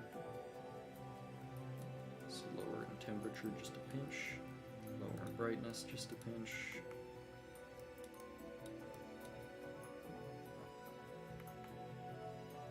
Actually, I can higher the brightness by just a bit so it contrasts with the other red right next to it.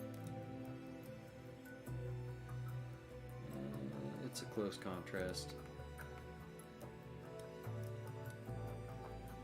For a 1,000-degree knife video coming soon.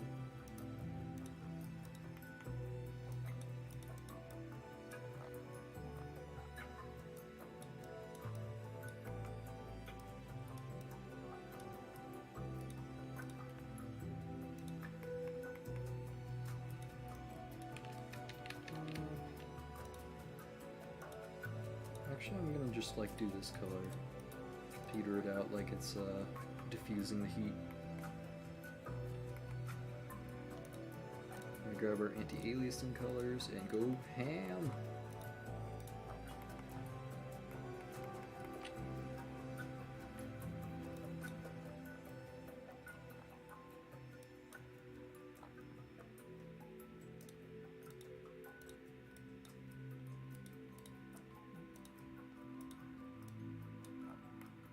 Oh, come on. I hate this round tool that I accidentally click all the time. There we go.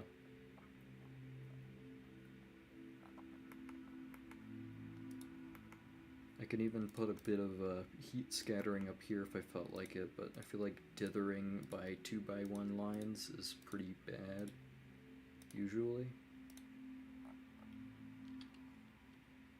Yeah, I guess I could make it work. I don't want to dither too much. Yeah, I like that. Kind of makes it look like it's an even heating. Sprinkle a bit more dithering up there. And up here. And I think we'll have a decent heat gradient.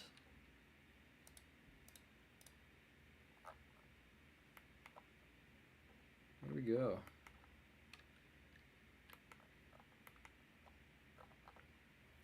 You know what? Screw this color. I'm just gonna remove it entirely and then use the other tones to peter it out.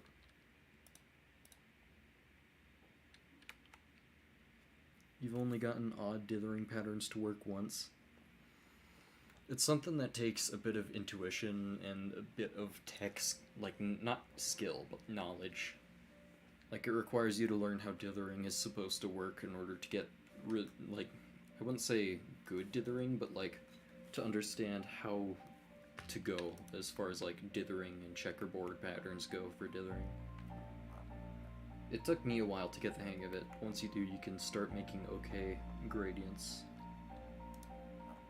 Takes a bit of trial and error though.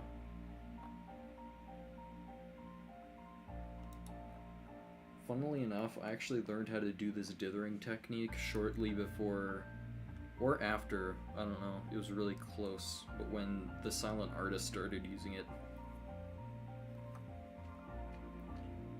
It was just pretty funny timing.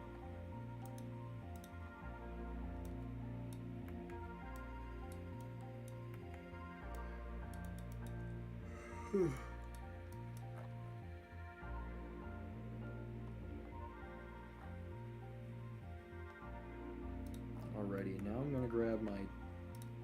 Actually, I might darken this color just a pinch. It just feels too bright to me. There we go. Alright, now I grab deepest red color and darken it as much as possible. Purple shifted a bit. Hopefully the blade doesn't get too hot. It might go soft and lose its edge. I mean, a wood fire does not go hot enough to burn steel. It might get hot enough to like treat it into carbon steel, so like further amplifying the Damascus and the sword itself. But other than that, it can do no damage. I believe. I could be wrong about that, because I do think heat treating sword blades do like gradually wear off over time if you continually heat it with like wood fires and whatnot. So I'm not sure. I'm just gonna assume it won't.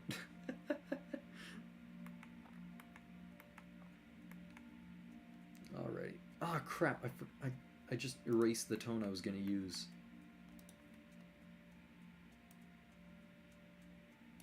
You're gonna opt out? Alright, see ya, Tome. Have a good one. Nice having you.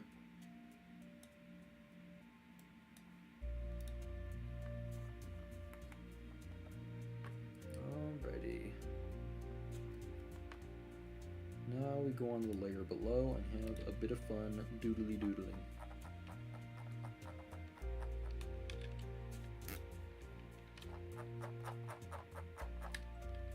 And now we cut out the parts where there shouldn't be light.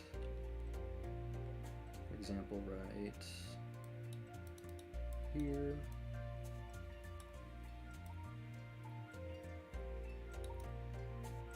Best part about using layers like this is you can actually just like paint underneath them like any pattern you want without having to worry. It's sort of like painting with lines in digital art. Oop. There we go. Black that area out.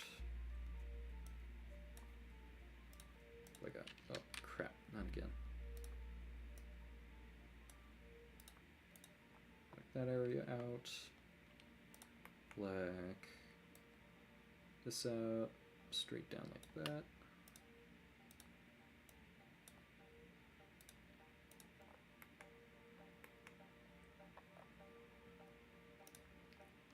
And straight up like this.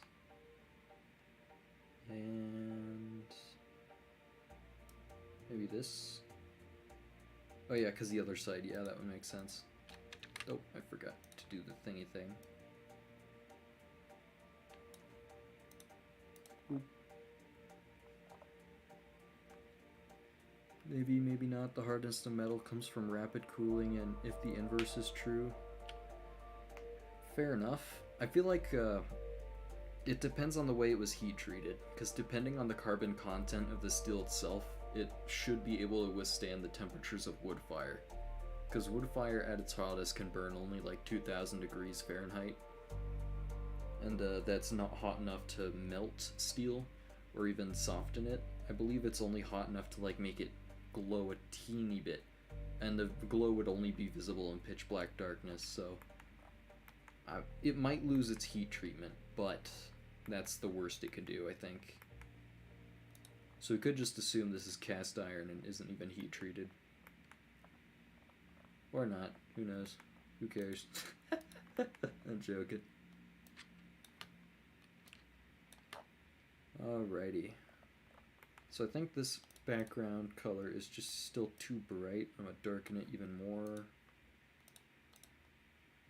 Now that's too dark. There we go. That seems about right.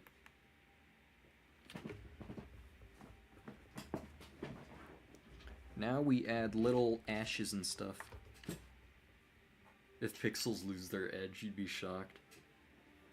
They lose their edge when you feed it into like a raster graphic AI that turns it into a vector graphic image. Compresses the image into geometric lines and forms instead of pixels on a screen. Bam. That's gotta be a meme in the community somewhere. Unvectorize or unrasterizes your pixels.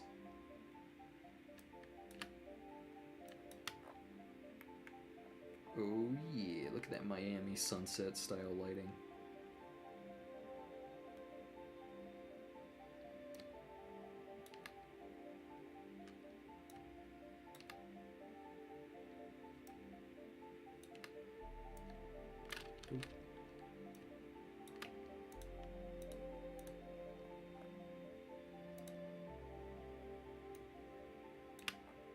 I like that gradient. Vaporwave sword. Oh, you should have seen the Neodicer from a while back. You probably already did, to be honest, but that could be a Vaporwave katana.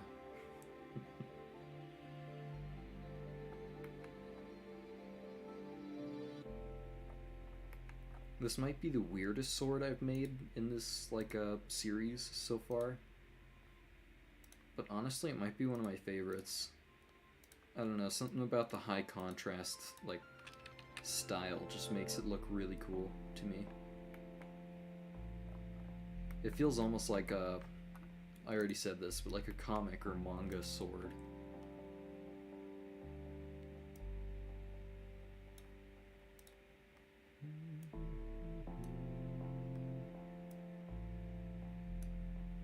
Usually I rise the temperature the further, or the darker the wood gets, but I'm gonna try rising the temperature on the light areas of the wood instead. Just see if I can get it to work or something.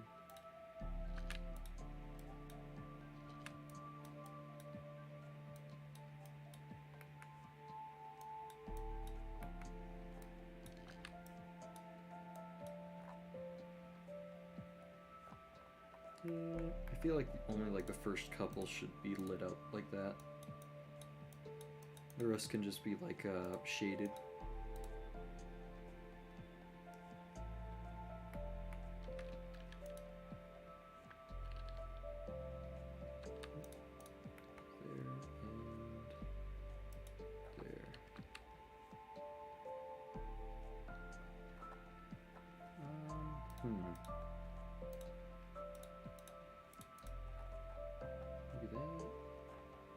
I'm not sure. I honestly think I just like it better if it's just solid brown like that.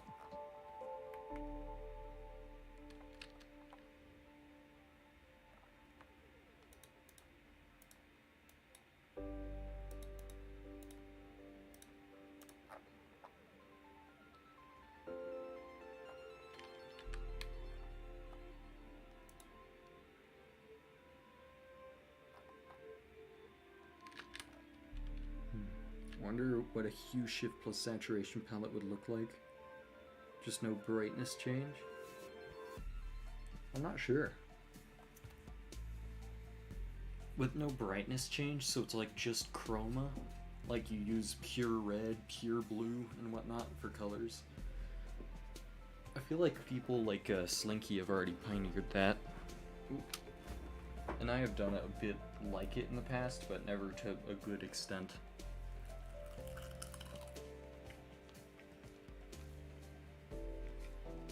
Oh, hue shift plus. I always called that technique reverse hue shifting. It's useful, but it often makes the shaded areas become less and less contrast. You can choose the starting brightness, you just can't change it to be brighter or something. Yeah.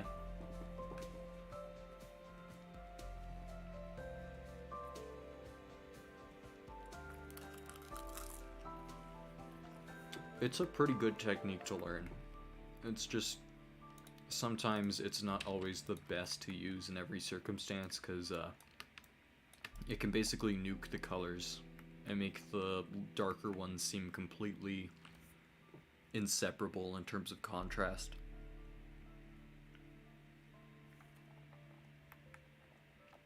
Alrighty, I'm gonna fix this cage real quick, and then I think that'll be it from me. Or not from me, but like from this sword, I guess.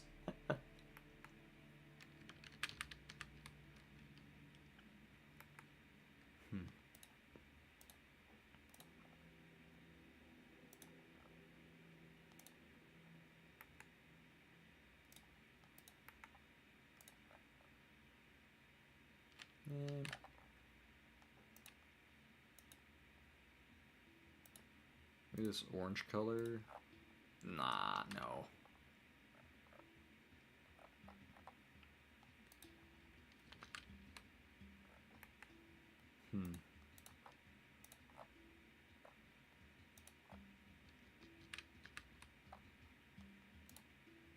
I have an idea.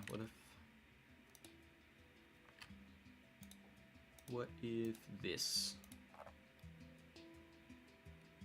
I mean, it's not the worst, it just feels too dark.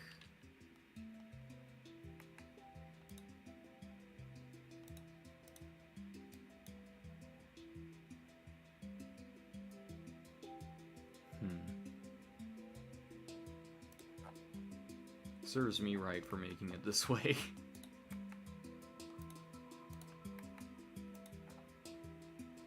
I'll paint all those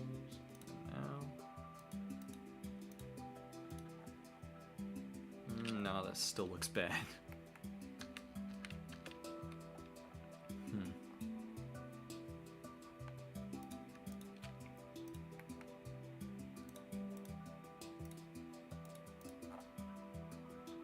I'm just gonna try darkening it out and then trying to figure it out using the tones we already established. So like this purple, this black. I'm definitely gonna put a black line here just for the context, or not contest, contrast. Because like the brightest light would actually never mind. It would be this tone from the outside. Because it would be casting light over a pre-established shadow.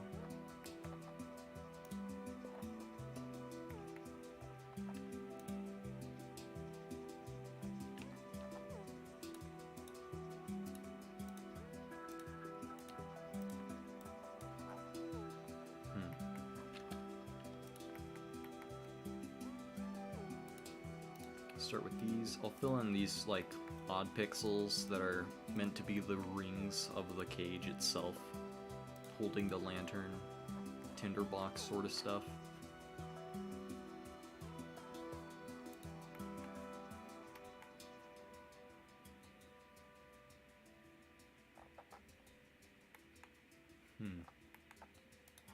Maybe this color? Actually, no. Honestly, I feel like a darker color for the cage itself might be the best, just because, like, there's no light from the outside hitting the back of the cage. Like, all the light is contained inside there and, like, coming out from the cracks, and nothing more. Just tried creating a palette. It doesn't look bad, but I was 100% right. Most dynamic range is from, like, 40-ish to 80% saturation, yeah. Typically for reverse hue shifting, you already want to be on a not saturated color when you start off. It usually results in incredibly low contrast colors, but you can use those to your advantage, because low contrast means you can make it better, like ombre effects and gradients and whatnot. So, yeah.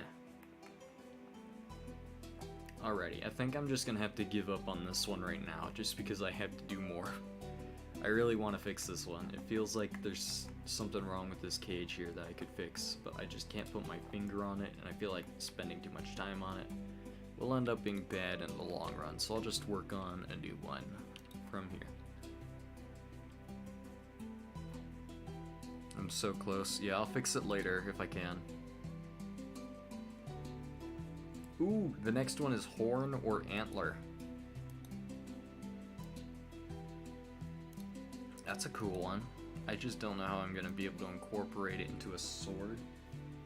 Maybe it's like an antler holding a blade? I'm not sure.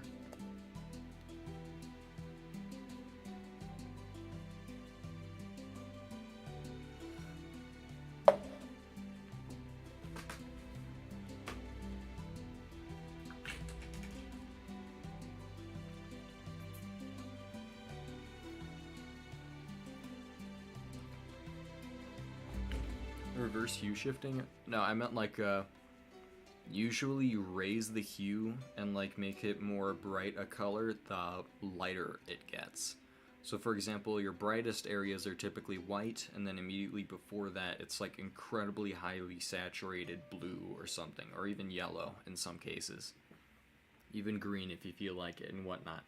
And then you slowly shift to the darker like chroma as well. So like from there you can shift to dark blue if you feel like it, but you have to like lower the saturation every step down, like you were saying. So like every step down you like, I guess the word would be like, or the term would be reverse saturation or something like that. I guess I was wrong to use the term reverse hue shifting, because that's not really how it works. Where do you learn more of this? You can learn some more in like some color theory classes, I think. If not that, there's some like repositories on like low spec and pixel joint for pixel art colors and whatnot. However, there are also like good coloring guides and digital art spaces as well that aren't pixel art. There's a lot of stuff you can find online. I just recommend color theory in general. Because obviously I'm still bad at it. Alrighty. Antler sword.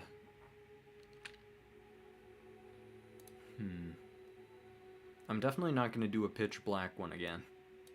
I can't go back to pitch black. I'm going to try dark green.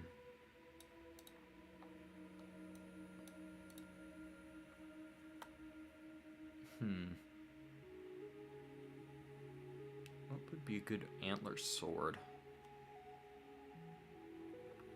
I must consult the Google again.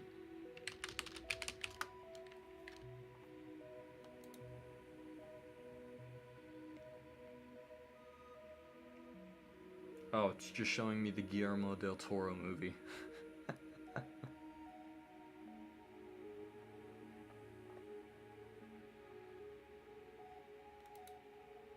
Antlers and or horns. Or horns and or antlers.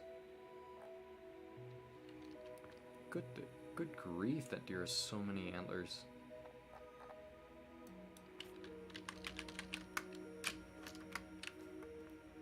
Just finding source images. Oh, come on, now it's just showing me Mr. Harry Potter man in the Horns movie.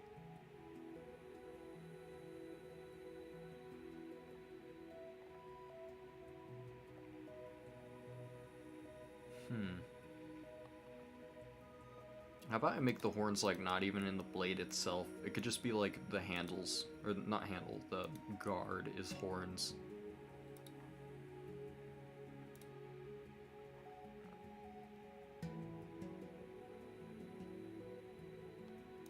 Oh, I just realized that chat isn't showing up quite right. There we go. Should be visible. Alrighty. So I got the idea of like a ram's head for like the guard, and like the horns of the ram's head are like the guard on it. Maybe the blade is detachable? I'm not too sure about that. I'm not sure how I would really incorporate it with the theme horns.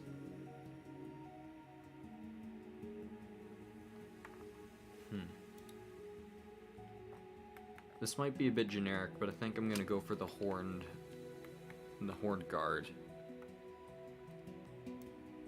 I feel like it's gonna be really difficult the other way. Wait, hold on. I might steal the colors from this one real quick. Wait, hold on. I can just add them to the palette. What am I thinking?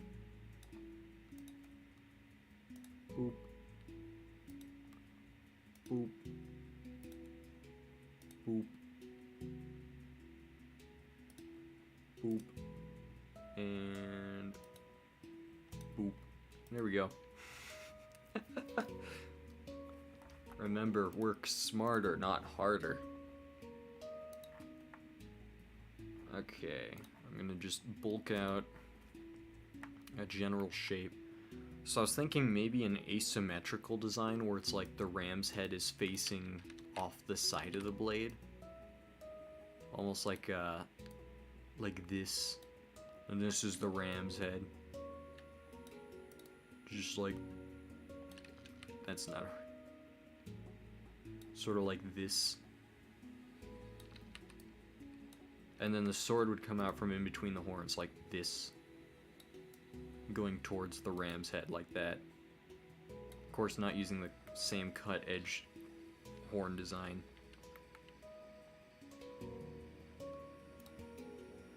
Oh crap, I forgot the layers again. Dang it.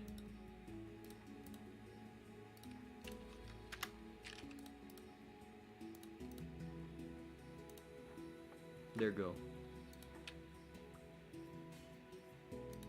Alright, for the sword, I'm just gonna cover or color over my sketch here, and then I'll start bulking it out.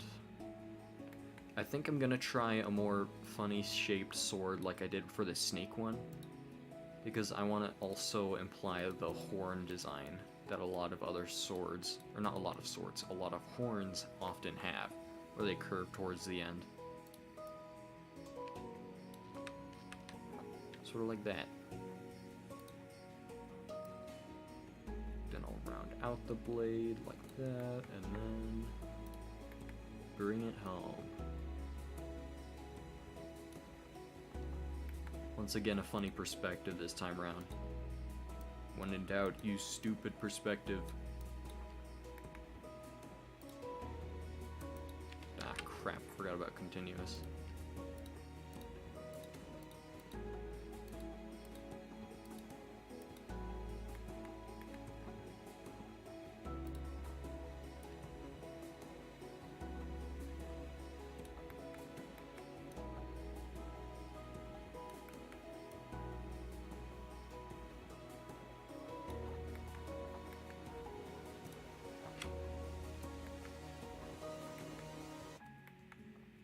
I might have to make the handle much smaller than I'm depicting it as, just because it's going to be very big.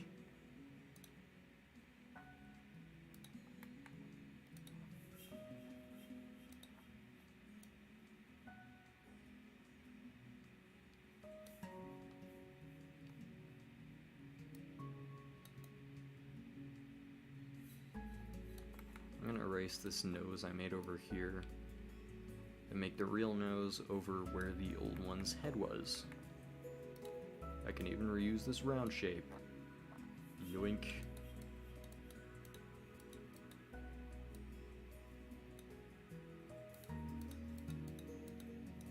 Behold my power of laziness. Hold on, I'm gonna darken the background real quick, just a bit. Might even blue shift it just a pinch. There we go. Now we can actually use it as like another value.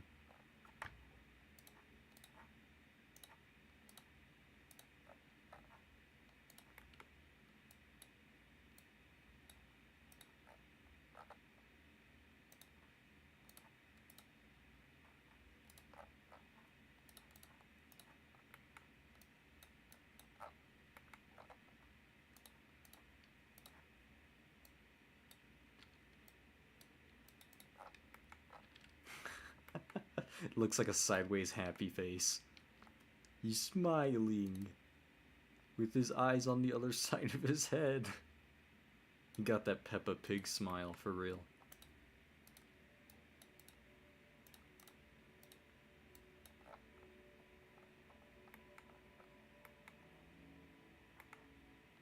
Okay, now we do the funny colors. I just realized I deleted my old color. There we go. Yeah, goat eyes look weird. They're like sideways. Even more sideways than that ram's head was before.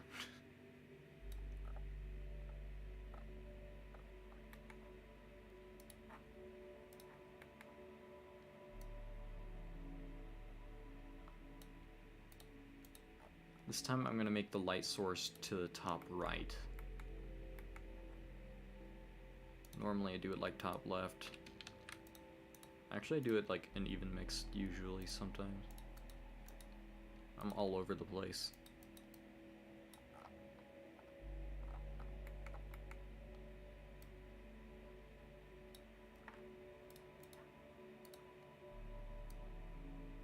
Add this squiggly to show that the horn is curving in on itself.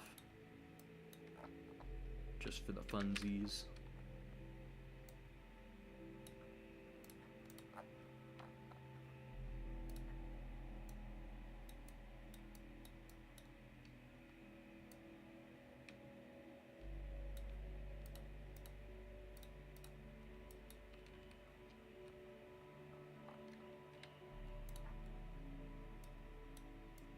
I'll probably give it like eye gems if I'm feeling up to it by the end.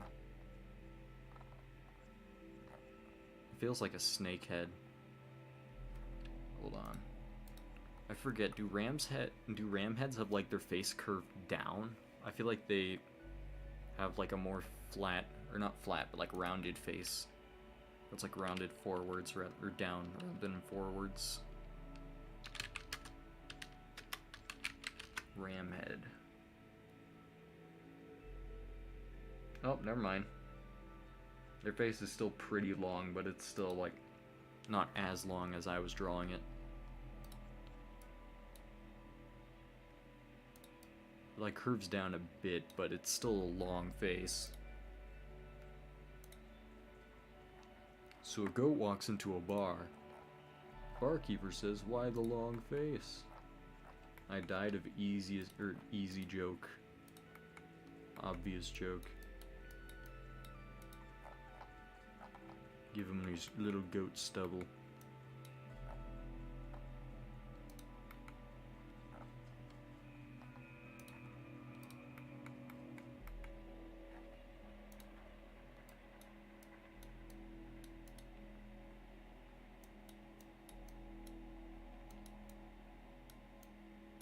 What time is it? Oh, it's already 6 o'clock. Good grief. I thought it was like 3 something.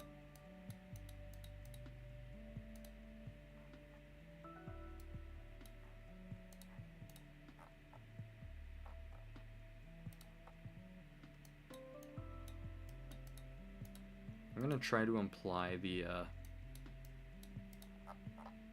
very layered texture that goat or ram horns have. It's almost like it's made out of like little layers of like bone or bone-like tissue. Technically they're teeth. Ain't that weird? Rams wear teeth on their head.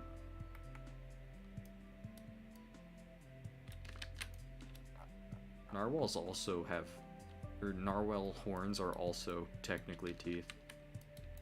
Just kind of funny.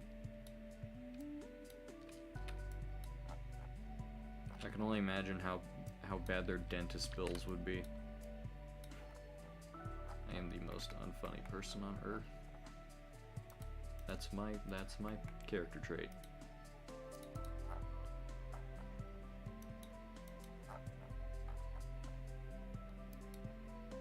Not gonna lie, I feel good about this one. I feel like I can finish it down in a reasonable amount of time as well as make it look decent. Oh, that reminds me, I forgot to put chipping on this one. Oh well. I'll get back to it.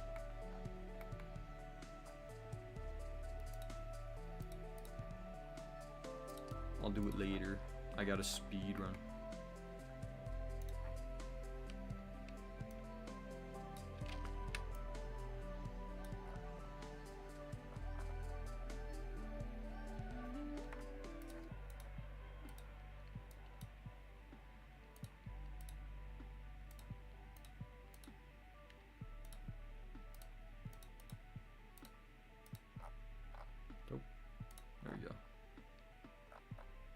I kind of like having very thick clusters like this.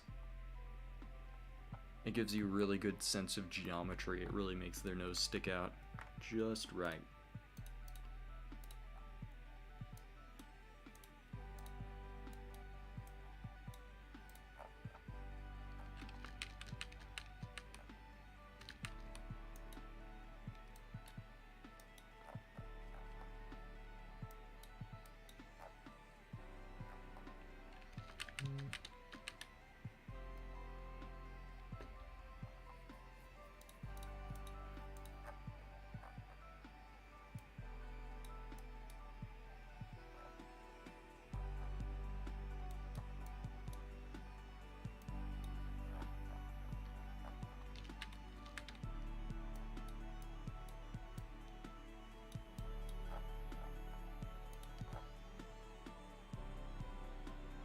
Okay, that looks nice.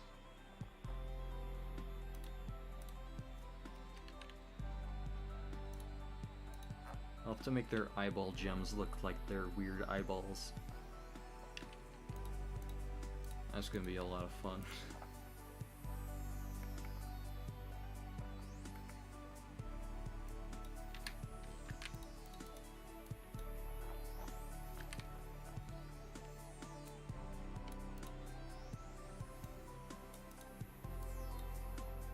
red ruby eyes. Oh, that'd be nice. Be very nice.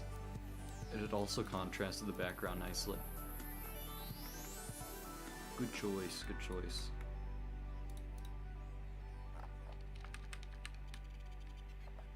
Wait, hold on. Okay, that is the darkest color. I was just... I'm gonna make another darker color. Just because the background color doesn't quite fit with the palette. If not that, I could just change the palette itself.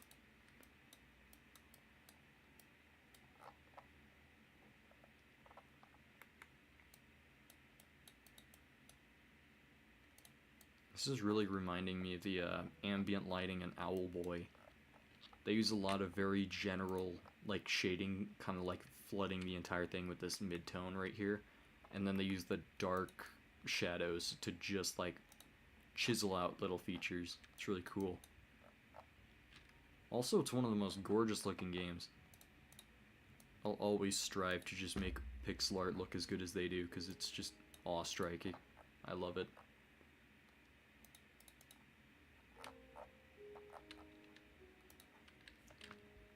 Evil goat, true. You're gonna be the evilest goat in the West.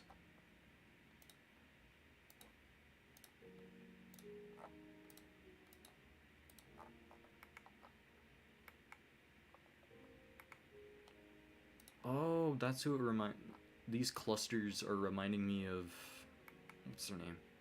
They go by Nightjar now. They used to go by Autumn Fire.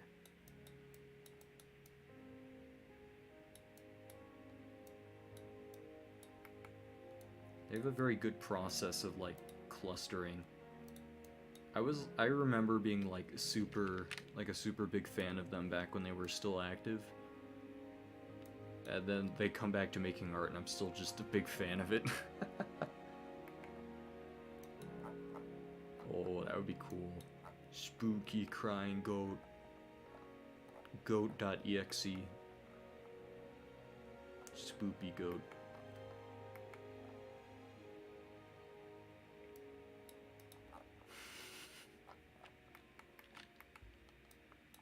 Dude looked like he told you, like someone told him a really bad joke and he's just like, hmm.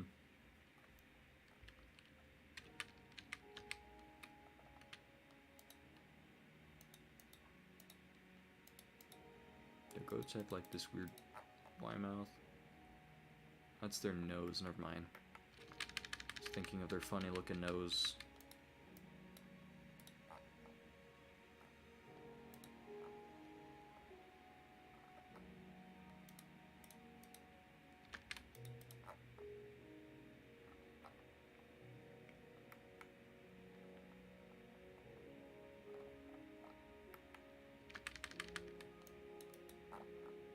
There we go. Much better. Even looks cute.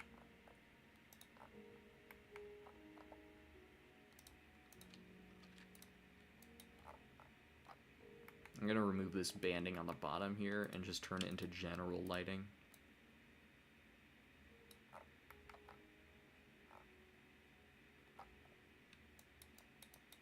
Could just delete that, but I kind of liked that cluster, not gonna lie.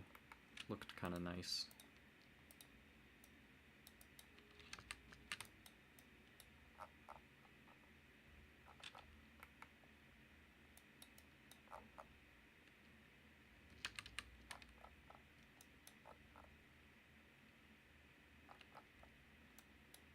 What even was the cluster I had before?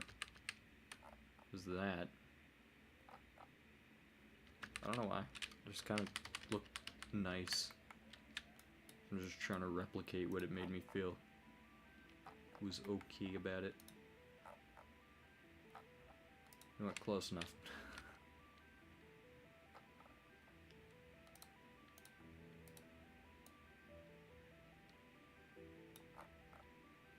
I can make it look like a skull very easily. I kind of like the fact that it looks almost like a skull, but not quite. Gives it a kind of menacing vibe. Back to the spoopy goat.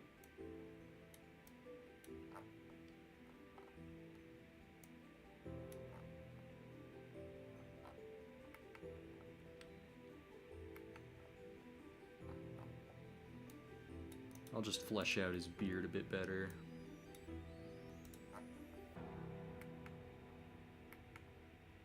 Alrighty. Goat beard is indeed goated.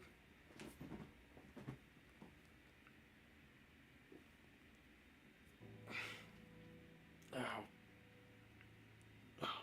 You gotta go? Alright, see ya. It's fun having you on stream. Have a good one. Ow, my back. I stretched too hard and I entered the shadow realm for a couple seconds.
Oh, Fear of Dark!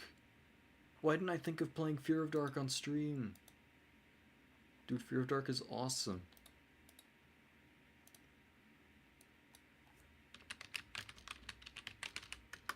Hopefully it's not copyrighted, because I love their stuff. It's so good. Truly peak chiptune, in my opinion.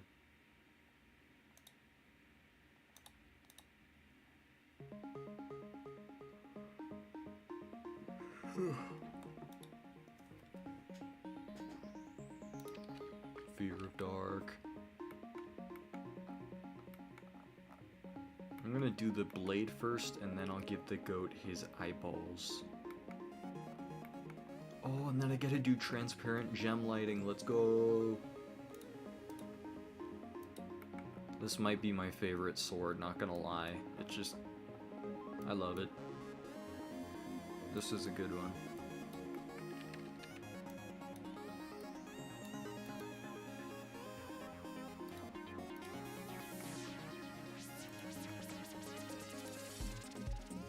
I remember I was taking a music theory class with he was a really good teacher. A very high energy kind of guy. A very chill dude as well. And I was talking about my love for chiptune and video game music and whatnot. And he was like, yo, have you heard of Fear of Dark? I was like, yo, I love Fear of Dark. And it was just so cool because this person who I've never really had a good conversation with before at the time, who was this dude I just started a class with, he and I were already on good terms because we loved the same music. Music just brings people together like that. That's why I was so happy to bring it on stream, because I just really wanted to play some music and have a good time, but alas, it was not meant to be, for there was UMG.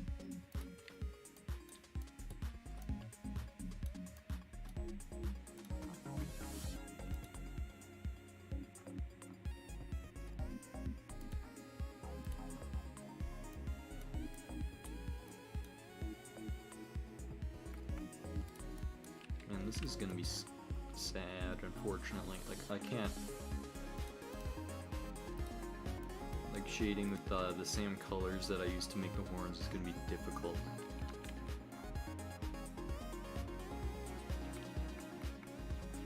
I gotta say, that is a great goat face, though. I did good on that.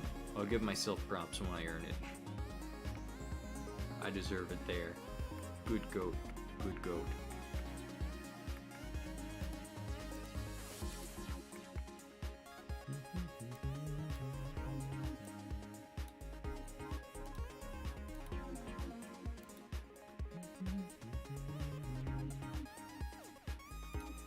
Oh, I never used the brightest highlights. I was gonna put it on the nose.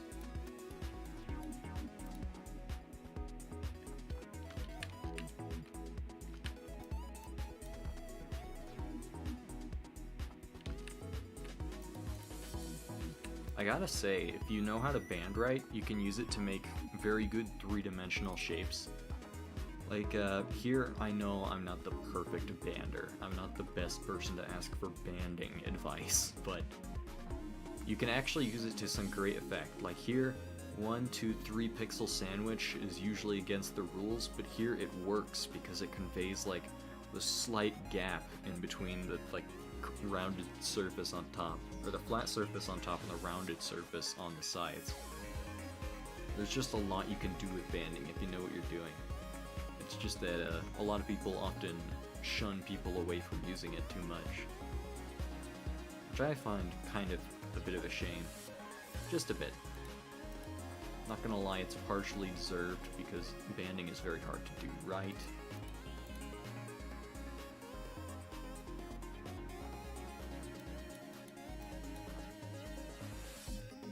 For example, that's not done right.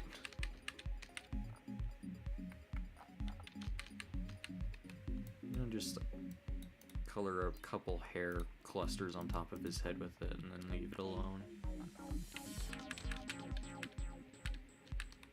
Actually, I could just like put it on the eye bits right there or something. That feels wrong. Yeah, I'm gonna just remove that.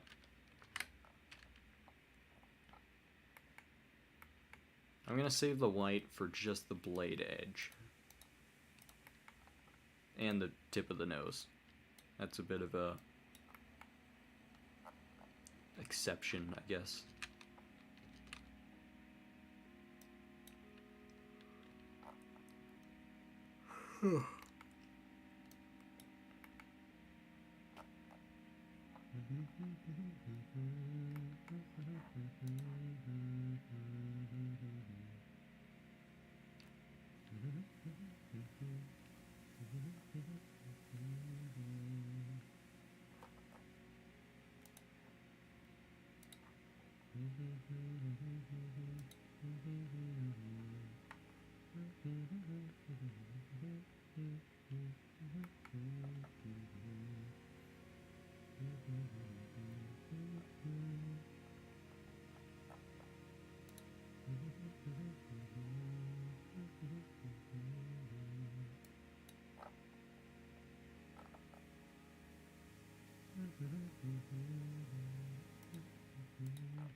Blade's gonna look a bit boring. I'm not sure what to put on it.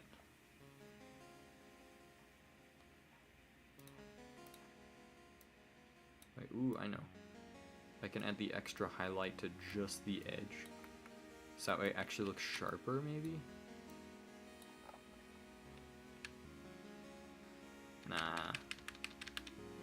The bevel already kind of does the job.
That's all good on the outer anti-aliasing.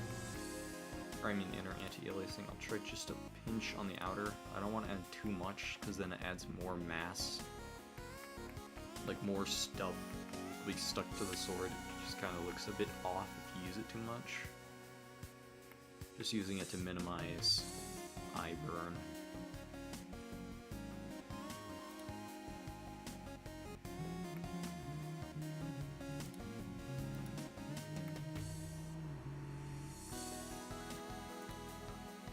You know what? I'm gonna add a blob of backlight. Or not backlight, but backshade. So like the blade is reflecting light on the sides of it, of the area around it. I don't want to overdo it though, or else it'll just make it look like very high contrast.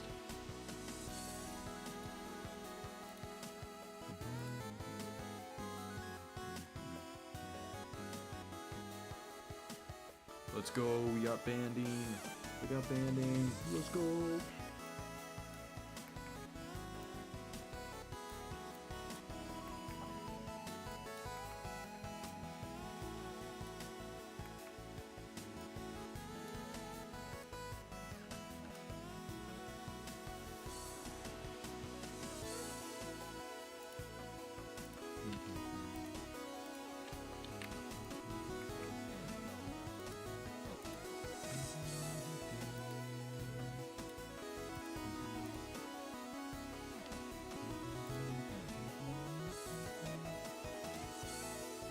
Fear of Dark is so good.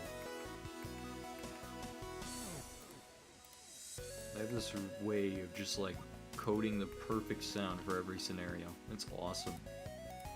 It feels very like intricate. Like every little bit of the song is placed there with the pure intent of it existing to fulfill a purpose. Like it's not there to just fill up the background, or it's not there to just be the drum track, or it's not there to be the bass. It's just a dope song made from like atoms of music in a way. Because a lot of manual chiptune requires you to like manually code each individual line that creates the noises. So if you look at the Fear of Dark videos, it's like just a scroll of code. It's so cool. It astonishes me how people can still find ways to make music with the weirdest objects and tools. Not that chiptune's like a weird object or tool, but I just find it so cool. Just awesome.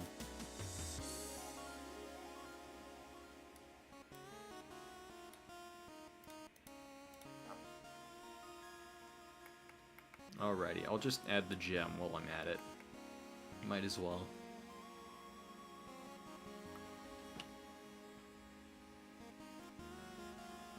It's gonna be hard to fit the entire sword on this tiny 100 by 100 box.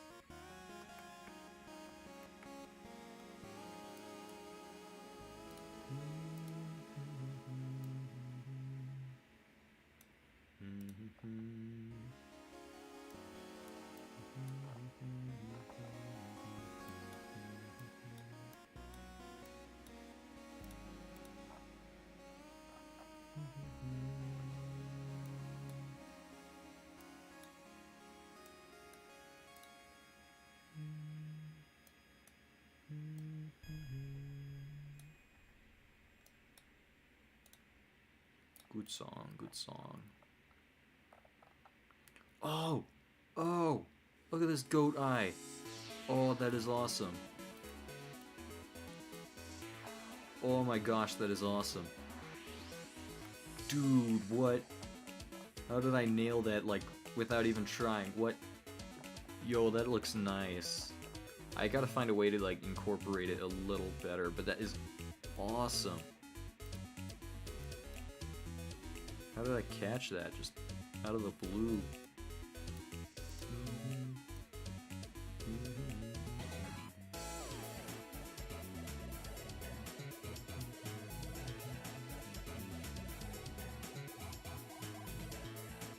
Actually, you know what? I'm gonna go oranges instead of like the pink route as far as like brightening it up goes.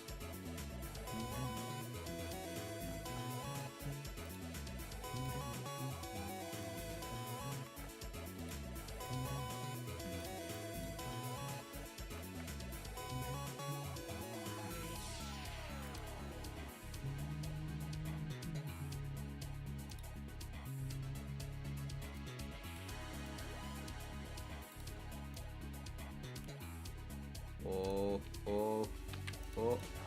Hey! Goat eye! That looks awesome. I just need to make it like fit in and work with the lighting. I guess it already works with the lighting. I just need it to fit in. That is awesome. I can't believe that worked.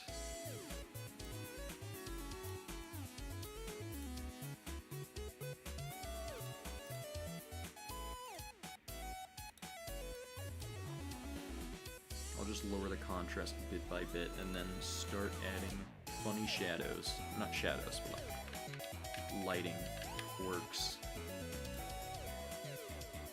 This is one of the few times where like using opacity is acceptable and creating new colors. Because midtones are difficult to get right without machines.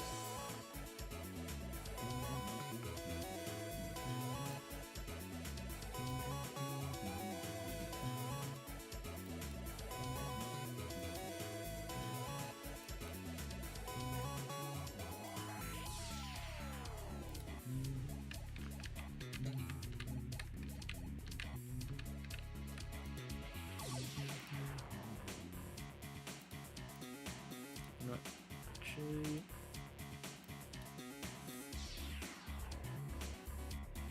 There we go. I like that color.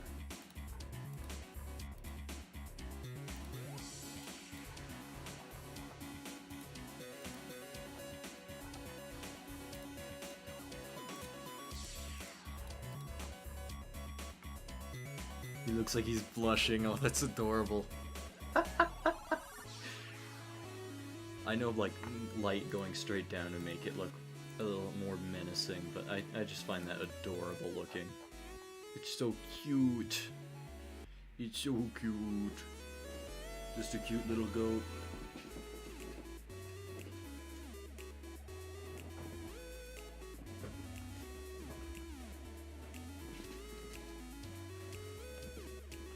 Okay, this is my favorite sword, hands down.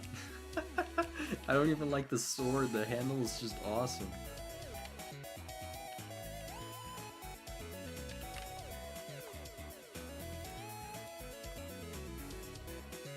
Alrighty, I'll just grab a brown, quickly do some, like, handle binding lighting. I don't want it to be, like, too bright, because it's like only specific parts are going to be hit by the light.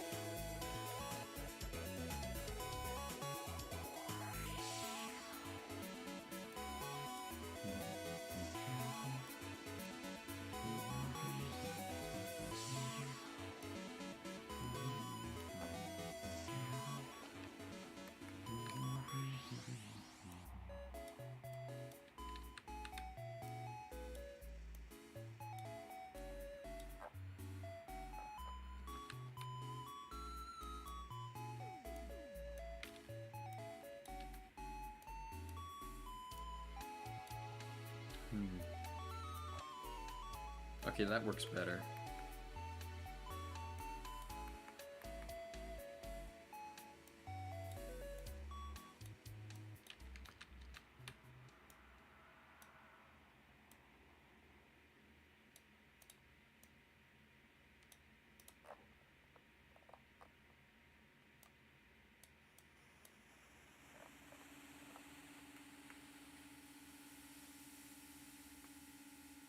You're back already?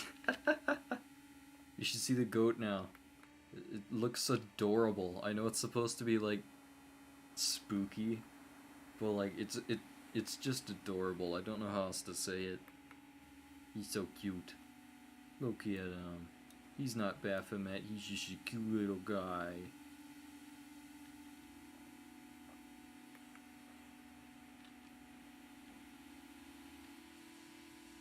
He's just cute now.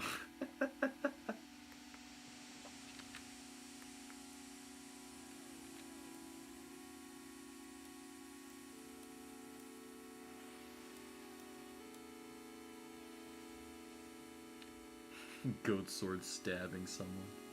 Yeah, this is the sacrificial knife. But how come Baphomet be evil? He looks so cute.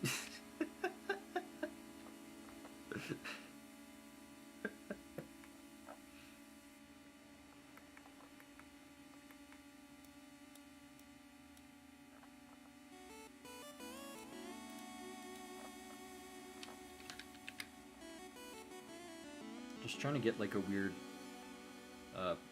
what's it called, like binding pattern.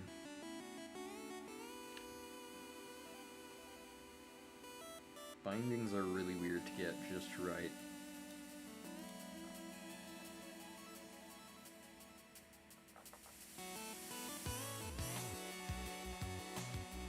Alright, the lighting stops there because that's where the goat's head is. Now we can start working on the pommel. I'll figure this out a little later. Actually, hold on. I have an idea. I could just add 2 colors.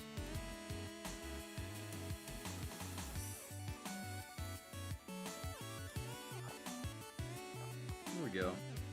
That helps it just a bit.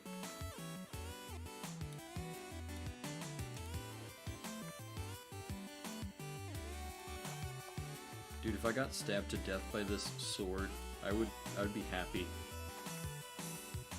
Dude, I died as something so cute. How could I not be happy?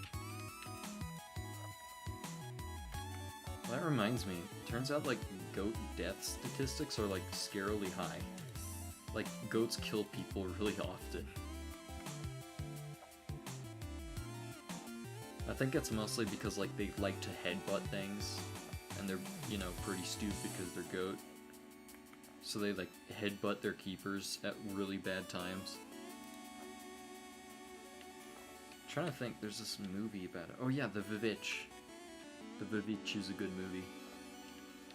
It's kind of like The Lighthouse, where it's very artsy, but it's also, like, really good at conveying a dark story.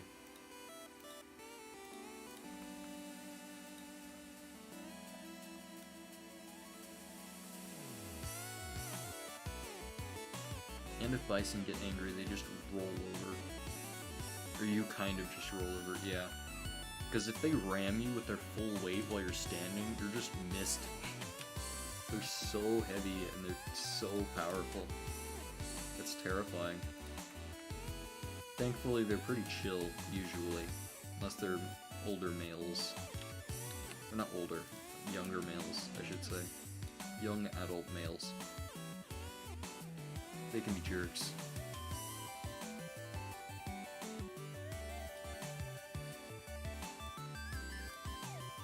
The pommel. I can make it look like a hoof.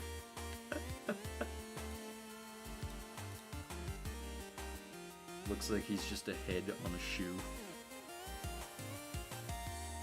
Just like high school. RIP. I mean, to be fair, I'm pretty sure if a high school charged you, you'd probably also turn into Red Mist. So that is a pretty fair assessment. But yeah, high school for real, kinda bad.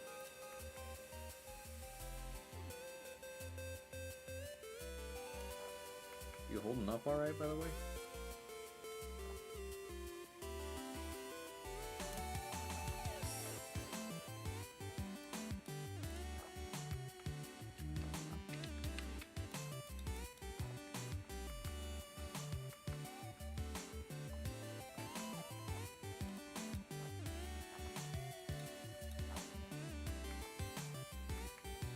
I like that. I'm using up as much space as humanly possible in this tiny 100 by 100 area.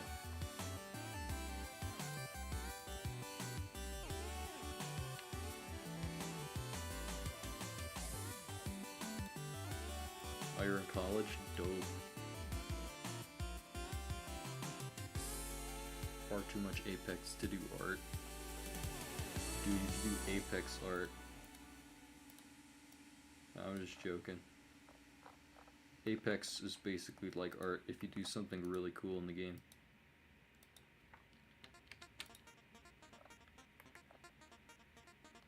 It's been a while since I played Apex. I'm not sure how the scene is going.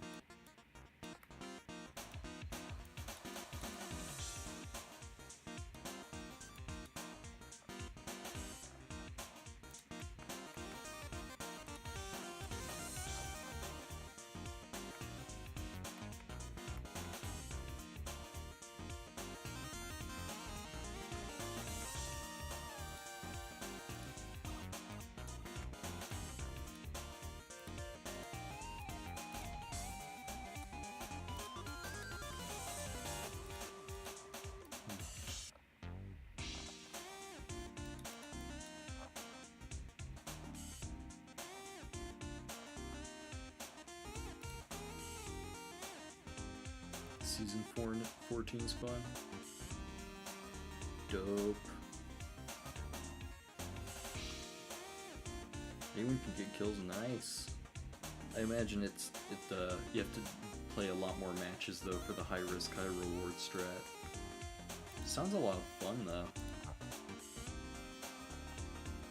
I might pick up the game again just because I really like sniper classes and whatnot.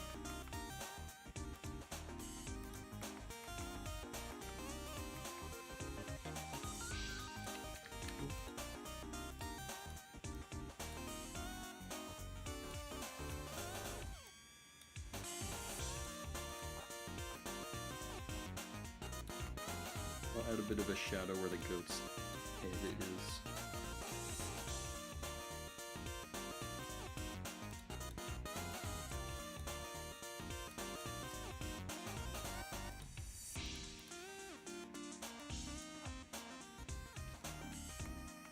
It was really funny watching pros complain about the low TTK and getting dunked on by their fans.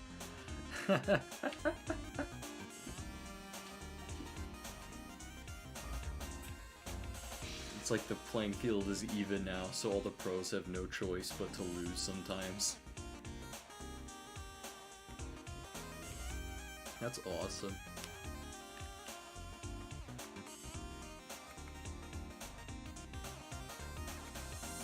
Alrighty, I think I'm ready to start on the next sword. I think this one might be my favorite out of the whole series so far. I just love it.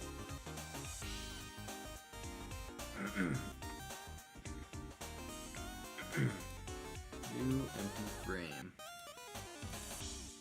The next prompt is chain. Ooh, that's a cool one.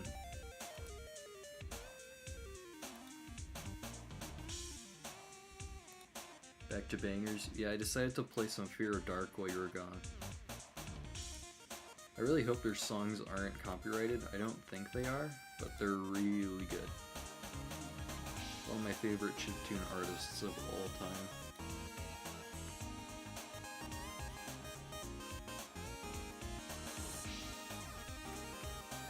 Oh, back-to-back bangers. Oh, I thought you meant back to bangers. Like, back to music bangers.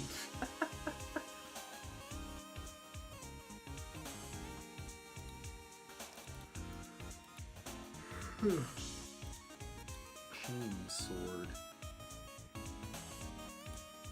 Do I stick a sword on a chain, or do I make the chain a sword? I'm pretty sure chain swords are a thing that already exist in, like, Castlevania.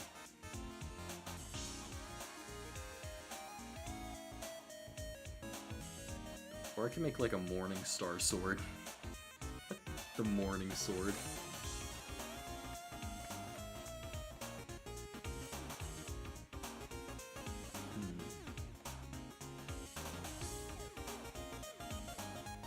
Would be fun to make that though, yeah. Would be. I might even, just because it's more established and I'd actually have an idea of how it would start and work.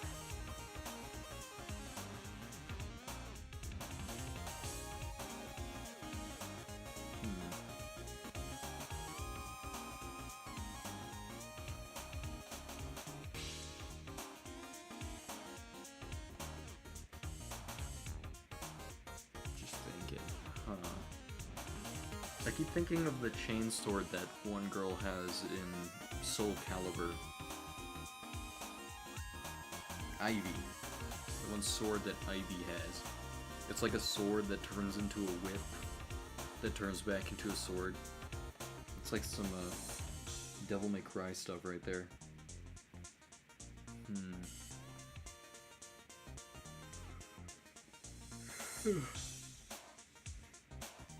I think I'm just gonna go the normie option and pick a chain sword instead of a sword chain. Oh, a chainsaw sword. I didn't think of that. That's awesome.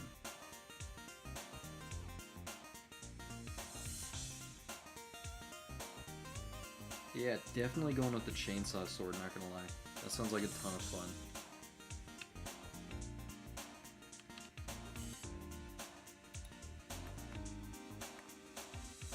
In order to do this one, I'm gonna have to go with the normie angle of, like, just diagonally across. I'm gonna try a blood red background this time. Oh, wrong layer.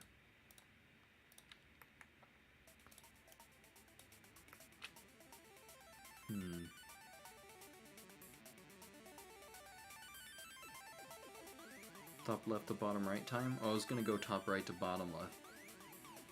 Like a Minecraft sprite, almost. I could go top left to bottom right. Usually that's for people who happen to be left-handed. Not sure. I might go top right, bottom left. Or bottom left, top right. Just because I'm comfortable with it, and I've done it before. Just trying to think of the colors I'm gonna use. You know what? I have an idea. Oh, this is gonna be awesome. Royal gold with royal red. It's like a royal red and gold chainsaw sword. That sounds right out of what's it called? Warhammer. Sounds right out of Warhammer. Maybe some gold colors first.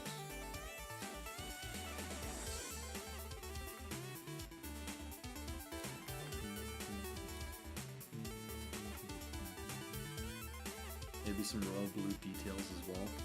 True.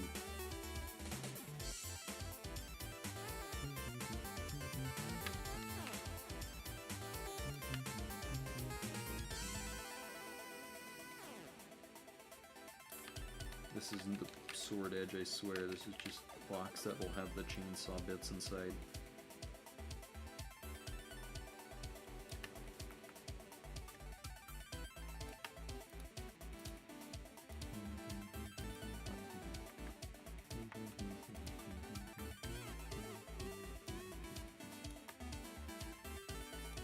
Royal blue would be cool, but I don't know why. I'm just feeling the royal red vibe.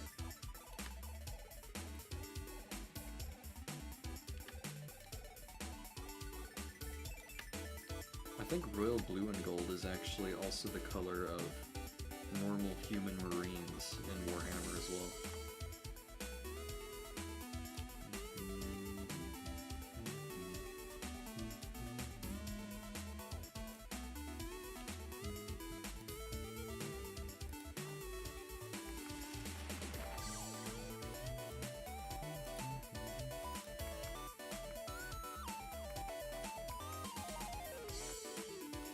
It still astounds me how Beard Dark makes this music. Because in old chiptune programming, in old chiptune programs, you have to manually code each sound in like a line. And then like a bar goes down and just like covers each and every little dot or piece of programming you made. It's really cool. So like all the sounds, every single drum track, everything is manually coded by this dude. What's funny is like some of these songs are older than I am. Wait, no, never mind, not older than I am, but really, like, really old as far as like music goes. He was ahead of his time as far as chiptune.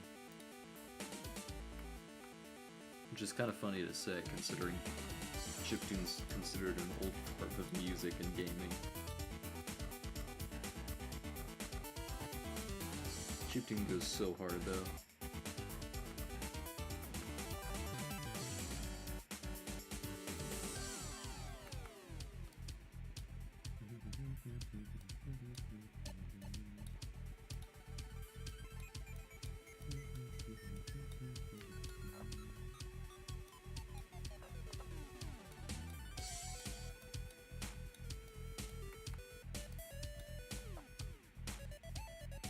I'm gonna put it at a slight angle, so that way we can actually like see the inlaying here. So it's gonna look a bit banded, but there's gonna be a reason for it.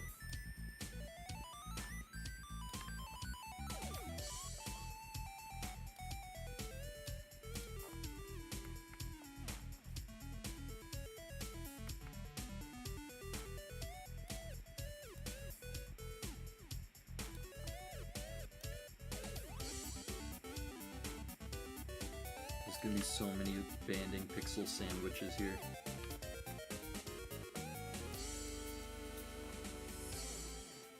It's justified, I swear. I swear. For the Emperor Gandalf, said calmly.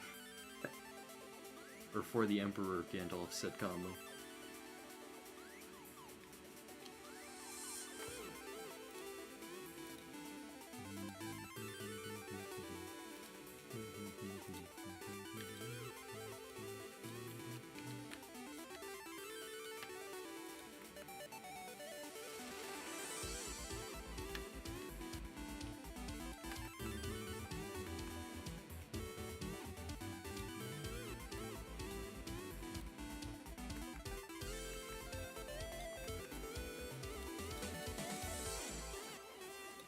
So I'm gonna make it a bit thicker. Oh, wait.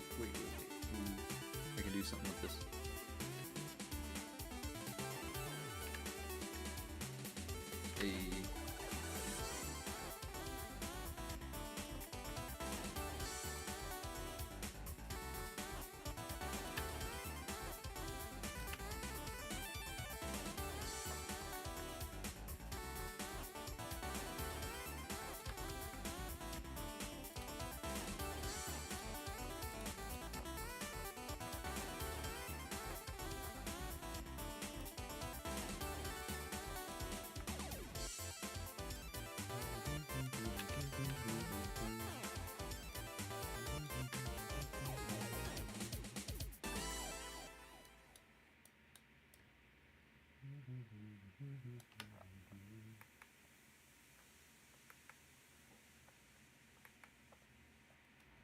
Oh, it's Motorway. This is one of my favorite Fear of Dark songs. They're very good and chill. Alrighty.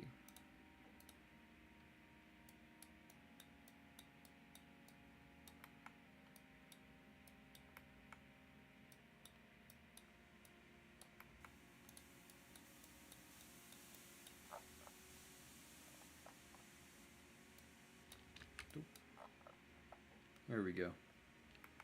So this part of the handle, or the guard, is going to be thicker than this part because there's going to be the chainsaw bits in between.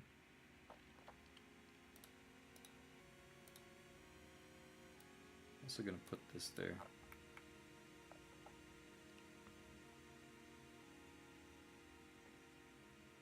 I'm going to use some dark, not quite royal blue, but like some dark blue steel colors for like the chainsaw mechanisms itself. But then like the teeth and everything else are going to be lined with gold, so they can still look glittery when they shred people in half.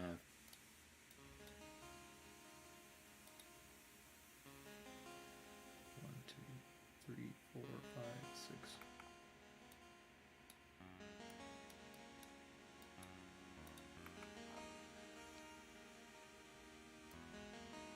Nope, that's not line tool.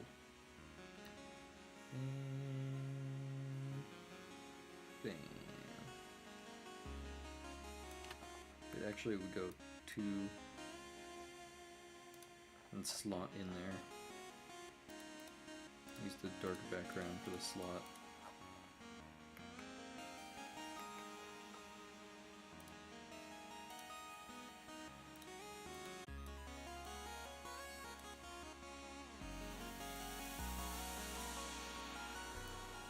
It's gonna be very 3D looking by the time I'm done with it. This is one of my favorite techniques. I learned it from people like Race Leonard as well. But you can use like thick banded lines like this, as well as some other techniques you can use, like pretty easy techniques to be honest, to make things look 3D when they really aren't. So you get voxels if you know what you're doing.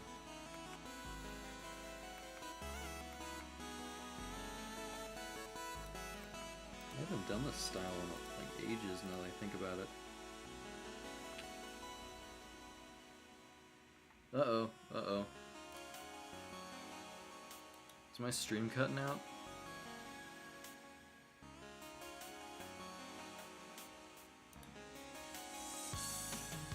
Oh, are we back? I guess we're back. That's weird.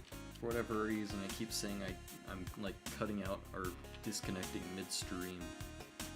But then I don't get the OBS notification. It's weird.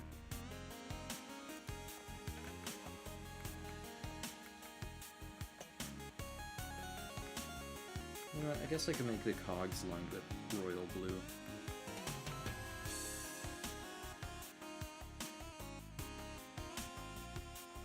Wait, no, cogs, my greatest weakness, no! Hold on, I'm gonna have to make these cogs on a new layer just because they're so difficult to make.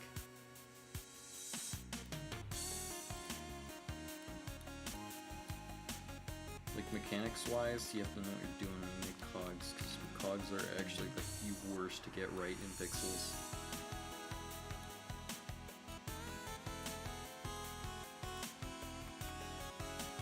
Actually, that's too big.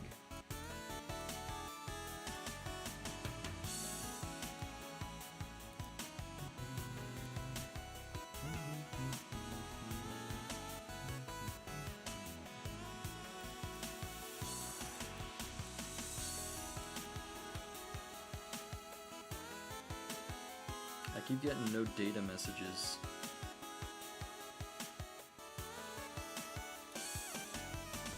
What the heck? And now it's back. I have no clue what's going on.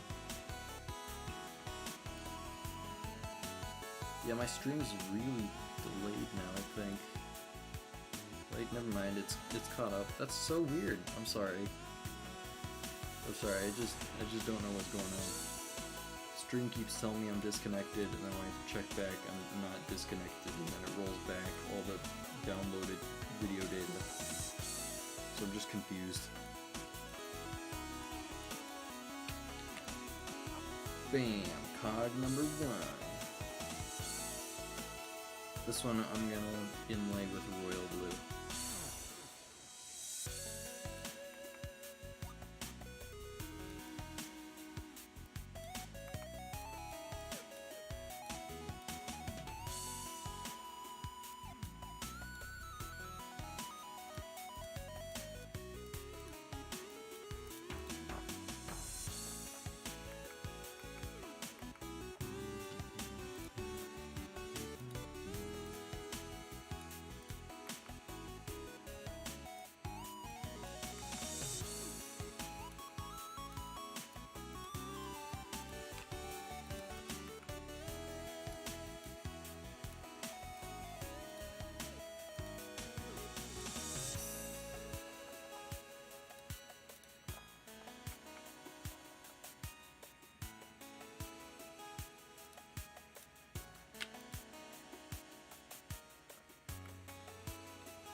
Hold on, I have an idea.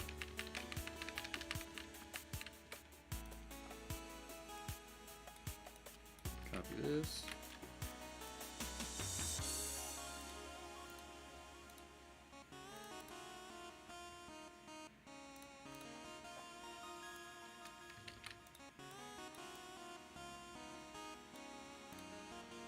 Okay, never mind, I did get that right. That's so weird.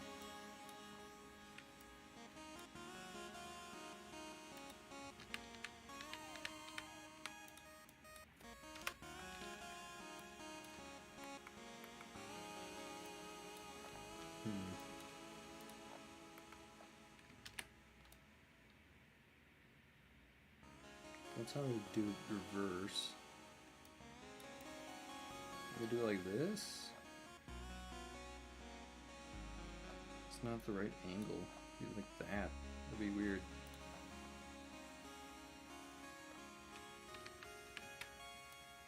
No, or is it like this?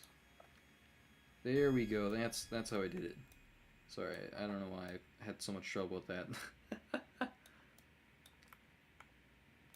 Alrighty. I forgot that the perspective is somewhat consistent, even if it looks a bit off. In fact, I'm gonna just make it a 1 shrink instead. There we go.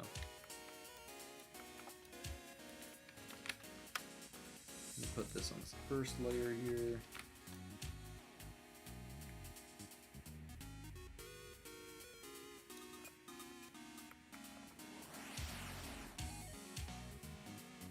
Yep, that's the spot.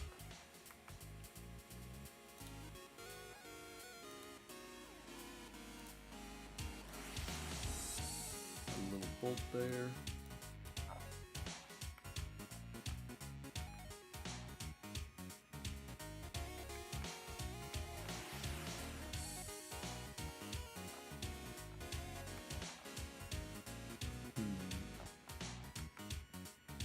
Hold on. There we go. Now it looks like a bolt. I can even make it golden. Dope.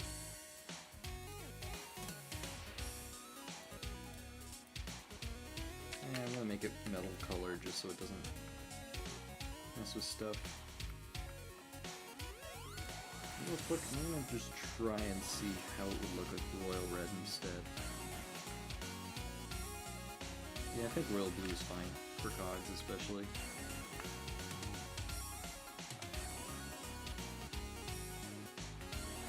So this cog itself is not going to be the one that necessarily spins the chainsaw part. I'm going to stick another smaller cog slightly below it, and this one's going to be the one that's pushing this one, which then causes the nut inside to rotate the chainsaw. Mechanics. So this one's going to be really small in comparison. This is going to be the worst to get. Did I ever play Dandara? I don't think I did, unfortunately.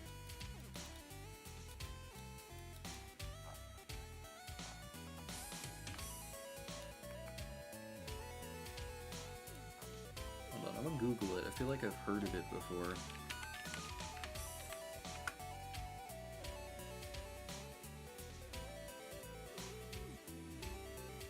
Ooh, that looks sick.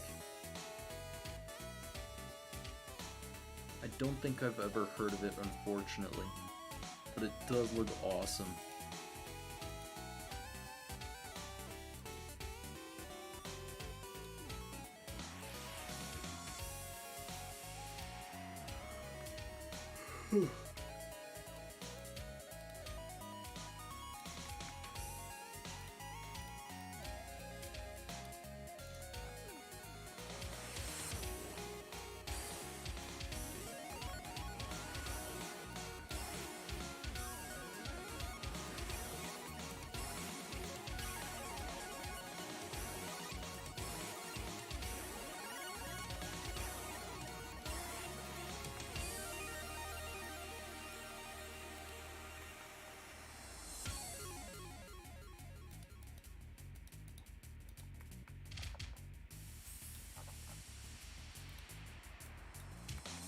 Alrighty, and slot that thing in right there.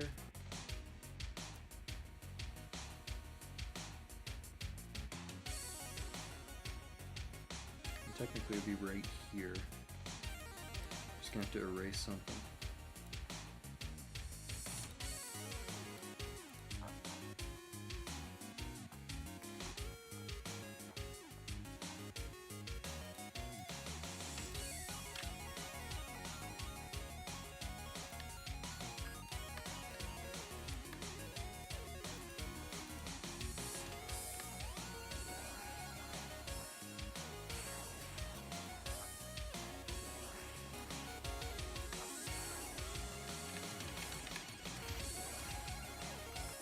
Okay.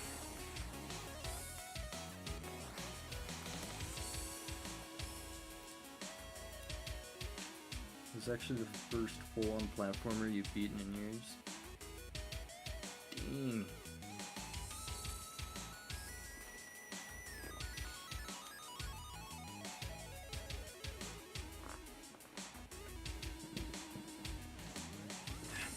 Yeah, it's a really good-looking platformer, if I'm honest. Looks like a lot of fun. Also, the art direction is just awesome.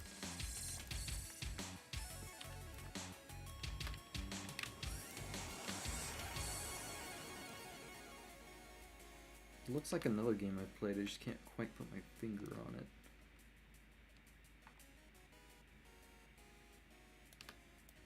What was that game? There's this game where it's like a platformer, except you're a bunch of like luchador wrestlers.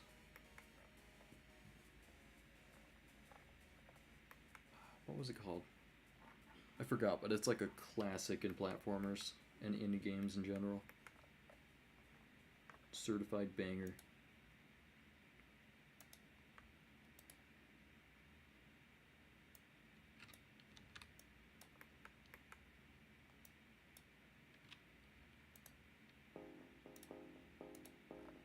Hey, don't go outside, this is a good song. Though it sounds a bit like a threat, if I'm being honest.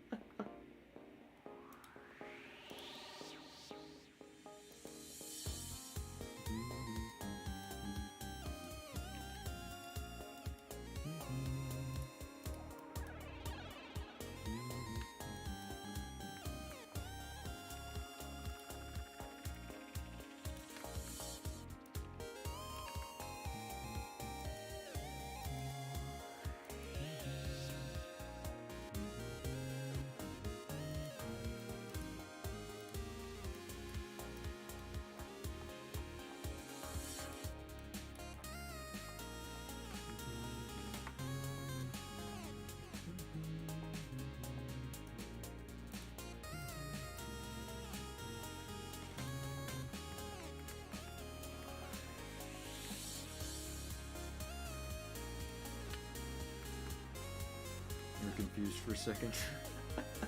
Yeah, it's a very funnily named song. It's a really good one though.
Okay. I'm gonna move it just a pinch. Why do I keep saying pinch? I'm gonna move it just a bit down.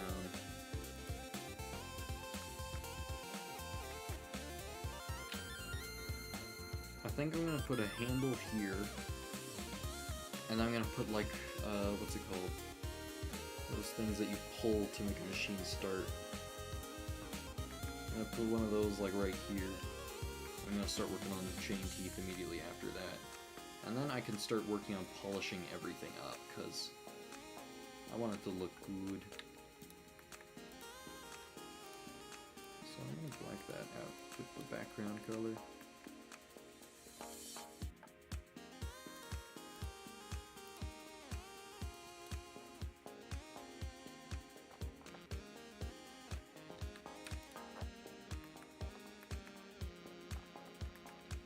Okay, we got a handle. I think I'm gonna make the handle like a leather instead of another gold thingy. I could make it ornamented leather so it looks all fancy like.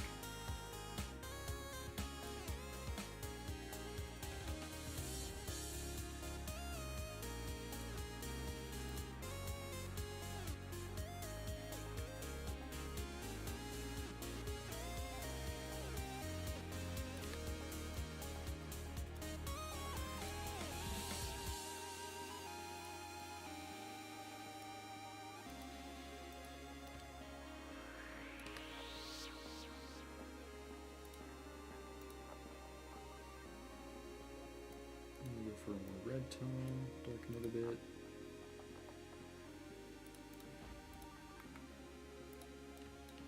Add delicious, delicious banding.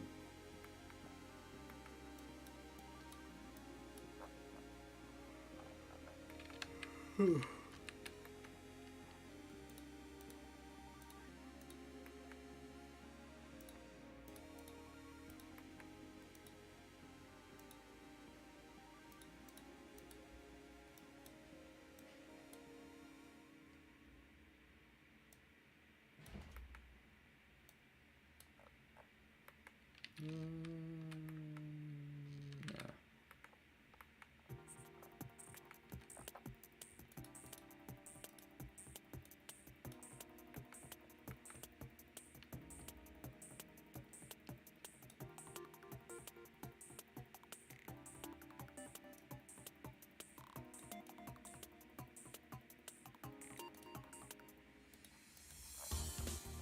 Alrighty, I like this darker tone already. Well, not darker, but more red tone.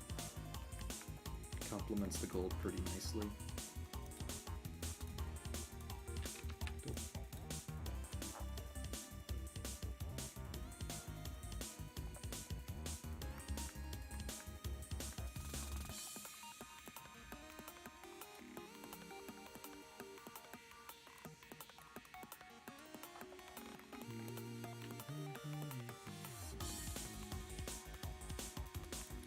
Look at this delicious banding.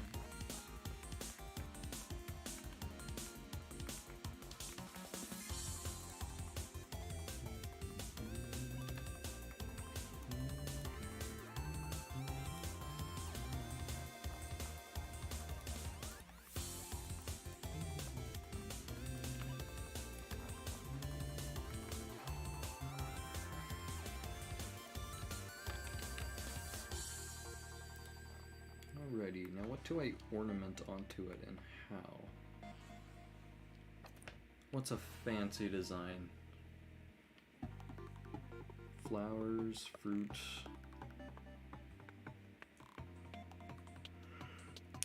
I'm definitely going to do flowers somewhere. Circles. Oh yes, circles. The rarest of ornaments. Hold on, before I do ornamenting, I'm gonna quickly darken this tone just a bit. I fought the urge to say pinch.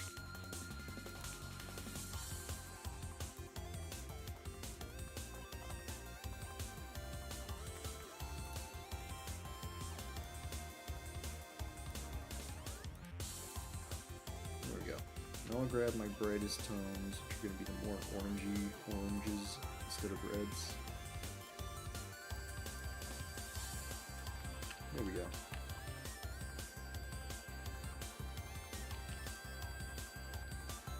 I'll start with some flower-like vines and whatnot.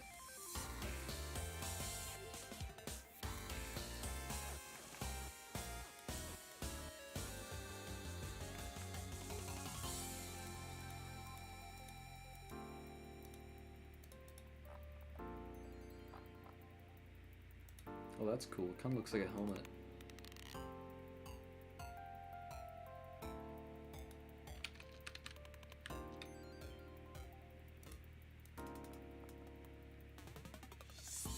That's gnarly.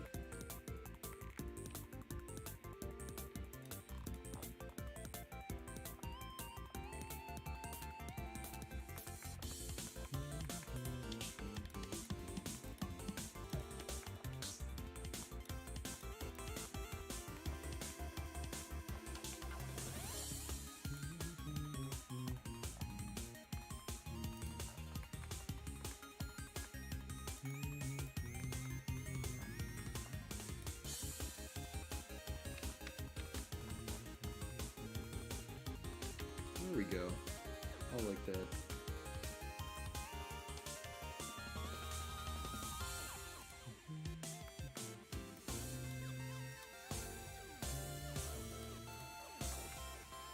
I have an idea. Oh, that's not line tool again. And I can use the background color is the backlight foil.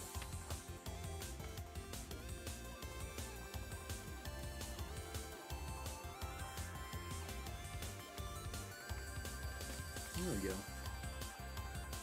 Now I gotta make the pull string sort of thingy-majig.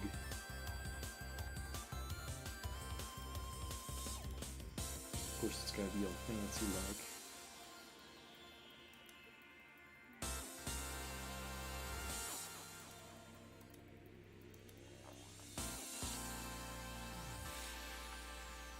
I'll leave the whole geometric style behind once I get to the ornamenting and whatnot.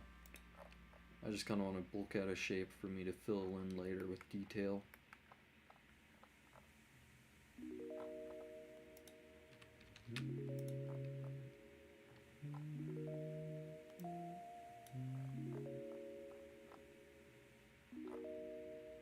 Kind of like that. Looks like there's some kind of ornamentation on the other side that you can't see.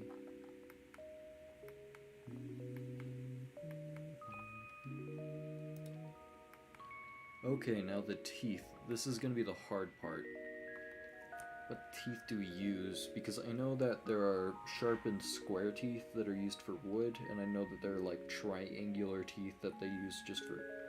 Actually no, the triangular teeth are for sawing wood in particular, and then the square teeth are for like multi-purpose. I think they're both good for chopping wood. Huh. I'll just work on making a bunch of three-dimensional figures on another layer. Oh, OBS is doing the thing. No, it's doing the disconnect reconnect thing. Crap.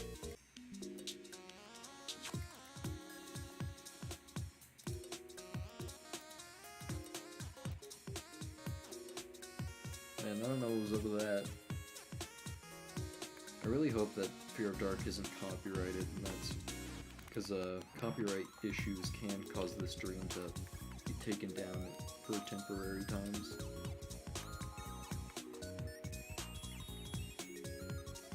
The hardest part of this is placing the shine. True.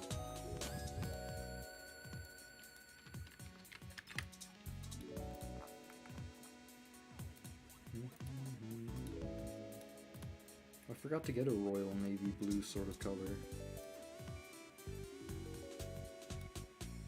For the darker shades. There we go. Oh, actually never mind, that's too dark. There we go. Okay, that'll work for now.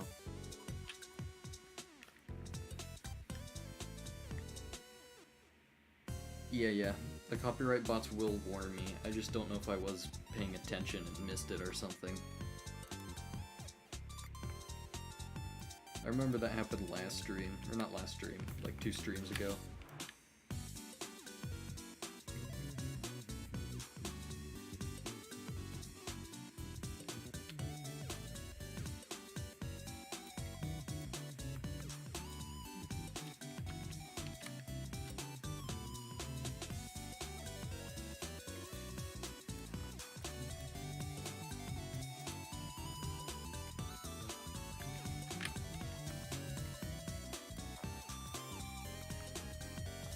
I'll have to create diagonal ones of these. In fact, I might actually shorten them.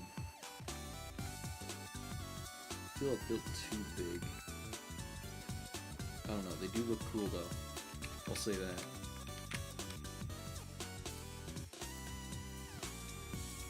If this doesn't work, I can easily retry because it's on another layer.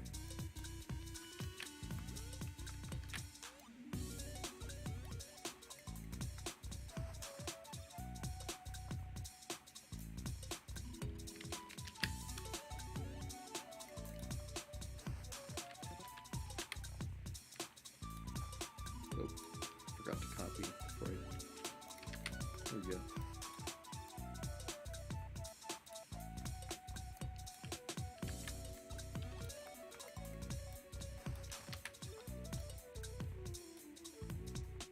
What streaming software am I using? Oh, I'm using OBS.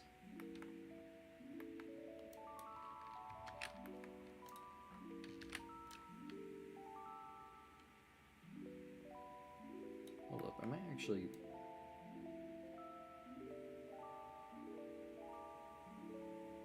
I'm gonna delete this one pixel here.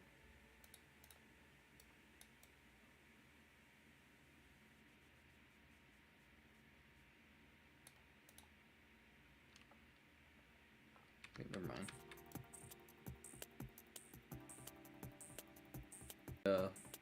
You have to use like the browser engine to view your live sub count through YouTube Studio. Takes a bit of work, but there's a good tutorial for it online.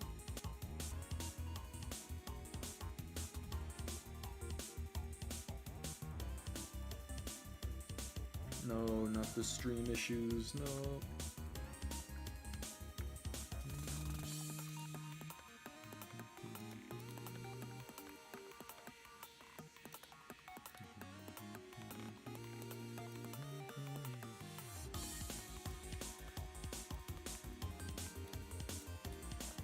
Oh, come on.